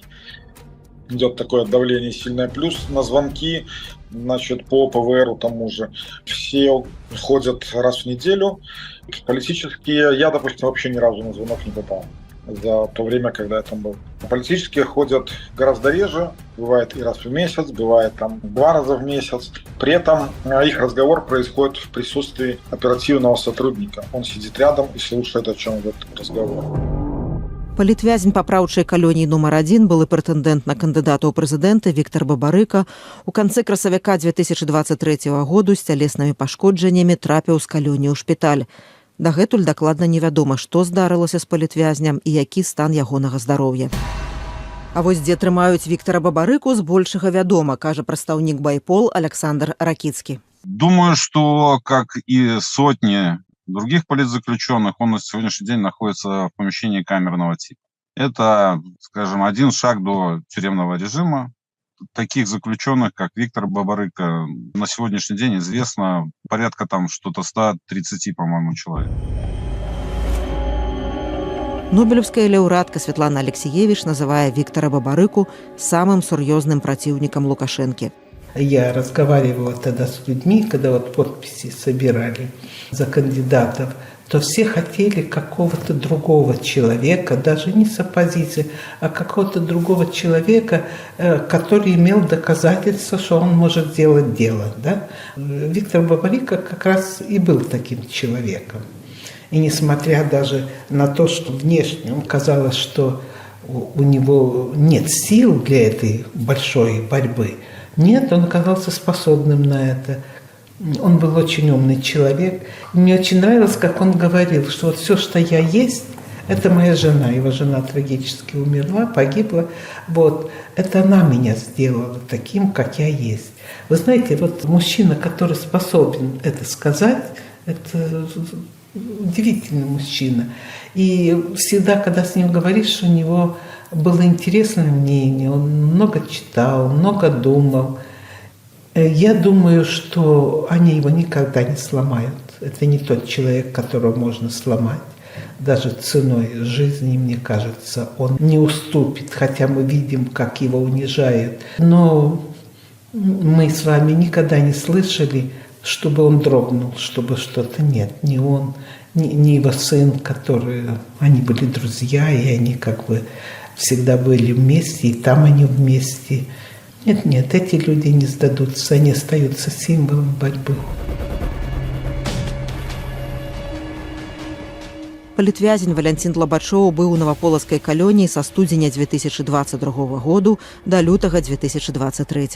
З Бабарыкам, конечно, бачыўся, асабліва з ім размаўляць было складана, таму што там даносілі ці актывісты, ці там адміністрацыя могла заўважыць, што ты там размаўляеш. Ну, так крыху, конечно, кантактаваў, ён тады яшчэ выглядаў бадзёра. Што з ім зараз, гэта ўвогуле невядома. Ну, з Лосікам таксама быў знаёмы. Калі ён даведаўся, што яго жонку затрымалі, ён там быў увогуле. Шмат яго хто успакойваў, ён там плакаў. А так трымаўся ён таксама бадзёра, пазітыўна. Шчыра кажучы, усё гэта вельмі цяжка гэта пераносіць. Такая нагнятаючая абстаноўка там. Былы начальнік калоніі Андрэй Пальчык больш не займае гэтай пасады. Паведамлялася, што пры Пальчыку вязняў там білі, стваралі ім нечалавечыя ўмовы. Праваабаронцы заявлялі, што ведаюць выпадкі, калі Пальчык асабіста браў у гэтым удзел. На пачатак лютага 2024 году праваабаронцы вясны зафіксавалі каля 55 тысяч выпадкаў рэпрэсій з пачатку выбарчай кампаніі 2020 году. За гэты перыяд не менш за 4500 чалавек асудзілі паводле крымінальных справаў. Блізу 1500 чалавек з гэтага спісу палітычныя зняволеныя. Фактычная колькасць палітвязняў можа быць большай. Паводле ацэнак ПАРЭ, ад 200 до 500 тысяч беларусаў былі вымушаныя пакінуць краіну ў выніку палітычных рэпрэсій пасля прэзідэнцкіх выбараў 9 жніўня 2020 году. На свабодзе пасля адбыцця тэрміну ці пасля ўцёкаў каля 1400 былых палітвязняў. Паводле колькасці палітвязняў на колькасць насельніцтва Беларусь цяпер апярэджвае Іран і Венесуэлу. У папраўчых калоніях выкарыстоўваюць практычна рабскую працу зняволеных. Сайт дэпартаменту выканання пакаранняў нагадвае старонку з бізнес-прапановамі продажу тавараў, якія вырабляюць зняволеныя. За сваю працу вязні атрымліваюць сімвалічную плату. Напрыклад, заробак у магілёўскай калоніі за ачыстку дратоў, брудную шкодную для здароўя працу складаў 74 капейкі ў месяц, паводле ўспамінаў былога вязня. Аб прымусовай працы за кратамі расказвае былы палітвязень праваабаронца Леонід Судаленко. Ён адбываў пакаранне ў Віцьбе папраўчай калоніі нумар 3. Кожны, хто там знаходзіцца, калі ён не пенсіянер і не інвалід, ён павінен працаваць. Калі я туды папаў, мяне размеркавалі на лесапільню, да, разнарабочим, так званым, я браў метлу і падметаў гэтыя апілкі. Мне налічваліся якіясьці капейкі, але на асабісты рахунак гэтыя грошы не прыходзілі. Калі ўжо вызваліўся, мне выдалі даведку аб маіх заработках, там ад 1 рубля до 3 на месяц мне налічвалі. Потым праз 8 месяцаў мяне перавялі на разборку гэтых каляровых дротаў. Гэта такая таксама ручная праца. Я, як правовы інспектор працы, былы незалежнага прафсаюзу радыёэлектроннай прамысловасці. Скажу, што бяспекі працы там няма, наогул ад слова няма. Рукі заўсёды паколаты, ты працуеш без пельчатак. Ну, калі толькі родныя не прышлюць, ну, напрыклад, усім прысылаюць родныя, мне таксама дасылалі гэтыя аднаразовыя пельчаткі, каб менш калолі дратамі гэтыя рукі, каб менш рэзаўся. Былы палітзняволены Віктор Пархімчык сведчыць пра выпадкі, калі працу палітвязняў на так званай хіміі выкарыстоўвалі і прыватныя камерцыйныя структуры. Я працаваў у тым ліку на прыватных фірмах. Это людзі, звычайныя беларусы, якія таксама падкія на працу гэтых палітвязняў. Яны сярод нас. Не трэба думаць, што толькі вертухаі і спадкаемцы расійскага ГУЛАГа гэта робяць, гэта людзі ў пагонах. Не, звычайныя бізнесоўцы могуць таксама не глуншацца такой справай. Сучасная пенітэнцыярная сістэма функцыянуе такім чынам, што многім палітвязням пасля некалькіх адседак у ШИЗА мяняюць рэжым на больш жорсткі і пасля новага суду пераводзяць з папраўчых калоніяў на турэмны рэжым. Так палітвязня мастака Алеся Пушкіна перавялі з Івацевіцкай калоніі ў Горадзенскую турму, дзе ён загінуў ад пагаршэння стану здароўя ў выніку нечалавечых умоваў і неаказання медычнай дапамогі. Сёмаму кругу пекла Жодзінскай, Магілёўскай і Горадзенскай турмам прысвечаная 5-я частка падкасту «Радыё Свабода» «Архіпелях Белах». А товарка там одна базовая в месяц на человека. Вот это катастрофически мало. Все время ты находишься в камере. Выводят тебя только 1 раз в день на прогулку, где-то на час. На работу никуда не выводят. Сергей знаходзіцца ў зняволенні ўжо больш за 3 гады, і весь гэты час ён у адзіночнай камеры. З 9 сакавіка 23 года няма увогуле ніякіх звестак. Больш за год не прымаюць грошы Сергею. І нават я не ведаю, ці ёсць у яго зубная паста, ці туалетная папера, дзе ён гэта бярэ. Когда мы приезжали в некоторые тюрьмы, нас выстраивали на коридоре в 2 шеренги. У нас тогда были дубинки, открывалась камера, называлась фамилия заключенного, на выход и бегом. Они пробегали, и мы все дубинками их просто, кто как мог, так и избивал. Потом они там корчились от боли. Гэта архіпеляг Белах, новы падкаст Радыё Свабода пра тое, як Беларусь паступова ператвараюць у турму. З вами Ганна Соус. У 7 частках мы пройдзем праз все кругі пекла карнай сістэмы рэжыму Лукашэнкі, затрымання, суткі, следства, хатнія арышты, хіміі, этапы, калоніі, турмы і жыццё пад наглядам па вызваленні. У гэтым нам дапамогуць былыя палізняволеныя і сілавікі, праваабаронцы, а таксама нобелеўская лаўрэатка Святлана Алексеевіч. Гэтая частка прысвечаная 3 турмам Беларусі у горадні, Магілёве і Жодзіне, дзе ў надзвычай жорсткіх умовах трымаюць палітычных зняволеных.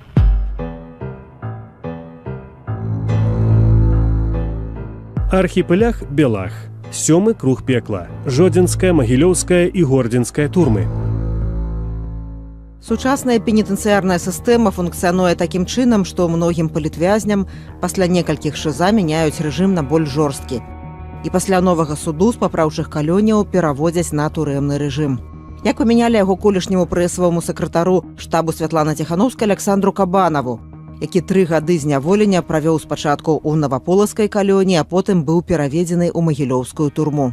Условия содержания в крытой тюрьме – это свидание у тебя нету только краткосрочное в год, но его обычно сразу лишают, и свидание не происходит. То есть краткосрочное свидание – это 4 часа за телефонной трубкой. Там находится в этом помещении еще, кроме тебя, 5 человек, 5 осужденных, и стекло, трубка.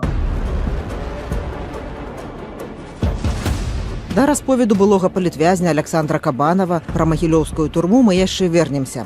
А зараз пра тое, чаму большасць палітвязняў пераводзяць на турэмны рэжым. Гэта тлумачыць прадстаўнік ініцыятывы былых сілавікоў Белпол, былы супрацоўнік крымінальнага вышуку Владимир Жигар. Пройдут через такое многие. Вообще это система постоянного давления, чтобы человек никогда не ощущал себя спокойно. Потому что когда человек попадает в камеру, он разнакомился с людьми, либо он там попал в отряд, он разнакомился с людьми, он уже немного начинает привыкать, он уже начинает немного адаптироваться. А любой перевод его в другой отряд, в другую камеру, в другое исправительное учреждение – это стресс. Этому стрессу, с их точки зрения, необходимо подвергать каждого политического заключенного, неважно, политик, активист, волонтер, мимо проходящий. Если ты с желтой биркой, если ты человек задержанный и осужденный по политическим статьям, с тобой можно сделать все, куда бы ты ни жаловался, что бы ты ни делал, никого это не интересует. И об этом знают все.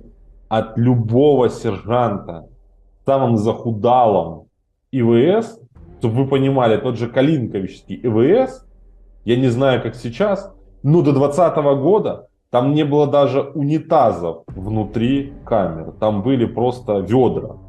Так вот даже такого захудалого ИВС, там, условный сержант или младший сержант, он прекрасно знает, что бы он ни делал с политическим заключенным, все это сойдет с рук. Вообще все.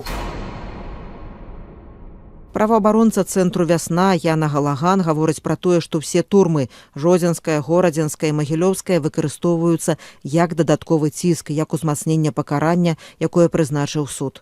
Трэба разумець, што няма ніякай такой метадычкі па выжыванні вязня ў месцах зняволення. То бок кожная гісторыя палітвязня вельмі індывідуальная. Яны абіраюць тую лінію паводзінаў у залежнасці ад свайго псіхалагічнага альбо фізічнага стану, умоваў, у якія іх пераводзяць. Ад пачатку яны праходзяць праз шматлікія суткі ў штрафных ізалятарах, потым ад месяцу да некалькіх месяцаў яны утрымліваюцца ў ПКТ. І трэба разумець, што ў крытую турму яны ўжо прыязджаюць у вельмі дрэнным фізічным і псіхалагічным стане, з вельмі дрэнным здароўем. З 61 чалавека, пра якіх нам вядома, што яны былі пераведзены на турэмны рэжым, выйшлі толькі 4 чалавекі на волю. То бок інфармацыі пра тое, якія цяпер умовы ў гэтых турмаў, вельмі мала, бо яе проста няма адкуль браць.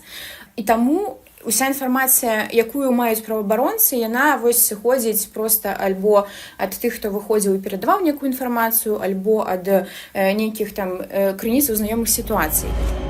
І таму, працуючы над гэтай часткай падкасту, мы сутыкнуліся з тым, што практычна немагчыма запісаць былых палітвязняў, якія сядзелі ў турмах пасля 2020 году, бо практычна все яны яшчэ знаходзяцца ў зняволенні. Тым не менш, мы змаглі сабраць шэраг унікальных сведчанняў. Турма нумар 8 Жодзіна, вязніца Сергея Ціхановскага і Ігора Аленевіча. Начальнік Дмітрый Страбкоў. У кастрычніку 2023 году Польшча выдала еўрапейскі ордэр на арышт начальніка жодзінскай турмы Дмітрыя Страбкова. Па прадстаўленні пракуратуры Польшчы ён і яшчэ 5 сілавікоў абвешчаны ў міжнародны вышук. Турма нумар 8 у Жодзіне лічыцца адной з самых жорсткіх у Беларусі. За яе кратамі трымаюць некалькі дзясяткаў палітвязняў, у тым ліку Сергея Ціхановскага, Ігора Аленевіча, Мікалая Дзядка, Дзяніса Івашына. Будынак турмы узвялі ў 1984 годзе як лячэбна-працоўны прафілакторый, а ў 1992 годзе яго пераўтварылі ў следчы ізалятар нумар 8 Менаблвыканкаму. У 1999 годзе быў адкрыты спецыяльны корпус для пажыццёва зняволеных. Тэрыторыя рэжымнай установы займае ўчастак 7 гектараў, на іх размешчана 6 рэжымных карпусоў. У жодзінскай турме 10 гадоў таму сядзеў Алесь Бяляцкі.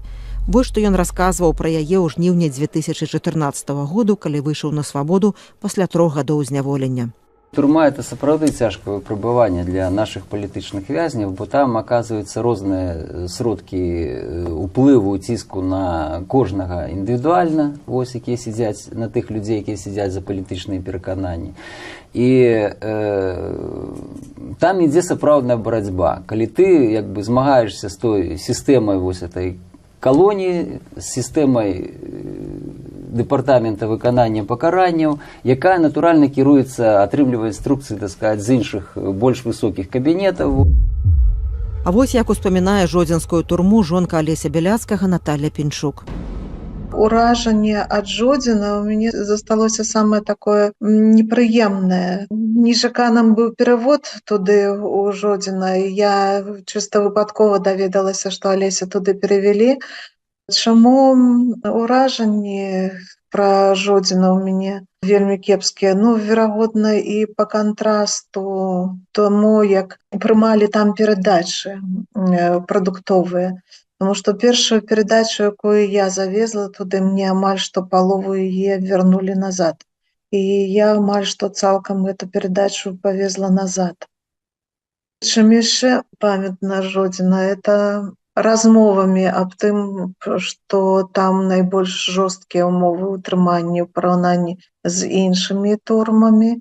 Мне ўжо склалася пэўнае ўражанне пра гэта. І яно такое дастаткова ўстойлівае, таму што наступныя падзеі і тое, чым я сутыкалася, з чым сутыкаўся Алесь, яны як бы з'яўляліся пацвярджэннем гэтаму. Яго, я памятаю, змесцілі ў камеру. Камера была ці на аднаго, ці на 2 чалавек, і гэта быў зімні час, вакно было не зачыненае і ўвесь час адкрытае, што прывяло да таго, што Алесь вельмі моцна захварэў, і гэта акно ніхто не збіраўся зачыняць, і па сутнасці вось такая вот пытка холадам адбывалася у жодзінскай этой турме. Цяпер палітвязень, нобелеўскі лаўрэат Алесь Бяляцкі знаходзіцца за кратамі ў горадскай калоніі ў адзіночнай камеры.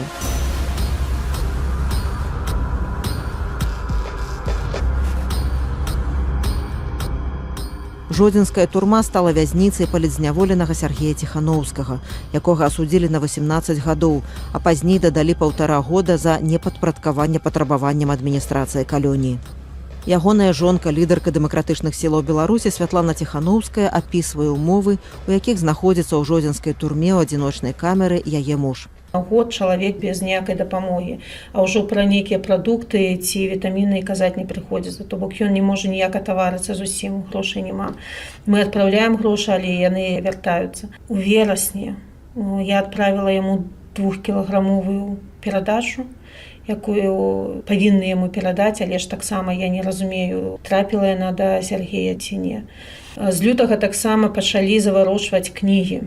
Калі раней у нас была магчымасць замаўляць у краме, мы аплачвалі, ён іх атрымліваў, то зараз усё вярнулі і нічога яму не перадалі. Пра умовы атрымання, якія цяпер у яго, я не ведаю нічога. Я тут магу так здагадвацца, што яшчэ горш, чым было.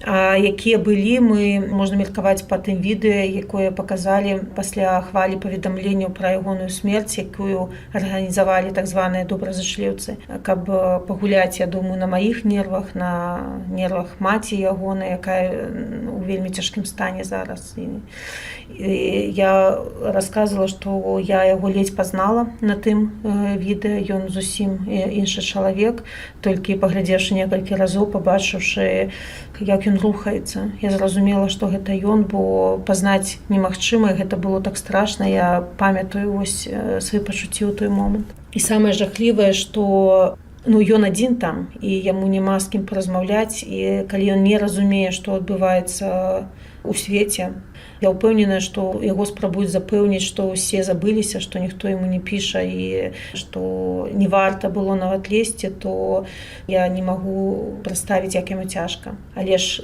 з тым самым я разумею, што людзей, як Сергей, тысячы ў турмах, і кожны чалавек гэта боль у сэрцы.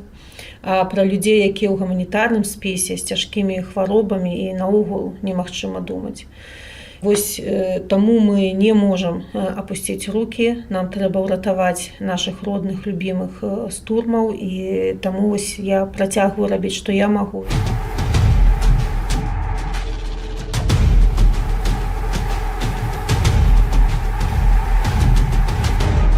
На умовах ананімнасці пра турму ў Жодзіне расказваў Свабодзе адзін з былых яе вязняў.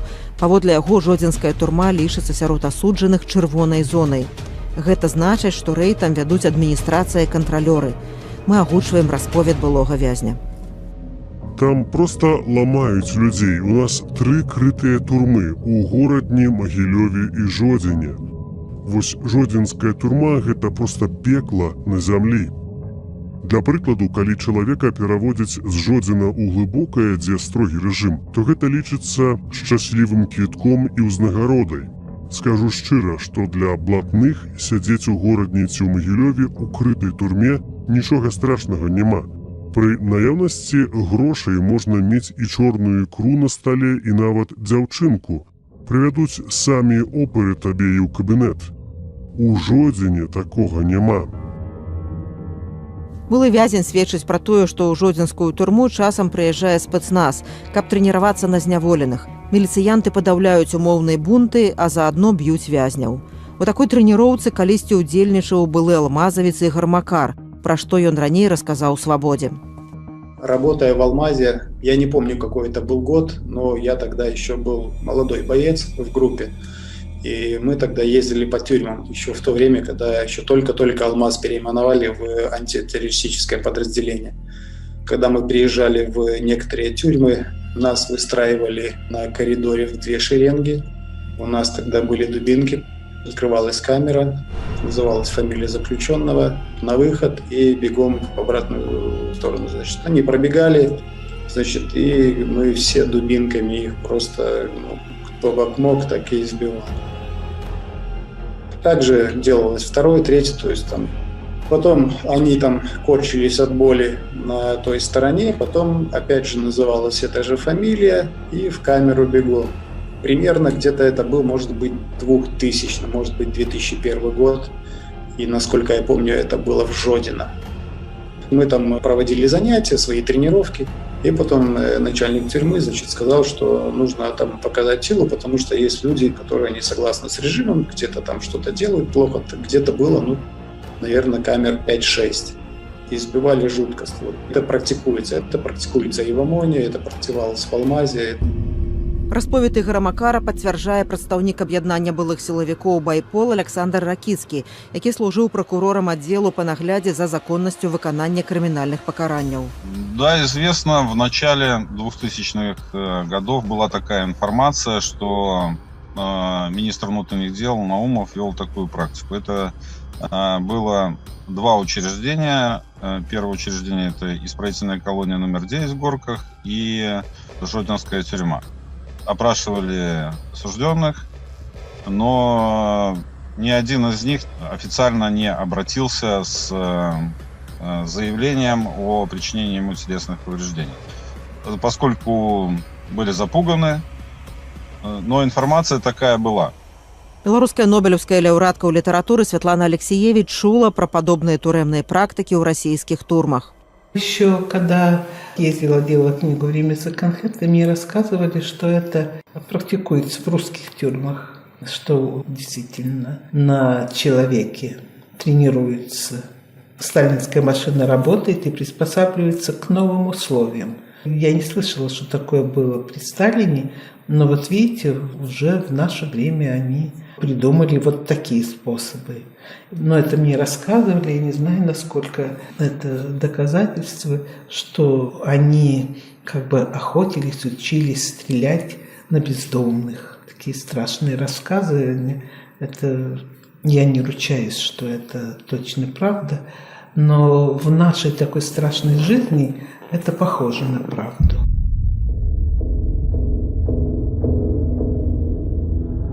Якая з трох турмаў Беларусі найбольш жорсткая для палітвязняў і ўвогуле вязняў? Што тычыцца бытавых умоваў, то паводле былога прокурора Ракіцкага яны лепшыя ў Жодзінскай турме. Вот, как ни странно, наверное, Жодино – это самая новая тюрьма, и там эти условия более или менее нормальные, но с учетом администрации, то это, наверное, самые жесткие условия содержания на сегодняшний день в Беларуси. И это не только на сегодняшний день, это, наверное, вот с середины 2000-х годов, вот, даже, может быть, и раньше. Тюремный режим организовывается в соответствии с требованиями закона, должен организовываться. Вот уже как это исполняется, эти требования закона, в большей степени зависит от администрации исправительного учреждения. Что касается Гродненской тюрьмы и Могилевской, то там я не слышал, по крайней мере, про вот такие жесткие, неоправданные, скажем, действия в отношении лиц, которые там содержатся со стороны администрации. В Жодино таких свидетельств очень много. На пачатак лютага 2024 году праваабаронцы вясны зафіксавалі каля 55 тысяч выпадкаў рэпрэсій з пачатку выбарчай кампаніі 2020 году. За гэты перыяд не менш за 4500 чалавек асудзілі паводле крымінальных справаў. Блізу 1500 чалавек з гэтага спісу палітычныя зняволеныя. Фактычная колькасць палітвязняў можа быць большай. Паводле ацэнак ПАРЭ, ад 200 до 500 тысяч беларусаў былі вымушаныя пакінуць краіну ў выніку палітычных рэпрэсій пасля прэзідэнцкіх выбараў 9 жніўня 2020 году. На свабодзе пасля адбыцця тэрміну ці пасля ўцёкаў каля 1400 былых палітвязняў. Паводле колькасці палітвязняў на колькасць насельніцтва Беларусь цяпер апярэджвае Іран і Венесуэлу.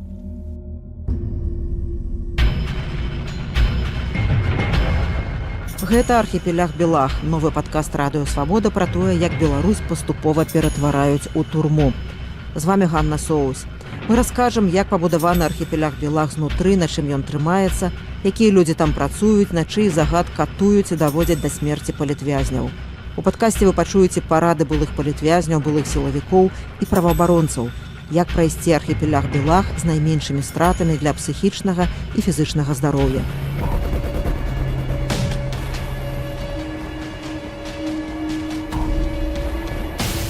Турма нумар 4 ў Магілёве, вязніца Яўгена Афнагеля і Тацяны Канеўскай. Начальнік Александр Дзмітраў. Гісторыя следчай турмы Магілёва пачынаецца з 1979 году, калі ў будынку запрацавала СІЗА.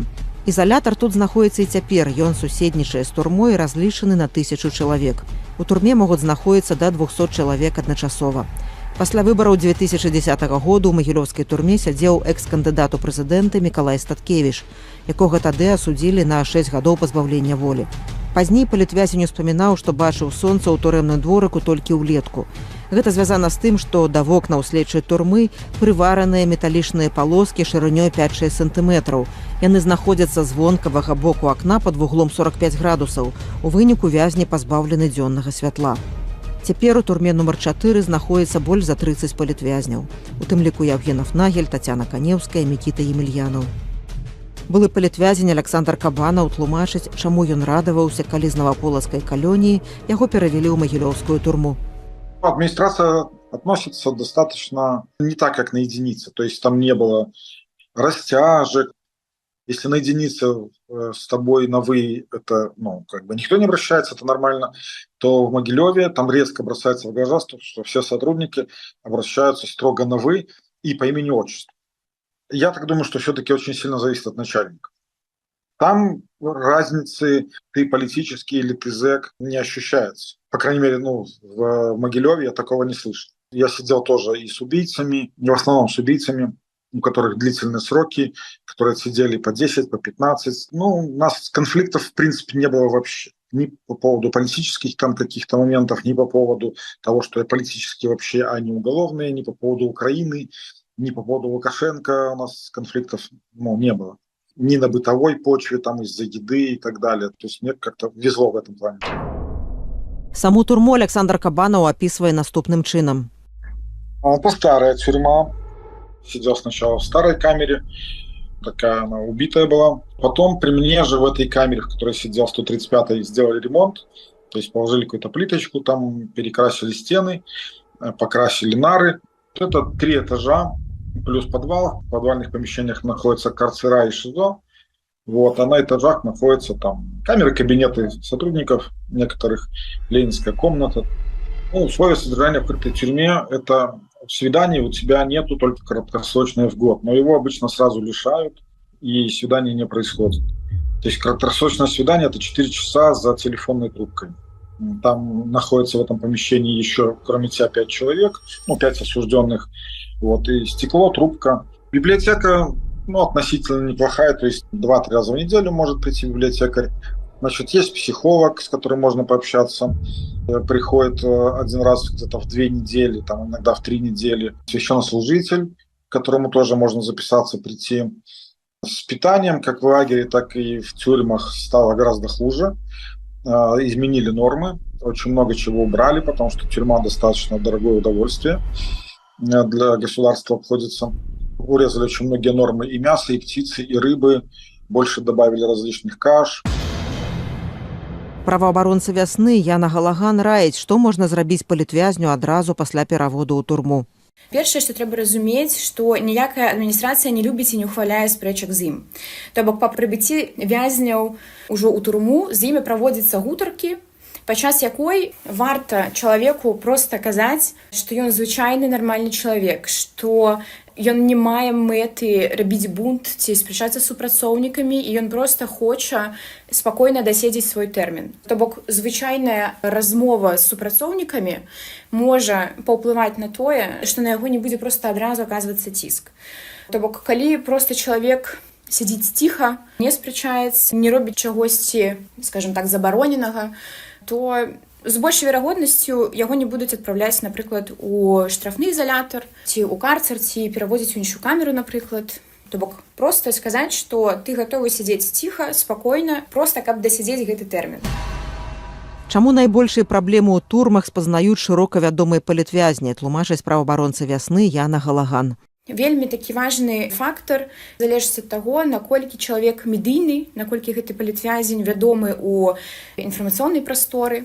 Бо калі мы кажам, напрыклад, пра медыяперсону, то, на жаль, любыя ўзгадванні пра яго вызываюць резананс у грамадстве, і гэта інфармацыя, яна прыцягвае ўвагу да адміністрацыі турмы, да парушэння правоў чалавека з іх боку. І таму ніякая адміністрацыя, ні калоніі, ні турам, яна не любіць, калі пра іх увогуле штосьці ўзгадваюцца. Таму, на жаль, ва ўсіх, скажем так, турмах, і ў Гродзенскай, і ў Жодзінскай, і ў Магілёўскай, адміністрацыя калоніі, калі бачыць пэўныя нейкія пасты ці інфармацыю, ці гутарку там са сваякамі, якія кажуць, што на іх сваяка аказваецца ціск, гэта інфармацыя выкарыстоўваецца супраць чалавека, то бок за ім больш пільна сочаць, складаюцца рапарты, чалавека адпраўляюць у штрафныя изолятары, напрыклад. Гэта не выкарыстоўваецца супраць усіх вязняў. Я тут кажу менавіта пра медыяперсоны, якія вядомыя, пра якіх узгадваюць вельмі часта. Праваабаронца Яна Галаган раіць сваякам палітвязняў у такіх выпадках, калі не апублічваць інфармацыю, то хаця б дзяліцца ёй з праваабаронцамі. І яшчэ адна парада наконт зняволення ў магілёўскай турме. Вядома, што ў магілёўскай турме, напрыклад, пасля пераводу вязня адміністрацыя па сваёй ініцыятыве можа намагацца перавесці вязня ў так званы нізкі статус. На жаль, таксама распаўсюджаная такая праблема, і для гэтага вязня змяшчаюць у пэўную камеру, дзе іншыя вязні спрабуюць прымусіць, напрыклад, прыбірацца. Звычайна чалавек ужо разумее, што гэта за камера і дзеля чаго яго туды пераводзіць. І тады ў такой сітуацыі чалавеку варта не размаўляць з людзьмі ў гэтай камеры, варта не вітацца з імі, проста грукацца ў дзверы і патрабаваць пераводу ў іншую камеру. То бок гэта можа быць не адна камера, а іх можа там, напрыклад, праз 2-3 ён павінен будзе прайсці праз гэта. Але вось чалавеку трэба трымацца, не размаўляць, не вітацца і проста грукацца і прасіць намагацца, каб яго перавялі. То бок яны так тэсціруюць, глядзяць, наколькі вось чалавек можа быць, я не ведаю, у дрэнным псіхалагічным стане, каб там на штосьці пагадзіцца. Таму лепш за ўсё трымацца і намагацца пераводу. Калі мы маем больш чым за 1450 палітвязняў, відавочна, што вязні перасякаюцца паміж сабой, яны бачацца адзін аднаго. То бок яны размаўляюць, яны могуць спарацца, іх могуць папярэдзіць. Таму звычайна вось менавіта гэтае кола палітвязняў, яно такое фармуе разуменне аднаго чалавека на тое, як павінна ўсё адбывацца, як там усё адбываецца. І таму чалавеку крыху прасцей, бо ён ведае, да чаго трэба быць падрыхтаваным. Турма нумар 1 у горадні, вязніца Паўла Севярынца і Мікалая Аўтуховіча. Начальнік Павал Казакоў. Турма нумар 1 або адзінка месціцца ў старой частцы горадні. Сваю гісторыю вязніца афіцыйна вядзе ад 1820 году, калі указам расійскага цара Аляксандра I вядомы ў Рэчы Паспалітай езуіцкі кляштар з калегіумам быў ператвораны ў перасыльную турму. За польскім часам палітвязнямі горадзінскай турмы былі мовазнаўца Браніслаў Тарашкевіч, лідар кампартыі Заходняй Беларусі Сергей Прытыцкі, пісьменнік Піліп Пестрак ды іншыя. Да масавых пасадак палітычных вярнуліся ў часы кіравання Аляксандра Лукашэнкі. Паводле праваабаронцаў у горадзінскай турме цяпер трымаюць больш за 50 палітвязняў, у тым ліку Паўла Севярынца і Мікалая Аўтуховіча. Тут катавальнымі ўмовамі і неаказання медычнай дапамогі быў даведзены да смерці палітвязень Алесь Пушкін. На турэмнай тэрыторыі знаходзяцца карпусы следчага ізалятара і крытай турмы строгага рэжыму. Акрамя самых злосных злачынцаў, так званай крытцы, сядзяць тыя, хто не дабыў пакарання ў калоніях, бо адмовіўся супрацоўнічаць з адміністрацыяй, парушаў рэжым і розныя загады турэмнага начальства. Гэта ў тым ліку і палітвязні. У 2015 годзе ў горадзінскай турме ўрачыста адкрылі музей турэмнага побыту. А пра рэальны турэмны быт расказваюць на ўмовах ананімнасці былыя вязні. З прычынаў бяспекі мы агучваем іх расповеды. Турма ў горадні – страшнае месца, дзе ты аддасі ўсё здароўе. Вязняў там трымаюць у камерах, яны не бачаць сонечнага святла. Ад гэтага ў многіх хутка пачынаюцца хваробы зроку, лёгкіх і скуры, праблемы са страўнікам. Перадачы з волі абмежаваныя да мінімуму. Харчаванне там вельмі паганае. Гэта бульба, сечка, панцак і часам нешта падобнае да тлушчу. Шпацыры вязні маюць адзін раз у дзень, і той у закрытым бетонным дворыку. Там шмат спосабаў зламаць чалавека. Па-першае, голад. Калі ты пазбаўлены ад таваркі, не маеш перадач, дык будзеш галадаць. І гэта скрадзе твоё апошняе здароўе. Па-другое, холад, які не спрыяе імунітэту. Трэцяе, не ўсе маральна вытрымаюць адзіночную камеру, калі туды цябе кінуць. Чацвёртае, нервы. Вось на гэтым умеюць там іграць добра канвойныя. А атаварка для вязняў у крытай турме магчымая на месяц толькі на адну базавую велічыню. Гэта 37 рублёў. Дазволена адно кароткатэрміновае спатканне на год і тое праз шкло.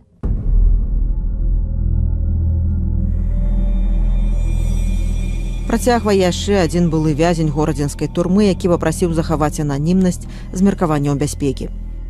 Як будзеш скардзіцца на моцны боль, то максімум, што атрымаеш, абязбольвальна. На гэтым усё. Мы, усе вязні, не людзі для медыкаў. Я трапляў у рэспубліканскі турэмны шпіталь, але гэта адбылося толькі дзякуючы настойлівасці сваякоў. Дабіцца лячэння могуць толькі сваякі з волі. У горадзінскай турме ёсць падзелы паміж асуджанымі. Некаторыя камеры заселеныя прыхільнікамі блатных паняццяў. Я думаю, што ў выпадку з палітычным Алесем Пушкіным злую ролю сыграла тое, што ён яўна не сядзеў з прыхільнікамі крымінальных паняццяў. Бо калі б ён быў у масе, то астатнія асуджаныя паднялі б страшны гвалт, што чалавеку блага, а медычнай дапамогі няма. Супрацоўнікам давялося б аказваць дапамогу. Значыць, ён ці быў у адзіночцы, ці сядзеў з іншым кантынгентам. Жорсткасць турэмнікаў у дачыненні да палітвязняў тлумачыць прадстаўнік ініцыятывы былых сілавікоў «Белпол», былы супрацоўнік крымінальнага вышуку Владимир Жигар. Любым политическим заключенным сложно. Устроить им сложную жизнь могут везде. Не заметил, не застегнул пуговицу. За этим последует неминуемое наказание. Потому что таков приказ, потому что их за людей не считают. И это в 21 веке, это в центре Европы, и это все видят. И очень многие в Беларуси про это знают. И это знают те же самые так называемые правоохранительные органы. Они это все прекрасно понимают, но для них люди, связанные с политикой, это люди, для многих, во всяком случае, так что это враги. И с врагами нужно поступать с их точки зрения такими нечеловеческими методами. 11 ліпеня 2023 году загінуў палітвязень мастак Алесь Пушкін. Да смерці ў рэанімацыі шпіталя ён адбываў пакаранне ў горадзінскай крытай турме. Пра 8 круг пекла, куды свядома кідаюць палітвязняў, штрафныя ізалятары, перавод у памяшкання камернага тыпу, катаванне за кратамі, свядомае няказанне медычнай дапамогі, смерці палітвязняў у 6-й частцы падкасту «Радыё Свабода» «Архіпелях Белах». Самым цяжкім момантам было тое, калі я змірылася з думкай, што, магчыма, мне давядзецца страціць жыццё ў часе знаходжання ў гэтых камерах. Гэтыя думкі да мяне прыйшлі, калі я знаходзілася ў ШИЗА. Я калісьці атрымала адразу 30 дзён запар, і ў мяне абвастрыліся хваробы. Я пакутавала на вельмі моцны крывацёк. Калі яго забівалі, гэта было чутно. Бо ў той час хадзілі на тэлефонныя званкі у памяшканні, якое не так далёк ад карцера. И были чуваць крики, як его забивали. Что касается Шурки, у меня убеждение, что это было долгое издевательство над человеком. И было издевательство именно за белорусскую мову, чтобы он говорил на белорусском. Они наверняка хотели заставить его говорить по-русски, как они обычно это делают. Гэта «Архіпелях Белах», новы падкаст «Радыё Свабода» пра тое, як Беларусь паступова ператвараюць у турму. З вами Ганна Соусь. У 7 частках мы пройдзем праз все кругі пекла карнай сістэмы рэжыму Лукашэнкі. Затрыманні, суткі, следства, хатнія арышты, хіміі, этапы, калоніі, турмы і жыццё пад наглядам па вызваленні. У гэтым нам дапамогуць былыя палітзняволеныя і сілавікі, праваабаронцы, а таксама нобелеўская лаўрэатка Святлана Алексіевіч. Гэтая частка пра 8 круг пекла, куды свядома кідаюць палітвязняў. Штрафныя ізалятары, перавод у памяшкання камернага тыпу, катаванне за кратамі, свядомае неаказанне медычнай дапамогі і смерці палітвязняў. «Архіпелях Белах», 8 круг пекла, ШИЗА, ПКТ, катаванні і смерці за кратамі. Ці ёсць ускосны загад ці ўказанне ўладаў давесці да смерці палітвязняў за кратамі? Вось што мяркуе прадстаўнік аб'яднання былых сілавікоў «Байпол» Александр Ракіцкі, які служыў пракурорам аддзелу па наглядзе за законнасцю выканання крымінальных пакаранняў з 2003 па 2008 гады. Не думаю, что есть установка убивать политзаключенных, но установка на то, что если в ходе применения к ним тех методов, которые сейчас применяет администрация колонии, если кто-то пострадает или умрет, то, то есть это такие допустимые, скажем так, вещи. Это обозначено, думаю, для сотрудников, для администрации. Ці гэта загад, ці ёсць адпаведны дакумент, телефонная размова? Это не телефонный разговор, это, скорее всего, либо коллеги, либо какое-то совещание, где давались установки начальникам исправительных учреждений. Александр Вихор, Витольд Ашурак, Дмитрий Дудоиц, Миколай Климович, Олесь Пушкин, Алена Амелина, Сергей Щетинко, Андрей Макаревич, Дмитрий Сорокин, Вадим Храсько, Игорь Ледник, Александр Кулініч. Былая палізняволеная прадстаўніца аб'яднанага пераходнага кабінету ў сацыяльнай палітыцы Вольга Гарбунова назвала імёны палітвязняў, якія загінулі за кратамі пасля 2020 году. Іхныя гісторыі мы раскажам неўзабаве, а зараз паспрабуем апісаць, пра што праходзіць практычна кожны палітвязень за кратамі. Гэта штрафны ізалятар ці шыза.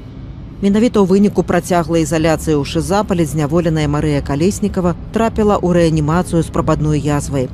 Як выглядае камера шыза, з якой Марыю павезлі ў шпіталь, апісвае былая зняволеная гомельскай калоніі Наталья Херши. Условия ШИЗО. Ты находишься 24 часа в сутки в узком помещении. Ширина камеры 1,5 метра, длина камеры где-то 3 метра.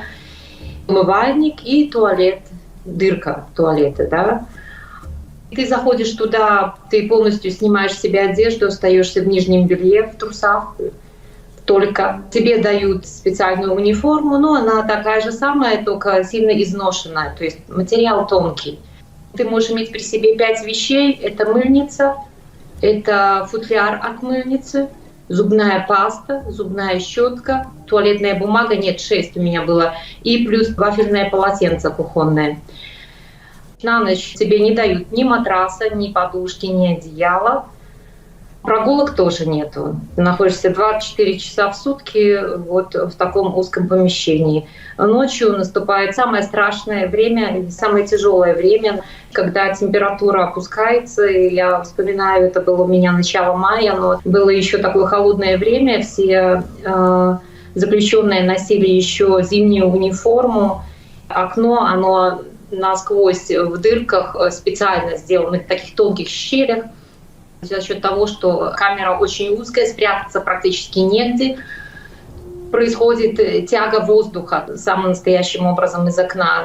И с таким холодом, конечно, невозможно спать. Ты пробуешь согреться, бегаешь, имитируешь бег на месте, что я и делала. Потом, когда наступает изнеможение, я на 5-й день просто упала, сидя на тумбе. 1,5 метра ширина этой камеры, 2 нары с боков ложатся во время отбоя на табуретки, 2 цементных табуретки. Одна. Заключенные там по одной содержатся в ШИЗО. Здесь можно на тумбу, но опять же, если ты прокинешь голову, так сказать, на колени, им покажется, что ты спишь, они тебя всегда будут напоминать, стучат в дверь, что нельзя там, да, не спать. Вот на 5-й день я этого не выдержала, я просто опустила голову на колени и ничего не помню. Я упала, головой побилась о висящую нару, потому что они все окантованы железным уголком, и у меня повреждена была кожа головы. Сразу это было замечено, вызвана медсестра или кто там, мне сразу обработали рану и сразу завели назад в камеру. Когда я заявила о том, что у меня начались проблемы со здоровьем, у меня болят суставы, мне было сказано, что я получу медицинскую помощь только после того, как я закончу отбывать срок моего наказания в ШИЗО.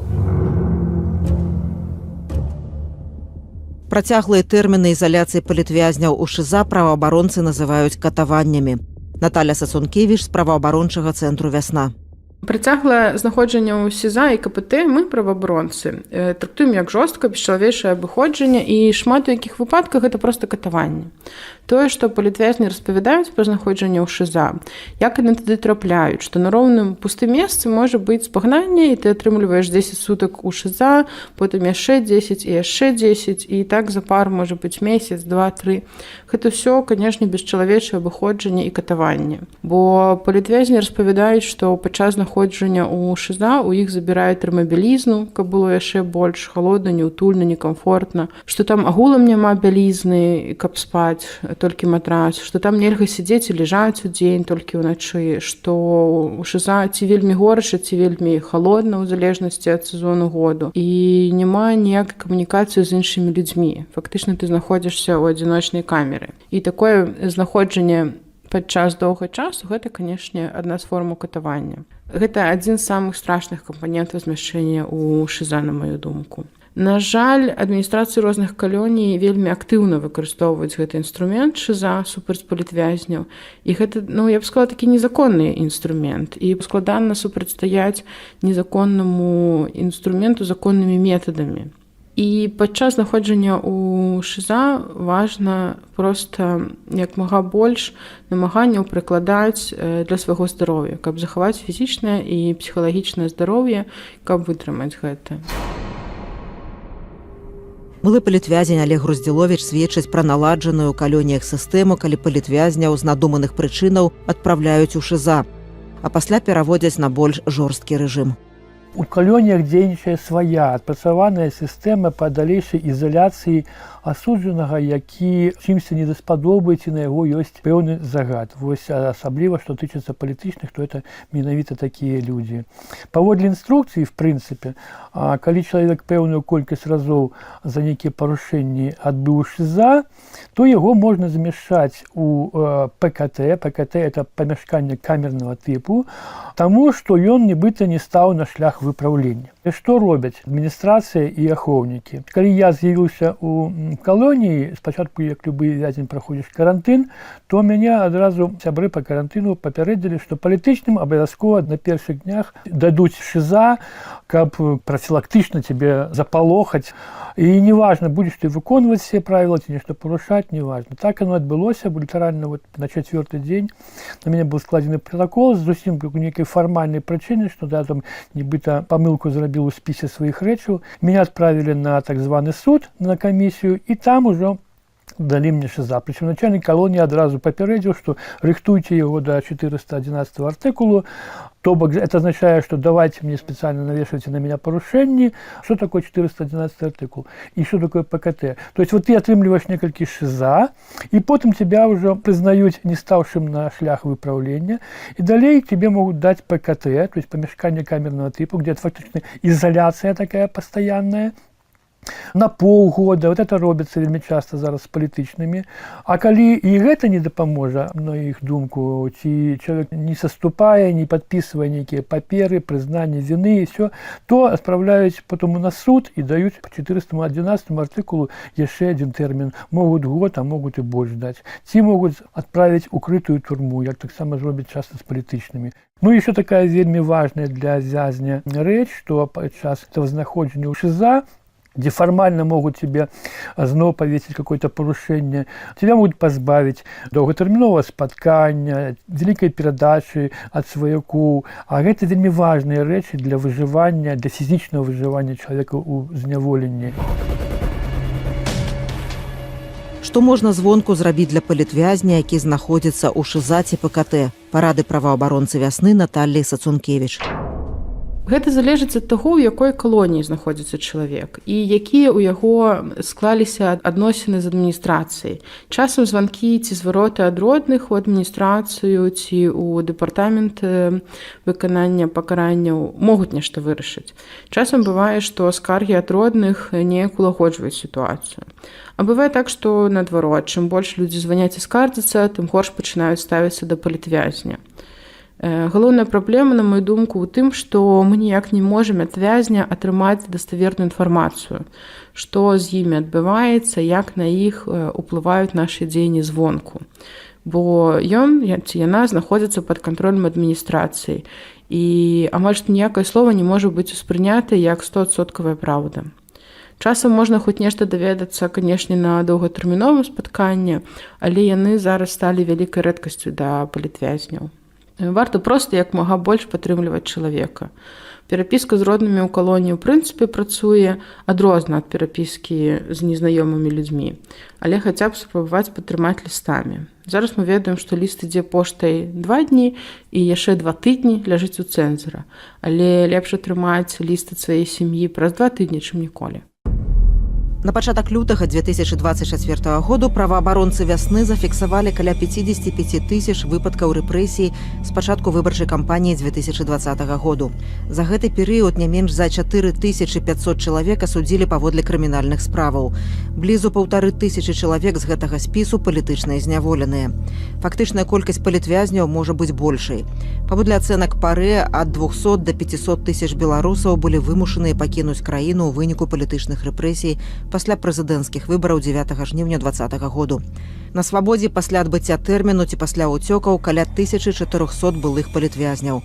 Паводле колькасці палітвязняў на колькасць насельніцтва Беларусь цяпер апярэджвае Іран і Венесуэлу.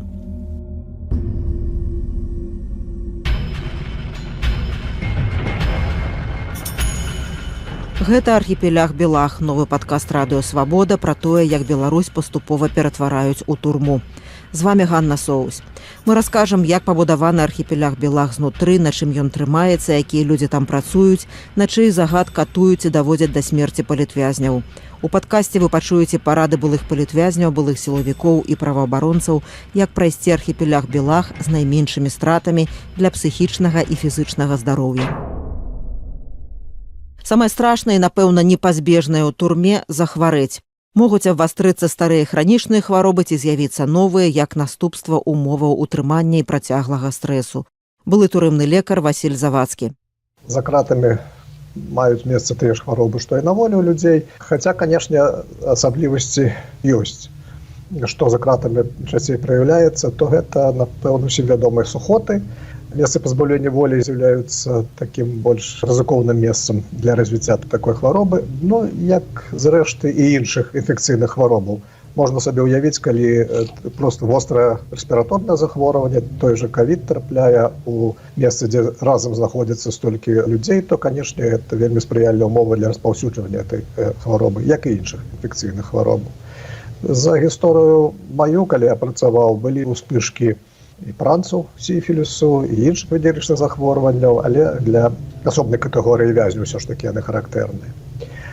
Спецыфічны аспект, я б сказаў, гэта такія стрэсавыя хваробы. І якраз, калі мы будзем казаць пра палітвязняў, я думаю, што вот якраз да іх гэта мае дачыненне ў першую чаргу, бо гэта людзі, якія не злачынцы па сваёй сутнасці, для якіх патрапленне такія умовы – это вельмі вялікі стрэс. Бо калі чалавек сапраўды здзейсніў злачынства, ён успрымае ўсё ж такі гэта па-іншаму. Суд, там умовы зняволення, ён успрымае па-іншаму. Чалавек адчувае, што гэта ў нечым справядлівае пакаранне, то і іншая рэакцыя арганізму. А вось для палітвязняў гэта магутны стрэс, а стрэс ужо гэта ёсць магутны удар па імунітэце чалавека, і з-за гэтага могуць абастрацца хранічныя хваробы, могуць з'яўляцца іншыя, можа з'явіцца такая вось, як мы кажам пра прабадную язву Марыі Калеснікавай, напрыклад, якая якраз мае найчасцей стрэсагенны такі характар. У лістападзе 2021 году у магілёўскай турме у 47-гадовага палітвязня Дзмітрыя Сончыка здарыўся інфаркт, а пасля інсульт. Каля месяца ён прабыў у гарадской лякарні, прышпілены кайданкамі да ложку, пад назіраннямі канваіраў і відэакамеры. А потым яго вярнулі ў турму, дзе яго даглядалі сукамернікі. Былы палітвязень Валянцін Лабачоў быў разам з Дзмітрыем у камеры, калі ў яго здарыўся інфаркт.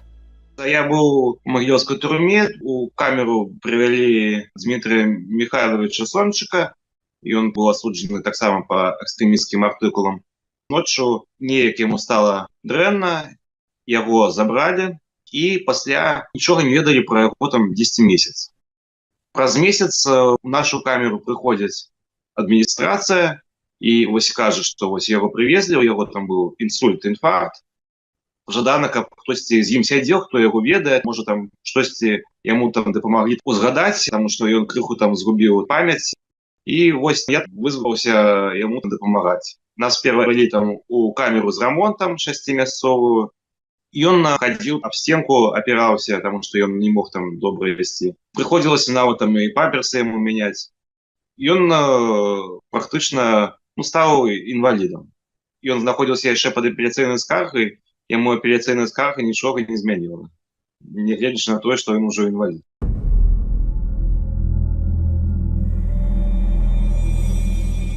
Валянцін Лабачоў мяркуе, што ў Сончыка здароўе істотна пагоршылася праз тое, што яго моцна білі пры затрыманні і таму, што Сончык надта перажываў за кратамі. Пра яшчэ адну праблему са здароўем, абумоўленую няволей, расказвае былая палітзняволеная Наталья Херши. Когда я была в медицинской части, я встречала там женщину, которая практически почти ослепла. И она говорила, что из-за администрации колонии, которая не соблюдала какие-то сроки, ей не была сделана вовремя операция на глаза, и человек практически не видит. Я была свидетелем даже, как женщина, работающая на фабрике, цех полон работниц, то есть заключенные шьют униформу, и одновременно работает строительная бригада, они красят стены масляной краской. Я, конечно, возмутилась, на что инженер по охране труда сказала, что, конечно, это и не годится, но я ничего не могу сделать. Вот должен произведен быть ремонт. И вот я вижу, как эта женщина, ей стало плохо. Она просто потеряла сознание, упала где-то между машинками, там узкий проход. Ее вывели на улицу потом, когда она очнулась, посадили на скамейку, и через 30 минут снова привели, посадили на рабочее место. Опять же, в это же запах краски. И она сидела, она ничего не могла делать. И тут она встает и снова второй раз падает. Потом приехала скорая помощь, и я потом эту женщину не видела. Но позже, спустя недели 2-3, я ее увидела на костылях. Она уже была инвалидом. Я не знаю, что у нее было. Скорее всего, наверное, инсульт. А мы вяртаемся да размовы з Васілём Завадскім, які зведаў турэмную медыцыну з абодвух бакоў. 25 гадоў Завадскі працаваў у пенітэнцыярнай сістэме. Кіраваў рэспубліканскім агульнасаматычным турэмным шпіталём у 1997-98 гадах. Быў кіраўніком медычнай службы дэпартаменту выканання пакаранняў МУС з 1998 да 2010 году. Потым былі 9 месяцаў у СІЗА КДБ і прысуд 2,5 гады турэмнага зняволення з абвінавачваннем у перавышэнні паўнамоцтваў. Як я заканчивал, я атрымаў спецыялізацыю псіхіатра. Мне на размеркаванне сказалі, што псіхіатрыя можа быць толькі ў МУС. МУС дык МУС. Я нават не разумеў, што буду працаваць у калоніі. Я чуў нешта, што ёсць такая калонія. Трапіў, працаваў, вось так атрымалася. А што датычыць да псіхіатрыі, то, конечно, там шмат цікавых людзей, ёсць над чым папрацаваць, і гэта сапраўды там можна развівацца. Да гэта маў дадаць, што вот у мой час я працаваў, я быў кіраўніком медыцынскай службы. Мы імкнуліся взаимодейничать с нашими коллегами и взаимодейничали с нашими коллегами в громадянской медицине. Шерах наших супрацовников писали диссертации, занимались наукой, оборонили. Было у нас несколько кандидатов медицинских наук працавало. Мы выпускали свой часопис «Пенитенциарная медицина», назывался. Васіль Завадскі згадвае сваіх былых калегаў, якія працавалі ў ранейшыя часы ў пенітэнцыярнай медыцыне. Людзі, якія працавалі ў пенітэнцыярнай медыцыне, асабліва што датычыць лекараў, людзей з вышэйшай адукацыяй, гэта, як правіла, былі такія шчырыя людзі. Шмат педыятраў затрымліваліся, працавалі. Здавалася б, дзіўна, асаблівыя спецыяльнасці. Дзеткі, быць педыятрам, трэба быць і хірургам, і неўролагам, усё ведаць, і тым больш яшчэ з дзіцём працаваць, які не заўсёды можа распавесці, што ў яго там, якія праблемы. Шмат фтызіатраў, таксама такія людзі асаблівыя, бо пацыенты фтызіатрычныя, яны што на волі, што ў месцах пазбаўлення волі, яны таксама маюць свае асаблівасці, і фтызіатры такія, больш лекары такія, ад душы працуюць. Я вось, напрыклад, як прыйшоў на асады, там расказвалі легенду пра майго папярэдніцу на пасадзе начальніка медыцынскай часці. Тамара Васильевна Парфёнова такая працавала. Самі зняволеныя расказвалі, як яна ночы прыбегала, калі трэба было там тэрмінова выклікалі. Там дзяжурствы на даму у нас былі. Як яна прыбегала ночы, нават там на начную рубашку паліто накінуўшы, і зняволеныя гэта бачаць. Нельга адной фарбай казаць, што ўсе там дрэнныя. Паводле былога турэмнага лекара Васіля Завадскага турэмныя медыкі збольшага не могуць уплываць на рашэнне адміністрацыі. Завадскі лічыць, што медычная служба ў пенітэнцыярнай сістэме павінна належаць да цывільнай сістэмы аховы здароўя, і медыкі не павінны падпарадкоўвацца Міністэрству ўнутраных справаў, як цяпер. Катаванні за кратамі маюць розныя формы. Гэта не толькі неаказанне медычнай дапамогі, нечалавечыя ўмовы зняволення, поўная ізаляцыя, а таксама і пабіццё палітвязняў супрацоўнікамі, а магчыма і крымінальнікамі на загад адміністрацыі.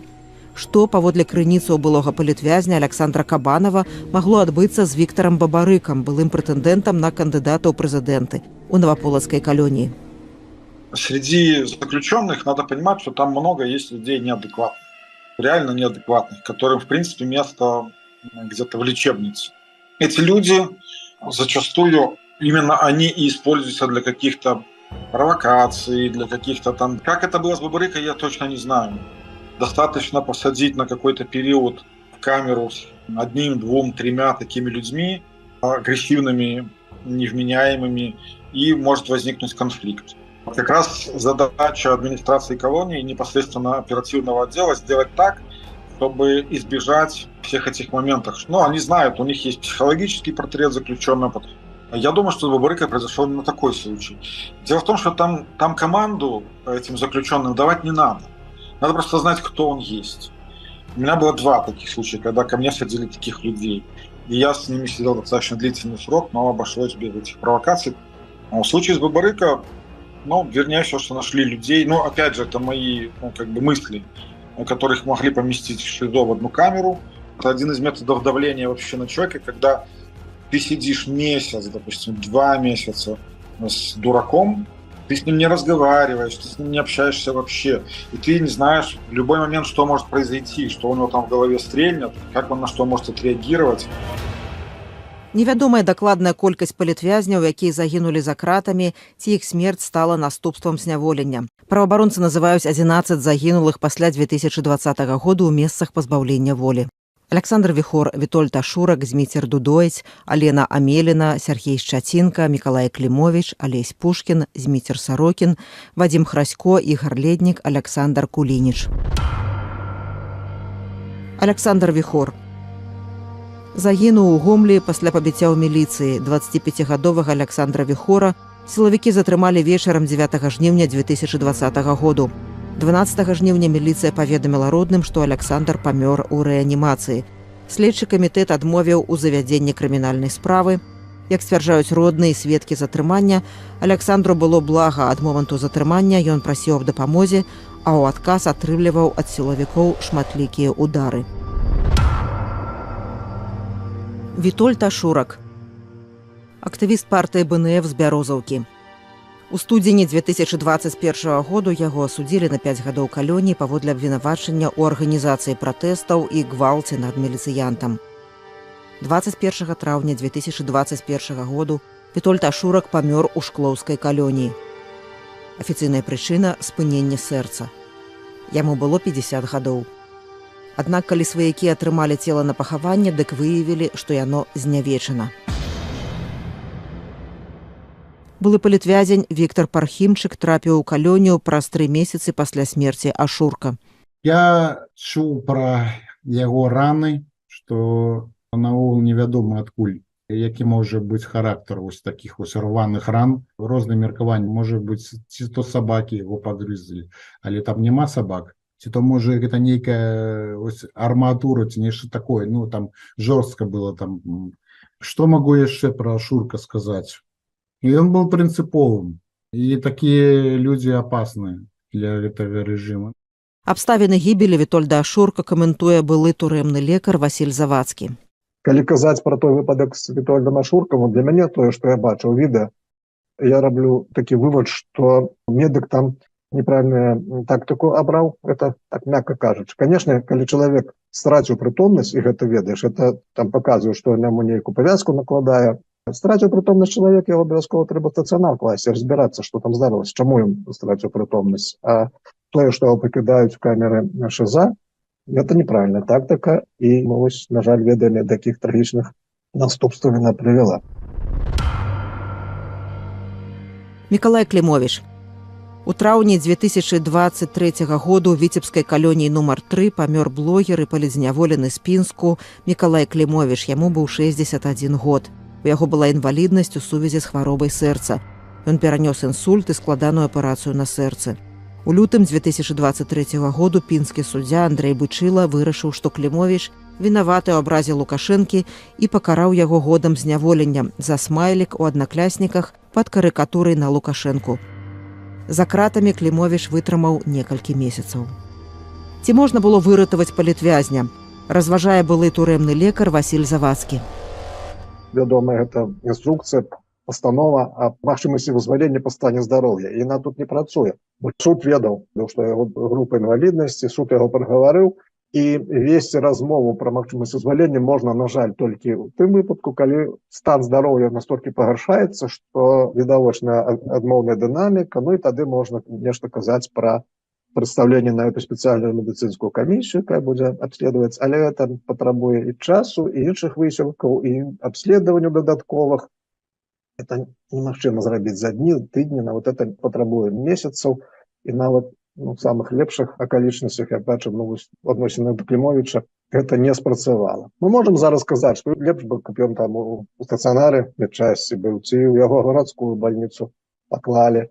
Ну, але тут пытанне ўвогуле да сітуацыі ў дзяржаве. І нават калі абстрагавацца, падысці фармальна, нават уявіць сабе, што здзейснюем там нешта, нейкае, я не ведаю, за што там, што як бы ён зневажыў там некае, ці ж гэта нагода, каб чалавека пазбаўляць волі, так больш з такім здароўем. Тое, што ў нас в краіне адбываецца, ўсё ў адным такім злілося ўсё, і так вот яскрава паказвае, як гэта трагічна завяршылася. Алесь Пушкін. 11 ліпеня 2023 году не стала мастака палітвязня Алеся Пушкіна. Яму было 57 гадоў. Пушкіна асудзілі на 5 гадоў зняволення ў калоніі строгага рэжыму. Пакаранне Пушкін адбываў у Івацевіцкай калоніі ў лістападзе 2022 году. Яго перавялі ў горадзенскую турму нумар 1 на строгі рэжым. 11 ліпеня ён памёр у рэанімацыі горадзенскай лякарні пры нявысветленых абставінах. Пушкін пісаў у апошніх лістах, што за кароткі час схуднеў на 20 кілаграмаў. Паводле крыніцаў «Свабоды» Пушкіна даставілі ў шпіталь непрытомнага, яму рабілі аперацыю, падчас якой сэрца мастака спынілася. Смерць палітвязня каментуе былы турэмны лекар Васіль Завадскі. Для мяне, напрыклад, сітуацыя з Алесем Пушкінам выглядае, што там памылка была ў дыягназе. Заходжу з той інфармацыі, якую я маю, якую усе маем, што яму там давалі бязбольваючы, то бок, лічылі, можа, нейкі радыкуліт ці што, мяркуючы па ўсім, неправільна быў паставлены дыягназ. Гэта зусім не апраўдавае памылка лекара, на, можа, крымінальную адказнасць за сабой цягнуць. Але гэта так здараецца, на жаль. Вадзім Храсько. Палітвязень Вадзім Храсько памёр у ноч на 9 студзеня 2024 году ад запалення лёгкіх. Яго даставілі з калоніі Віцьба ў шпіталь запозна, уратаваць жыццё лекарам не ўдалося. Вадзіму было 50 гадоў. У жніўні 2023 году суддзя Сергей Хрыпач прызначыў яму 3 гады зняволення за некалькі данатаў, нягледзячы на тое, што мужчына меў сур'ёзнае захворванне. Былы турэмны лекар Васіль Завадскі пра смерць палітвязня за кратамі. Адна з асноўных праблемаў пенітэнцыярнай медыцыны, і што раней было, і зараз. Цяжкае развіццё хваробы, ускладненні нейкія, яны не могуць лікавацца ў медыцынскіх часцях устаноў, бо проста няма для гэтага там ні спецыялістаў, ні абсталявання, ні лекаў. І мы бачым ужо не першы такі выпадак. Я не могу, конечно, сцвярджаць, яшчэ раз паўтару, інфармацыі мала, але высокая верагоднасць таго, што не своечасова быў чалавек дастаўлены на лячэнне ў грамадзянскі шпіталь. Ігар Леднік. 20 лютага 2024 году ў Менскай раённай лякарні памёр былы сябра беларускай сацыял-дэмакратычнай партыі «Грамада», грамадскі актывіст і журналіст Ігар Леднік. 63-гадовага палітвязня даставілі туды з бабруйскай калоніі, дзе ён адбываў пакаранне. Медыкі спрабавалі яго рэанімаваць, але беспаспяхова. Ігар Леднік меў другую групу інваліднасці праз хваробу сэрца, а таксама іншыя хранічныя захворванні. У зняволенні стан яго здароўя істотна пагоршыўся. Яму была зроблена аперацыя на страўнікава-кішэчным тракце. Ігара Ледніка затрымалі 12 красавіка 2022 году. 6 верасня суддзя Тацяна Шоціка судзіла яго на 3 гады зняволення за нібыта паклёп на Лукашэнку, публікацыю ў партыйным часопісе БСДГ «Пазіцыя». Пра Ігара Ледніка згадвае былы палітвязень Алексей Галоўкін, які быў разам з ім у бабруйскай калоніі. Мы познакомились с Игорем весной 23-го года в санчасти. Он там уже находился в очень плохом состоянии. То есть, если психологически он чувствовал себя очень хорошо, был таким доброжелательным, улыбчивым, общительным человеком, то физически чувствовал себя он очень плохо. Очень медленно ходил, одышка, говорил, что сердце очень сильно беспокоит, плохо работает. Еще ему за несколько месяцев до этого, если не ошибаюсь, сделали операцию на кишечнике и выводили часть кишечника наружу через брюшную полость. Ему таблетки какие-то давали, но другое дело, что человек должен постоянно находиться на контроле у кардиолога, все-таки в сердце. Кардиолог может приехать раз в 2 месяца, а ходить надо вообще каждую неделю. Постоянно контролировать, конечно, состояние здоровья. Он говорил, что оно у него ухудшается, и если до конца его срока его здоровьем не займутся реально, а для этого нужно было и в больницу вывозить, и контролировать все показатели жизненно важные. Так вот, если к нему не появится какого-то добросердечного отношения в этом плане, сострадательного, то до конца срока он не доживет. Как, собственно, и получилось.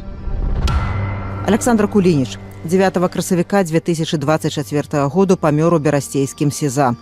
Яго абвінавачвалі паводле артыкулу 368 крымінальнага кодэксу за абразу Александра Лукашэнкі. Александра Кулініча затрымалі 29 лютага ў Берасці, з таго часу ён знаходзіўся ў зняволенні. Суд над ім быў запланаваны на 16 красавіка. У выснове аб смерці пазначана, што Кулініч памёр ад ішэмічнай хваробы сэрца. 11 красавіка яму споўнілася б 52 гады. Дзмітрый Дудойц. У студзені 2022 году жыццё самагубствам скончыў палітвязень са Смаргоняў 43-гадовы Дзмітрый Дудойц. Яго асудзілі на 2 гады хіміі за каментар на начальніка ганцавіцкага РАУ Віталя Куляшова. Палітвязень адбываў тэрмін у Магілёве, на хімію правёў 1 тыдзень. Следчы камітэт паведаміў, што Дзмітрый скончыў жыццё самагубствам, калі вяртаўся з паліклінікі без суправаджэння.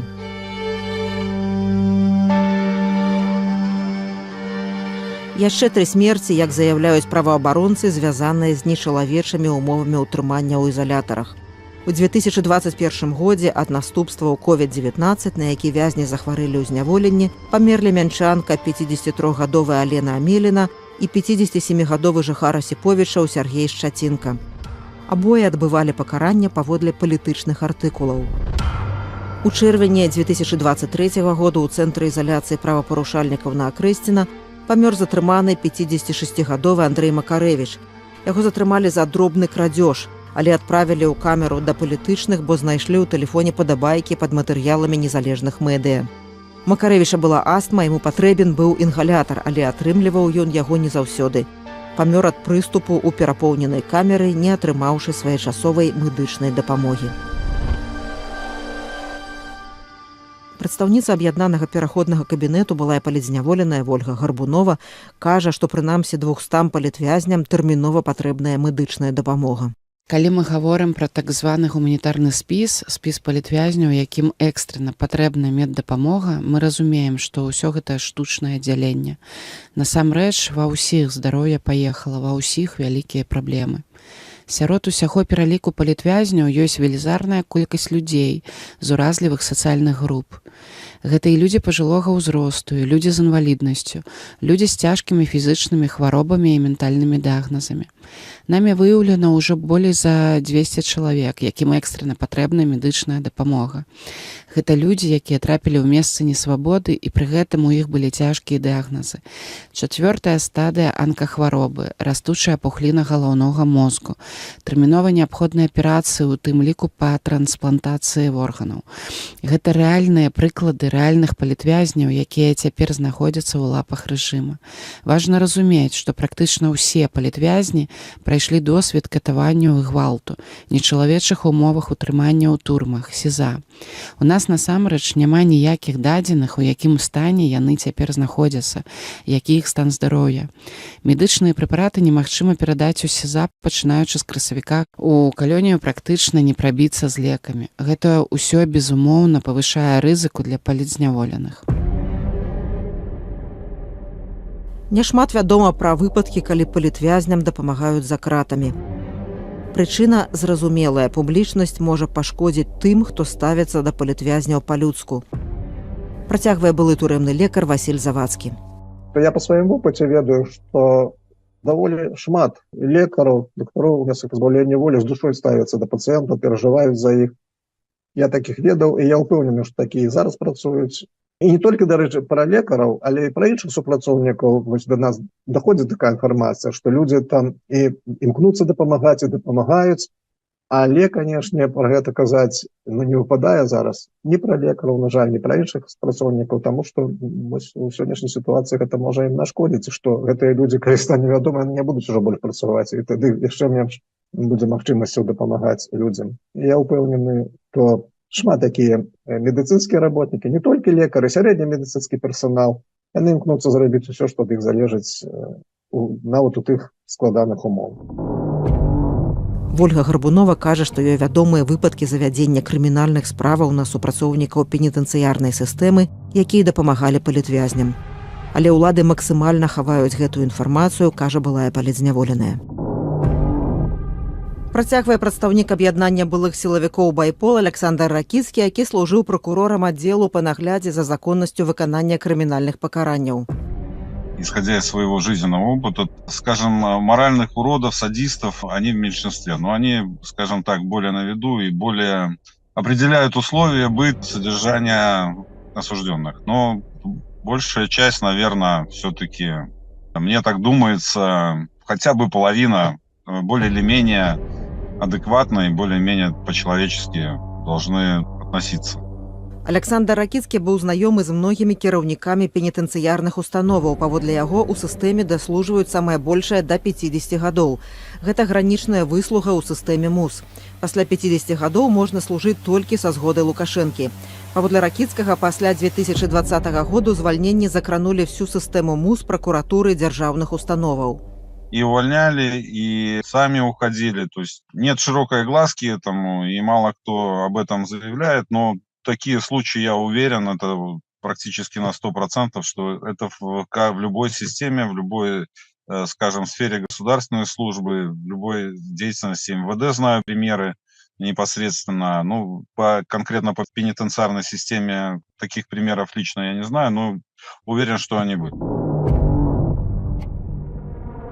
Нобелевская лаўрэатка Светлана Алексеевич перакананая, што сярод турэмнікаў ёсць сумленныя людзі. Я хочу верить, что такие люди есть, и я даже не сомневаюсь, что такие люди есть, потому что еще недавно мы жили среди хороших людей. И что, мы сейчас оказались все среди плохих людей? Но не может это быть. Просто, наверное, такое время, что не все же такие готовы к явному сопротивлению. Может, есть же тихое сопротивление. Они избрали этот способ борьбы, потому что они хотят жить дома. Я уверена, что есть люди, которые на стороне добра, но они это делают невидимо. Есть такой невидимый фронт. Калі прайшоўшы праз шматлікія выпрабаванні, катаванні, хваробы, прыніжэнні, цяжкую працу, ізаляцыю, палітвязень выходзіць на свабоду, адбыўшы ўвесь тэрмін, гэта зусім не азначае, што ён стаў свабодным чалавекам. Пра 9 круг пекла ў апошняй частцы падкасту «Радыё Свабода» архіпелях Белах. Увесь час знаходжання за кратамі я марыла пра ванну. Я ляжала ў ваннай, як у дзверы пачалі ламіцца супрацоўнікі губазіку. Яны патрабавалі, каб я ні ў якім разе не адсвечвала ў незалежных медыя. Адразу папярэдзілі мяне, што за гэта будзе крымінальная адказнасць. Першыя дні я стаў на ўлік у міліцыі. Мяне адразу папярэдзілі, што я кожны тыдзень павінен з'яўляцца ў міліцыю для правядзення прафілактычных гутарак. Акрамя таго, да мяне да хаты прыходзілі міліцыянты па некалькі разоў за дзень. Ты не трапляеш на свабоду, калі выходзіш з СІЗА ці калоніі. Ты трапляеш у новую турму, у якую ператварылася ўся краіна. Мы цудоўна ведаем, што палітвязні не становяцца свабоднымі. Лукашенко один не может это сделать. Для этого нужны тысячи маленьких палачей. Но дух этого всего, начало этого всего, это Лукашенко. Лукашенко, Путин, они поднимают вот это темное все снизу. Гэта архіпеляг Белах, новы падкаст Радыё Свабода пра тое, як Беларусь паступова ператвараюць у турму. З вами Ганна Соусь. У 7 частках мы пройдзем праз все кругі пекла карнай сістэмы рэжыму Лукашэнкі. Затрыманні, суткі, следства, хатнія арышты, хіміі, этапы, калоніі, турмы і жыццё пад наглядам па вызваленні. У гэтым нам дапамогуць былыя палітзняволеныя, былыя сілавікі, праваабаронцы, а таксама нобелеўская лаўрэатка Святлана Алексіевіч. Гэтая частка пра тое, што пасля адбыцця тэрміну былы палітвязень ці былая палітзняволеная не становяцца свабоднымі людзьмі і могуць зноў трапіць за краты. Гэта 9 круг пекла.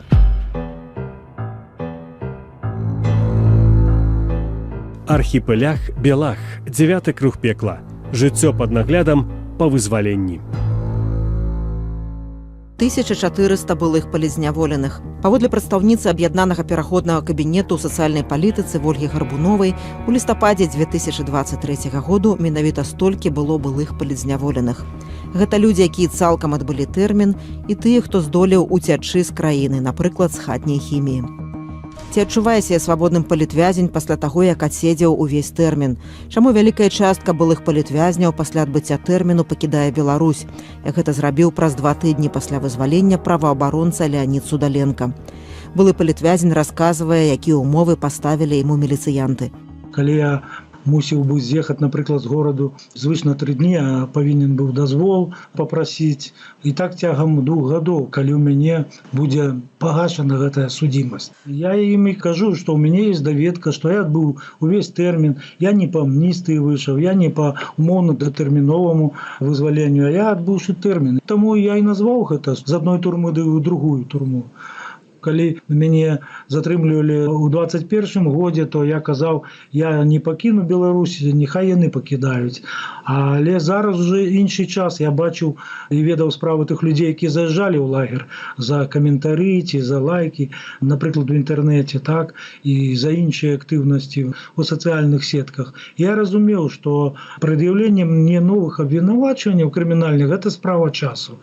І, канешне, гэта рашэнне далося цяжка. Але калі я параюся з сям'ёй, мне жонка, напрыклад, сказала, што лепш я буду да цябе ездзіць у Вільню, чым у Віцьбу. Былы палітвязень Аляксей вызваліўся ў лістападзе 2022 году, адбыўшы 1,5 года хімію, папраўшы ўстанове адкрытага тыпу нумар 43 ў Магілёве. Аляксей тлумачыць, чаму вырашыў пакінуць Беларусь.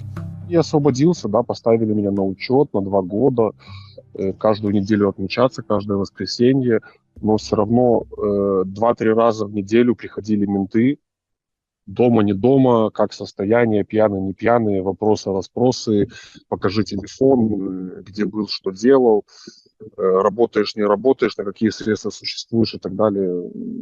Это очень неприятно. Это даже, наверное, неприятнее, чем когда был на химии, потому что я уже освободился, уже вроде наказание свое отбыл, так называемое наказание, а все равно меня преследуют.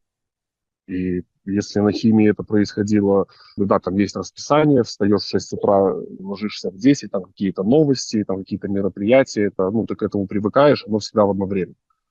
А тут ты находишься дома, и к тебе просто там в 11 часов вечера звонок в дверь, открываешь дверь, там 2 человека в погонах. Цяпер Аляксей за мяжой, як і былая палітзняволеная Вольга Класкоўская, якая параўноўвае з пеклам знаходжанне ў Беларусі пасля вызвалення. Увесь час, пакуль я знаходзілася ў Беларусі пасля вызвалення, гэта было пекла. Увесь час над табой вісеў дамоклаў меч.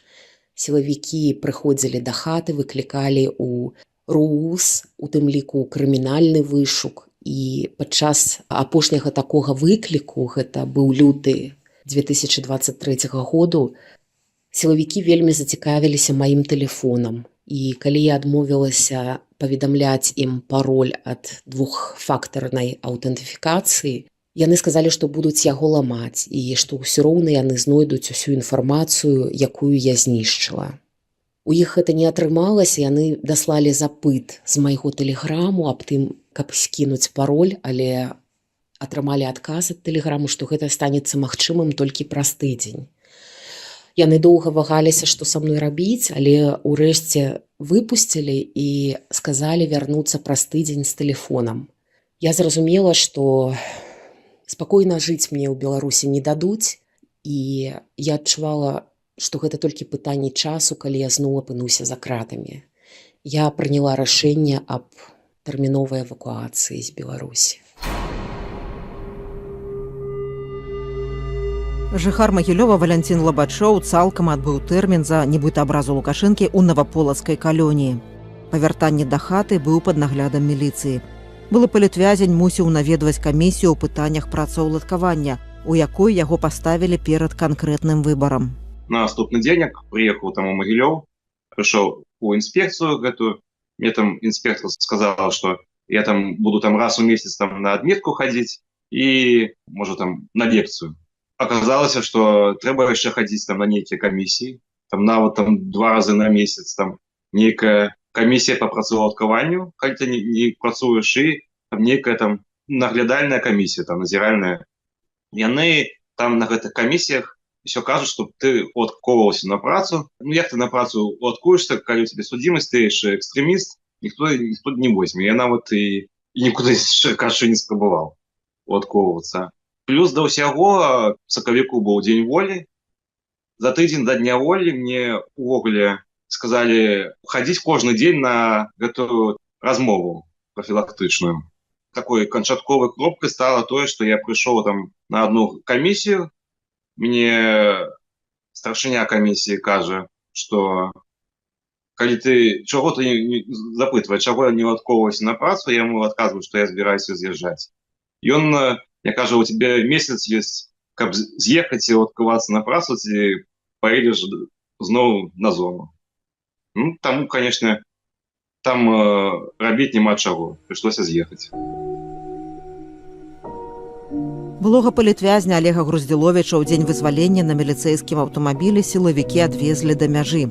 Адной з умоваў яго датэрміновага вызвалення быў тэрміновы выезд з Беларусі. Груздзіловіч разважае, каму і ў якіх выпадках варта з'язджаць пасля турмы. Нават у вялікім горадзе знайти працу былому вязню, тым больш палітычнаму вязню, немагчыма. Просто есть загад, раней не брали у дзяржаўныя прадпрыемствы, установы, цяпер і камерцыйныя установы по этим загадзе нікога на працу не бяруць. Моя парада таким людям все ж таки, калі ёсць магчымасць, то з'язджаць, бо жыць спакойна все равно не дадуць. Больш за тое могуць зноў пасадзіць у турму, бо ў іх людзі на заметцы. Пакуль не атрымліваецца яшчэ горшага, то лепш з'ехаць. Ці сапраўды ўлады свядома выціскаюць былых палітвязняў за мяжу? Прадстаўнік ініцыятывы былых сілавікоў Белпол, былы супрацоўнік крымінальнага вышуку Владзімір Жыгар, кажа, што ўсё залежыць ад мэтаў сілавікоў, а таксама дае парады людзям, якія толькі выйшлі з-за кратаў. Были такие ситуации, когда людей выпускали суток, но было понятно, что в отношении их возбуждены уголовные дела, и было тоже очевидно, что в конечном итоге это все закончится реальным сроком. Но человека выпускали, и через некоторое время человек уезжал. Почему они так делают, я не знаю, например. Ответа на это нету. Но, возможно, они таким образом ищут, чтобы узнать каналы, как человек уезжает. То есть через одного не так важного для них человека узнать систему. Потому что система их интересует намного больше, чем какой-то отдельно взятый человек. Но если человек выходит, все, что он должен сделать, это просто раствориться. У них нет возможности найти человека, если он пользуется такими простыми, базовыми принципами безопасности. Ты выходишь из дома, ты не берешь с собой телефон, и ты исчезаешь. Ты идешь, кепка, очки, и ты не виден для системы. И так многие уходили просто в подполье, они там прятались некоторое время, и потом они покидали страну. Для режима, в принципе, если это не касается каких-то серьезных активистов, политиков, для них такой вариант в целом, он их устраивает. Владимир Жыгар лічыць вельмі складаным выбар для былых палітвязняў з'язджаць ці заставацца. Я знаю очень многих людей, которые не уезжали, зная о том, что им грозит срок, уже отсидевшие, они все равно не собираются уезжать, потому что это их жизненные принципы. Есть те, которые могут уехать и соглашаются уехать. А действительно, те люди, которые освобождаются из колонии, они все равно не свободны. И, по сути, для этих людей меняются только условия содержания. Они все равно под контролем. Их могут в любой момент вновь задержать. И если человека на сутки вновь задерживают, а потом вновь, и так из раза в раз, то это такой тонкий намек системы, что ты давай-ка отсюда уезжай. Но есть те, которые уезжать не хотят. А вообще в идеале, что посоветовать людям, это после освобождения, это, не знаю, если есть такая возможность максимально как-то расслабиться, не использовать никаких гаджетов, ни с кем не разговаривать до получения реальной свободы. То есть максимально дистанцироваться, чтобы хотя бы на время отказаться от этого, чтобы режим же ведь, как только вы освободились, он будет особенно конкретно за вами смотреть. Они же конкретно будут вот смотреть за вами. Ну, пройдет некоторое время, их взгляд будет отвлечен на какие-то другие моменты. И тогда уже появятся возможности с кем-то пообщаться. Определить для себя через некоторое время в таком максимально спокойных для себя условиях, определить для себя, можешь ли ты сейчас находиться в Беларуси. Былыя палітвязні, а таксама родныя палітвязняў вельмі ўразлівыя в Беларусі. Пры канцы студзеня 2024 году адбыліся масавыя затрыманні сваякоў палітвязняў і былых палітзняволеных, якія выйшлі на волю, але заставаліся ў Беларусі. Вядома, што прыходзілі да людзей па ўсёй Беларусі. У некаторых выпадках затрымлівалі цэлымі сем'ямі. На пачатак лютага 2024 году праваабаронцы вясны зафіксавалі каля 55 тысяч выпадкаў рэпрэсій з пачатку выбарчай кампаніі 2020 году. За гэты перыяд не менш за 4500 чалавек асудзілі паводле крымінальных справаў. Блізу 1500 чалавек з гэтага спісу палітычныя зняволеныя. Фактычная колькасць палітвязняў можа быць большай. Паводле ацэнак ПАРЭ, ад 200 до 500 тысяч беларусаў былі вымушаныя пакінуць краіну ў выніку палітычных рэпрэсій пасля прэзідэнцкіх выбараў 9 жніўня 2020 году. На свабодзе пасля адбыцця тэрміну ці пасля ўцёкаў каля 1400 былых палітвязняў. Паводле колькасці палітвязняў на колькасць насельніцтва Беларусь цяпер апярэджвае Іран і Венесуэлу.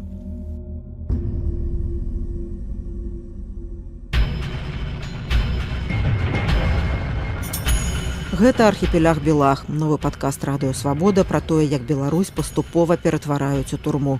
З вамі Ганна Соус. Мы расказваем, як пабудаваны архіпеляг Белах знутры, на чым ён трымаецца, якія людзі там працуюць, на чый загад катуюць і даводзяць да смерці палітвязняў. У падкасці вы пачуеце парады былых палітвязняў, былых сілавікоў і праваабаронцаў, як прайсці архіпеляг Белах з найменшымі стратамі для псіхічнага і фізычнага здароўя.